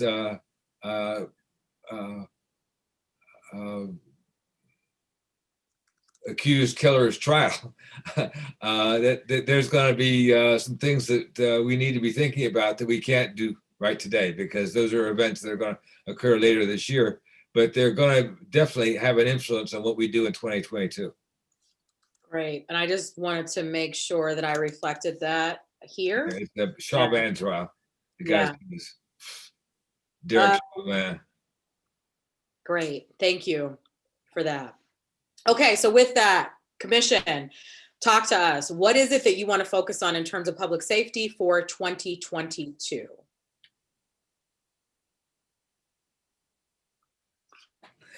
I'd like to see us continue our growth in community policing and reaching out to neighborhoods.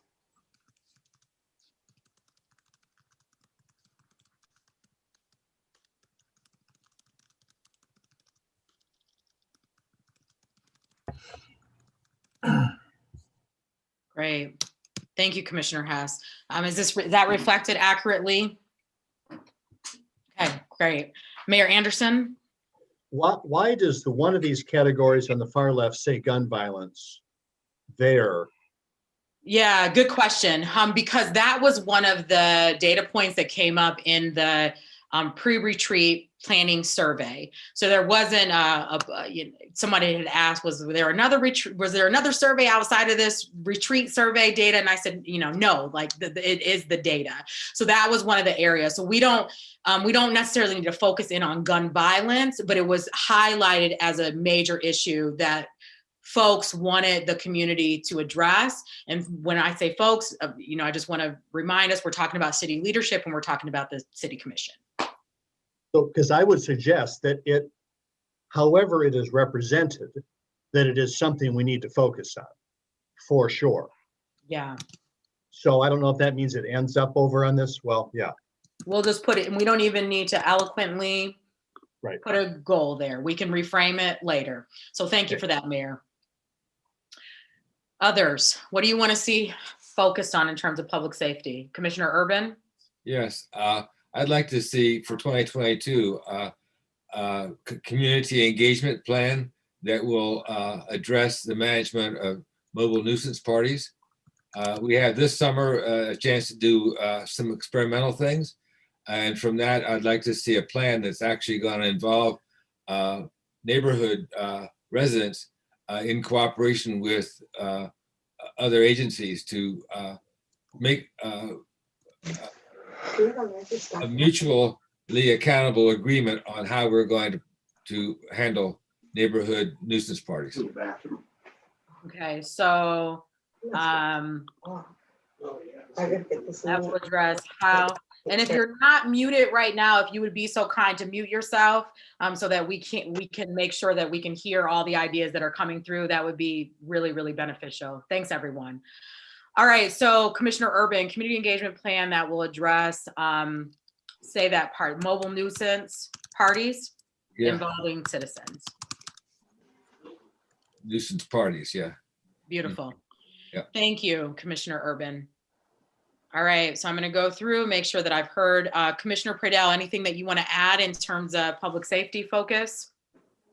I put down the gun violence intervention, but I think there's kind of two parts to gun violence intervention. It's like the proactive steps that we take to prevent gun violence in the first place, but then on the back end, treating the trauma that comes from it and the aftermath that it causes to individuals and families. And I think so. I guess it's two pieces to that as well, but really prioritizing that. And I can't emphasize that one enough.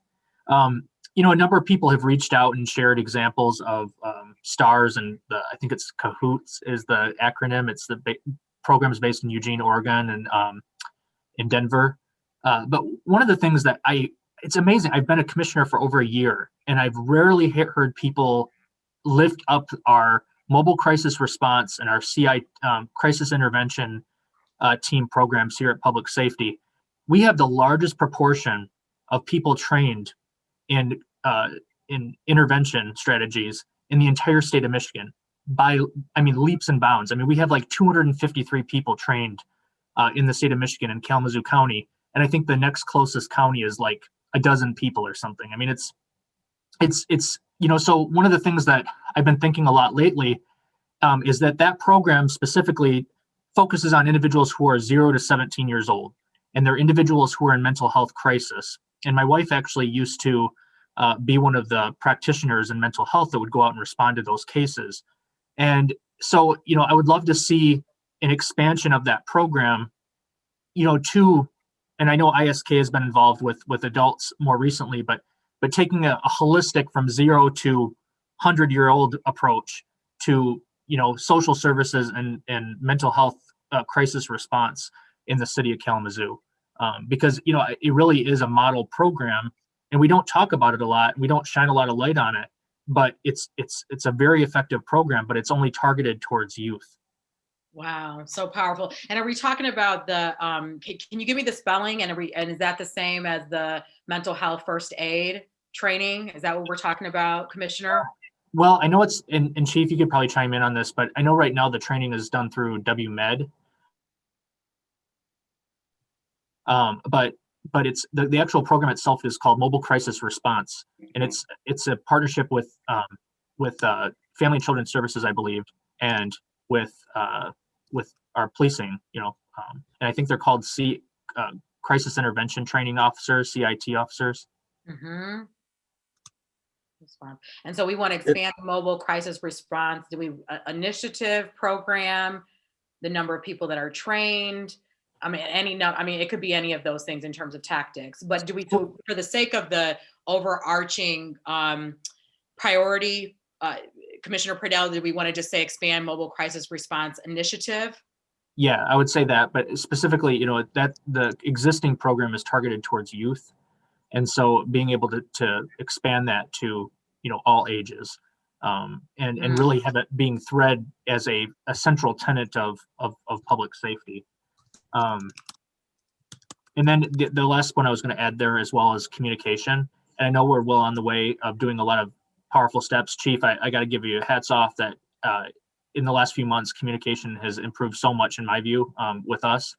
But I think that, it's a continued work in progress.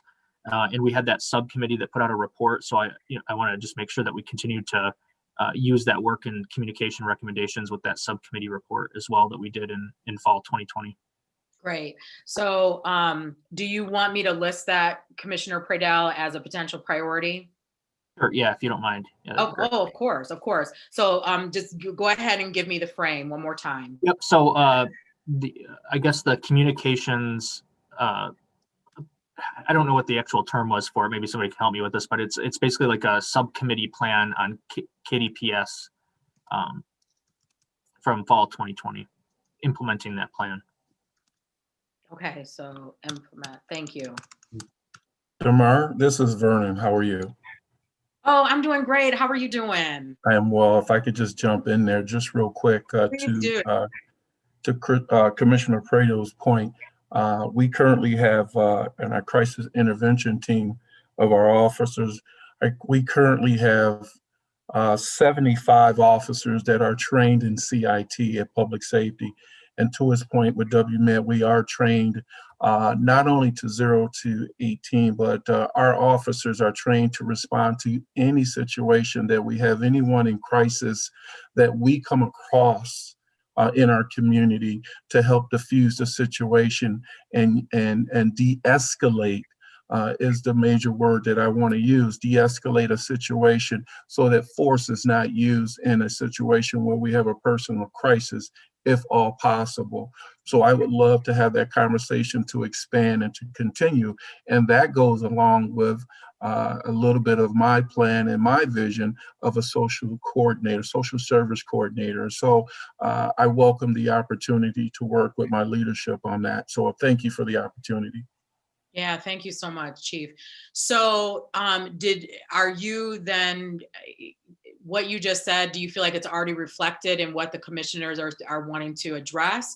And are you offering that the commissioners think about an expanded viewpoint of this? I think an expanded viewpoint, as the vision of Commissioner Prato just elaborated, is certainly warranted in our community.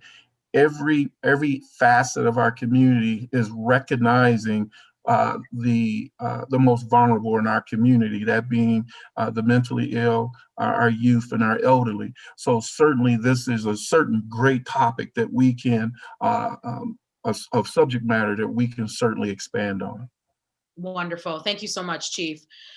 All right. And is there anything else that I need to reflect based on what the Chief has offered and Commissioner Prato? This is Vice Mayor Griffin. I do have one question and a couple comments. One, if someone can tell me when the outcomes are, when the report from the OIR group is supposed to be completed? Commissioner, Vice Mayor Griffin, this is Vernon again. My understanding that will be somewhere around 120 days after all things have been completed, that being the interviews and the videos have been reviewed. So I think we're looking around the August, September date, early fall is when that should be completed. Great. Thank you, Chief. Yeah, and if I could just add one more thing, that again is that report will be a report out on our reaction of force and things of that nature on the summer of 2020 and not on gun violence. Thank you for that. That just helps me. We've got the equity report that's coming through in the fall, which I know will include public safety. And then we have this OIR group. And even though that's for a previous event, it could feed into some of the things we need to work on. So one thing I would like to list here would be union contracts. And I know it came up previously, but to have knowledge of when those contracts are up. I know there's several different union contracts in existence, but so that I would like to see that happen absolutely in 2022 and moving forward. And starting now, if at all possible, but so that we're in a position to best negotiate or have a position for the city. But if we don't know when those contracts come up, then we'll always be behind the ball in that respect. And then I also want to lift up Kalamazoo County ALPACT. They hosted a community empowered centered policing reform solution forum February 25th. And if I don't know if anyone on the commission had a chance to go to that. If not, I do have that available so folks can watch that. There were a lot of really great ideas and suggestions. Some of the things that our KDPS is working on that could probably just be expanded and expounded on, but it would give us a lens to offer suggestions or offer priorities from someone who has even a better lens than we do, not being public safety officers.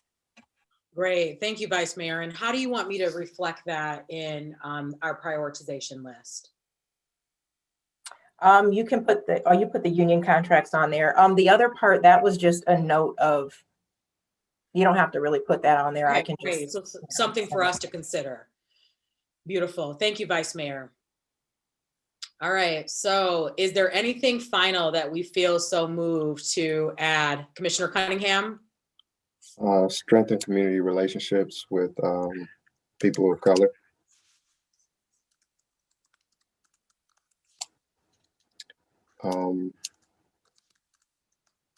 Cultural focus internally on DEI. So building that culture. Say that one more time, Commissioner, please. Building the internal culture of DEI. within the department.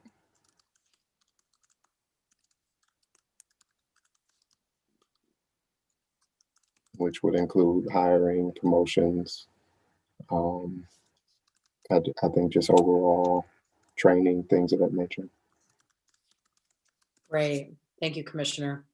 And just want to make sure that I have it reflected here in your voice: strengthen community relations with people of color and building an internal culture of DEI in the department.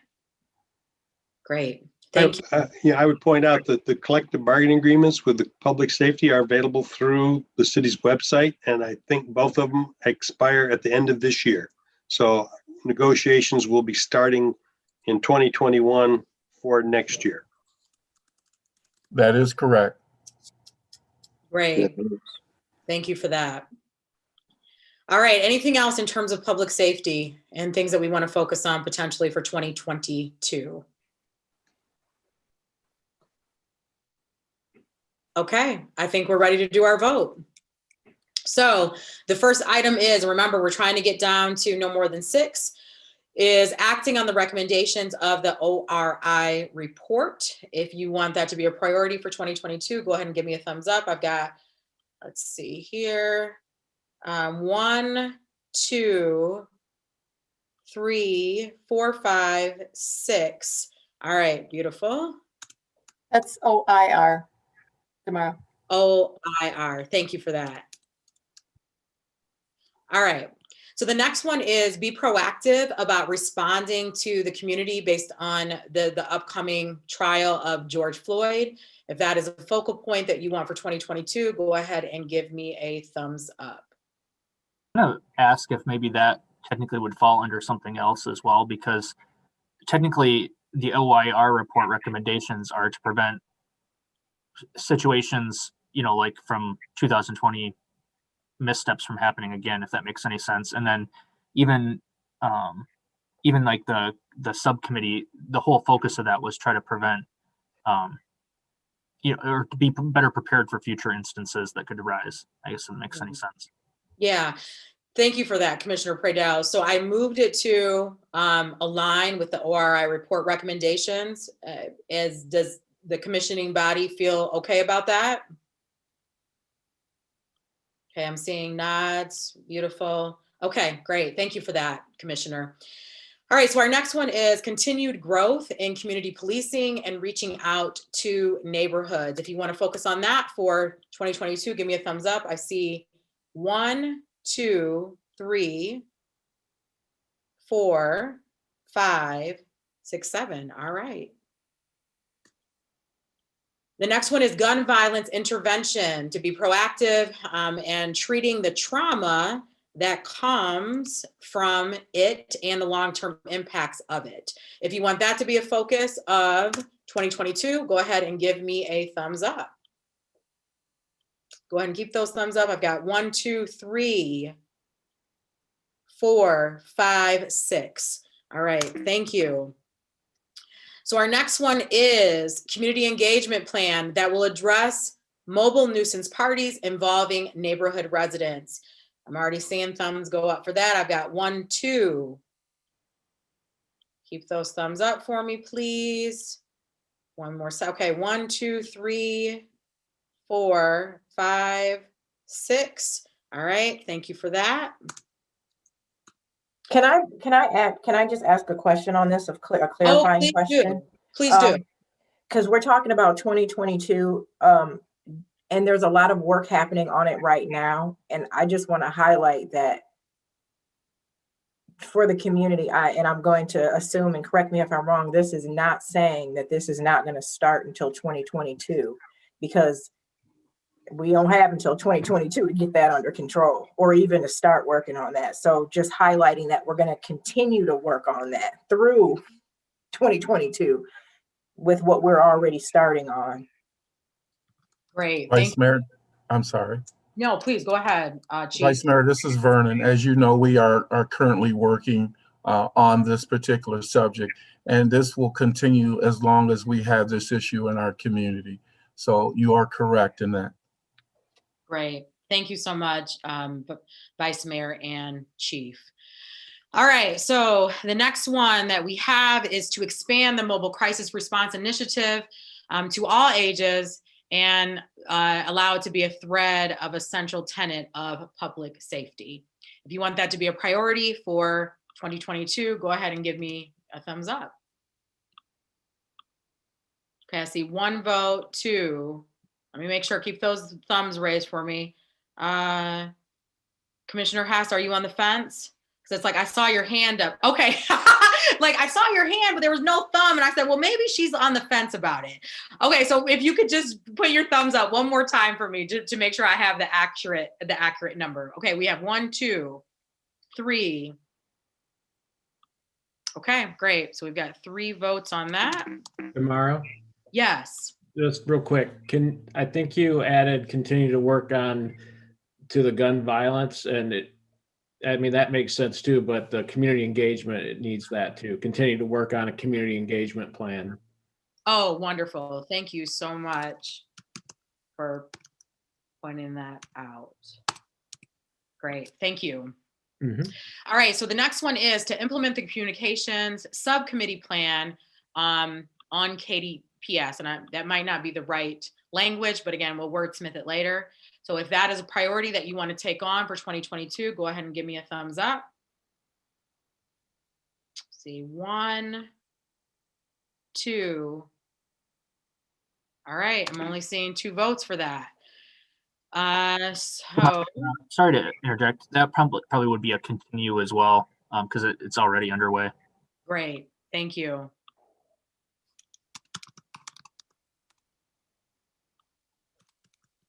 Okay, so the next one we have is have timely knowledge of union contracts.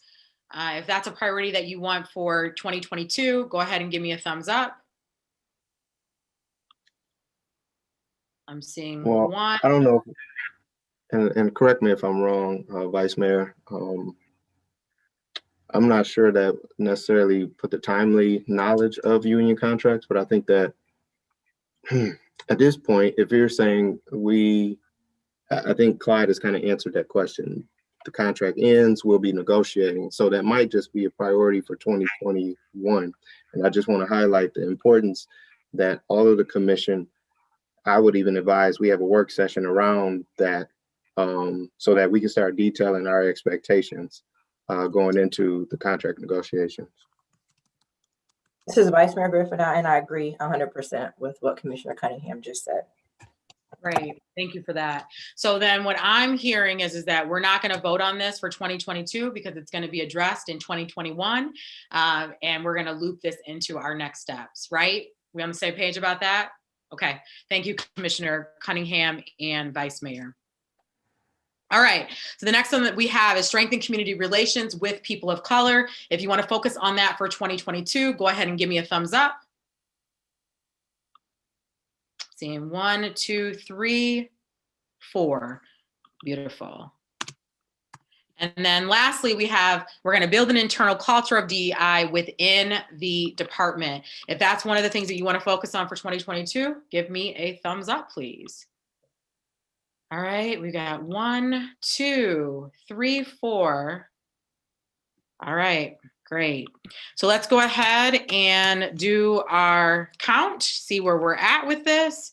All right, so we know for sure continuing growth in community, policing and reaching out to neighborhoods is a priority. Acting on the recommendations of the OIR report is a priority.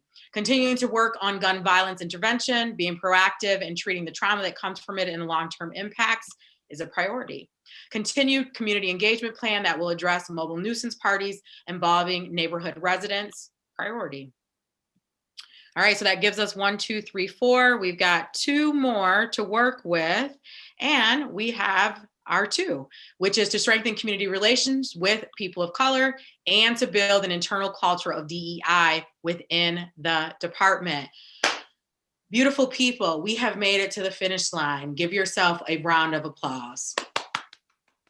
We did it, we did it, we did it. So with that, we are going to now take about no more than 5 minutes, because I believe that the mayor will only need about a minute to close us out. We will take 5 minutes to ascertain next steps, some of which we've already outlined. So the first that I want to offer is to have a work session to detail expectations for union contracts, which I know it's not to do with 2022, but it is the next step. If that's a next step you want to take on, commissioners, just go ahead and give me a thumbs up. Okay, beautiful. The next thing that I heard that came out from Commissioner Urban earlier was doing internal work as a commission to strengthen whatever things that need to be strengthened, right? So that you can carry out this work. Is that a priority that in terms of next steps that the commission wants to take on? Give me a thumbs up if you want to do some more internal work as a commissioning body. Okay, I'm seeing Commissioner Pradell, give me a nod. I see a thumbs up. Commissioner Cunningham. Okay, beautiful. All right, so we know for sure, so we got those two next steps already identified. Additional next steps, and we're gonna just kind of do a brain dump around these next steps and hopefully get consensus around them. Other next steps that we want to see as a part of this process. Yeah, Commissioner Damara, I heard too early on about just where we're at with respect to the 6 priorities in each category. Oh, yes. Okay. And so when you say where we're at, city manager, do you mean in terms of assessing what work has already been done and then connecting it with all the data that we already have so that we can start to field some action, right? Okay, beautiful. Thank you, city manager. And my assumption is that the commissioning body would be in support of that, but I just want to confirm. Everyone good with that in terms of next steps? Okay, beautiful. Thank you for that, city manager. What else in terms of next steps? Well, I think that after the city manager and the staff have assessed where we are with these things, I'd like to have a work session on each one of these as a follow-up, so that we're now we know where we are, we know where we want to be. So then the next work session would be how are we going to get there? Absolutely. So I can see four work sessions at least coming out of this. Yeah, and the work that the city manager just framed will help to support that. So that's great. And commissioning body, is that something that you're in agreement to in terms of next steps? I know it seems obvious, but I just want to make sure every step of the way we've got your buy-in. All right, beautiful. Thank you, Commissioner Urban. Other next steps that we want to identify? I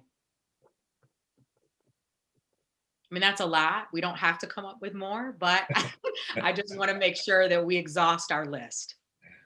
So I'm going to actually go through and just check in with each commissioner just to make sure. Commissioner Pradell, any next step recommendations?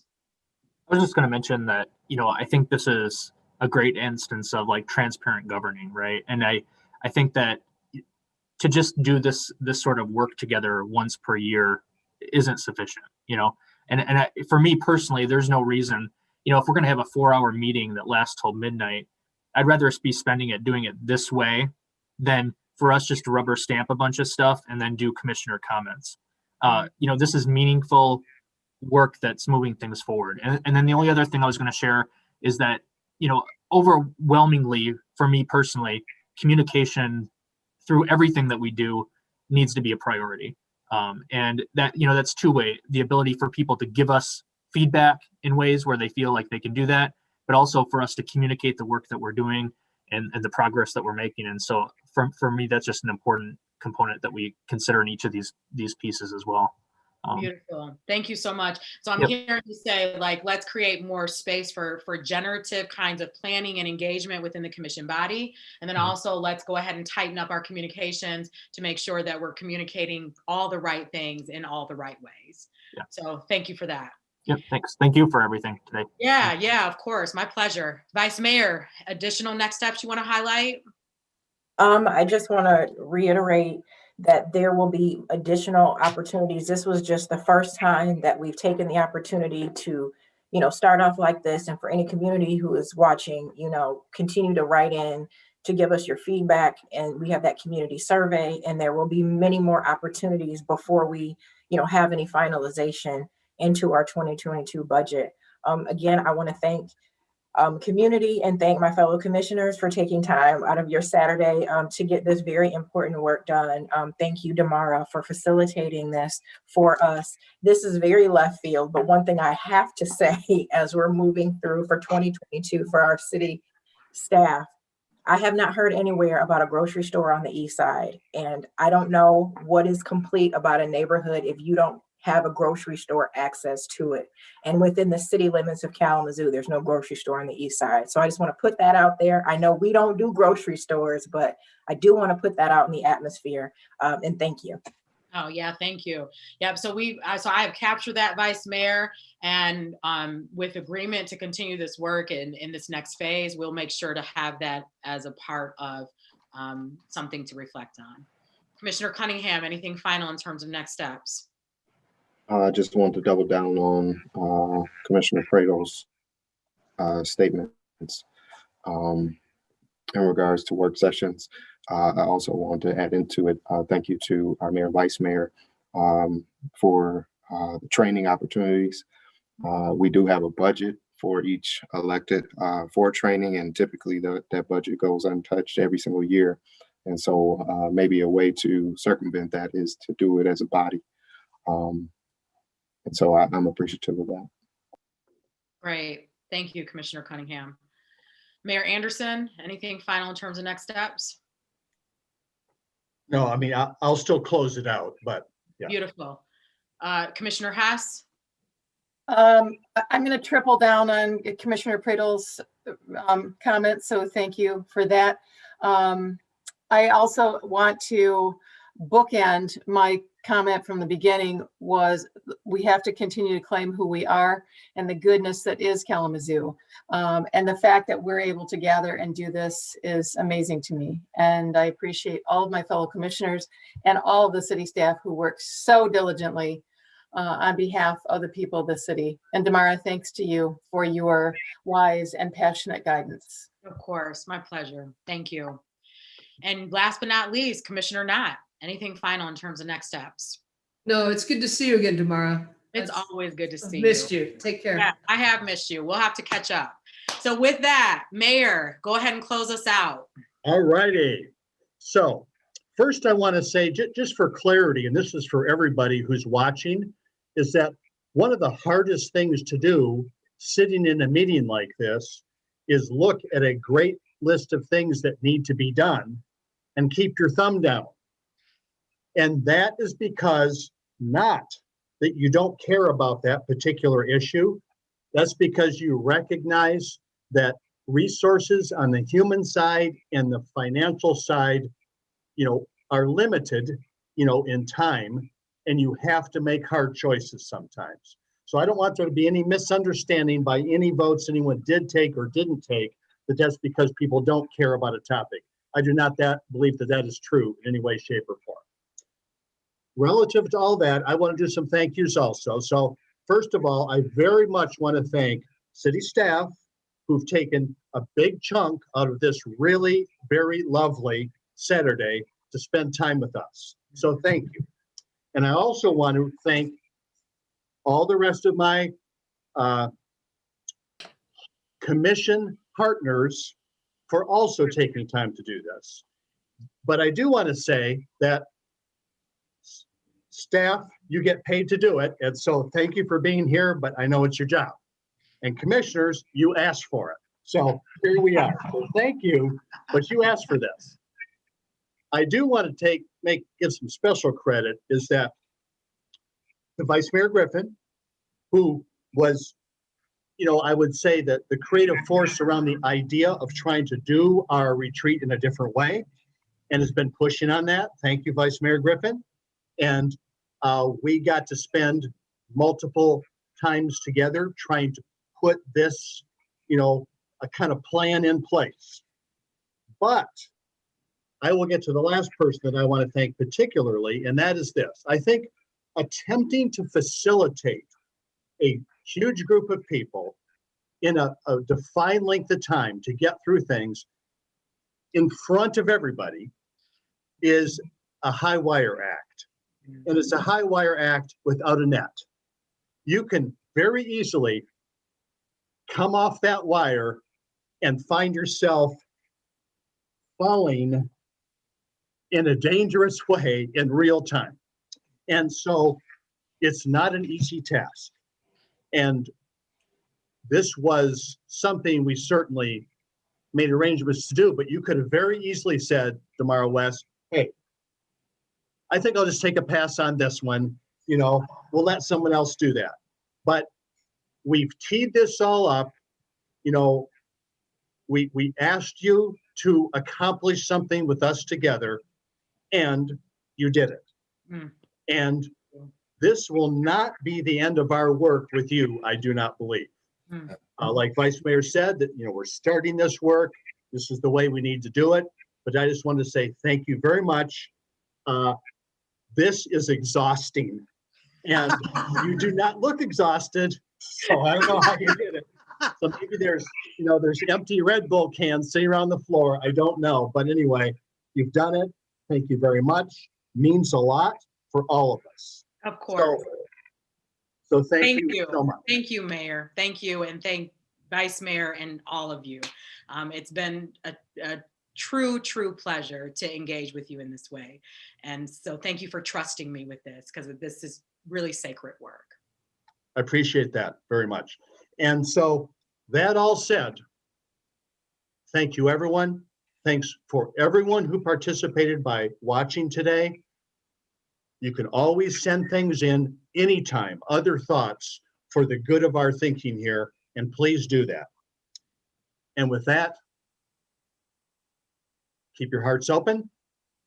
I love you, Kalamazoo. We are adjourned.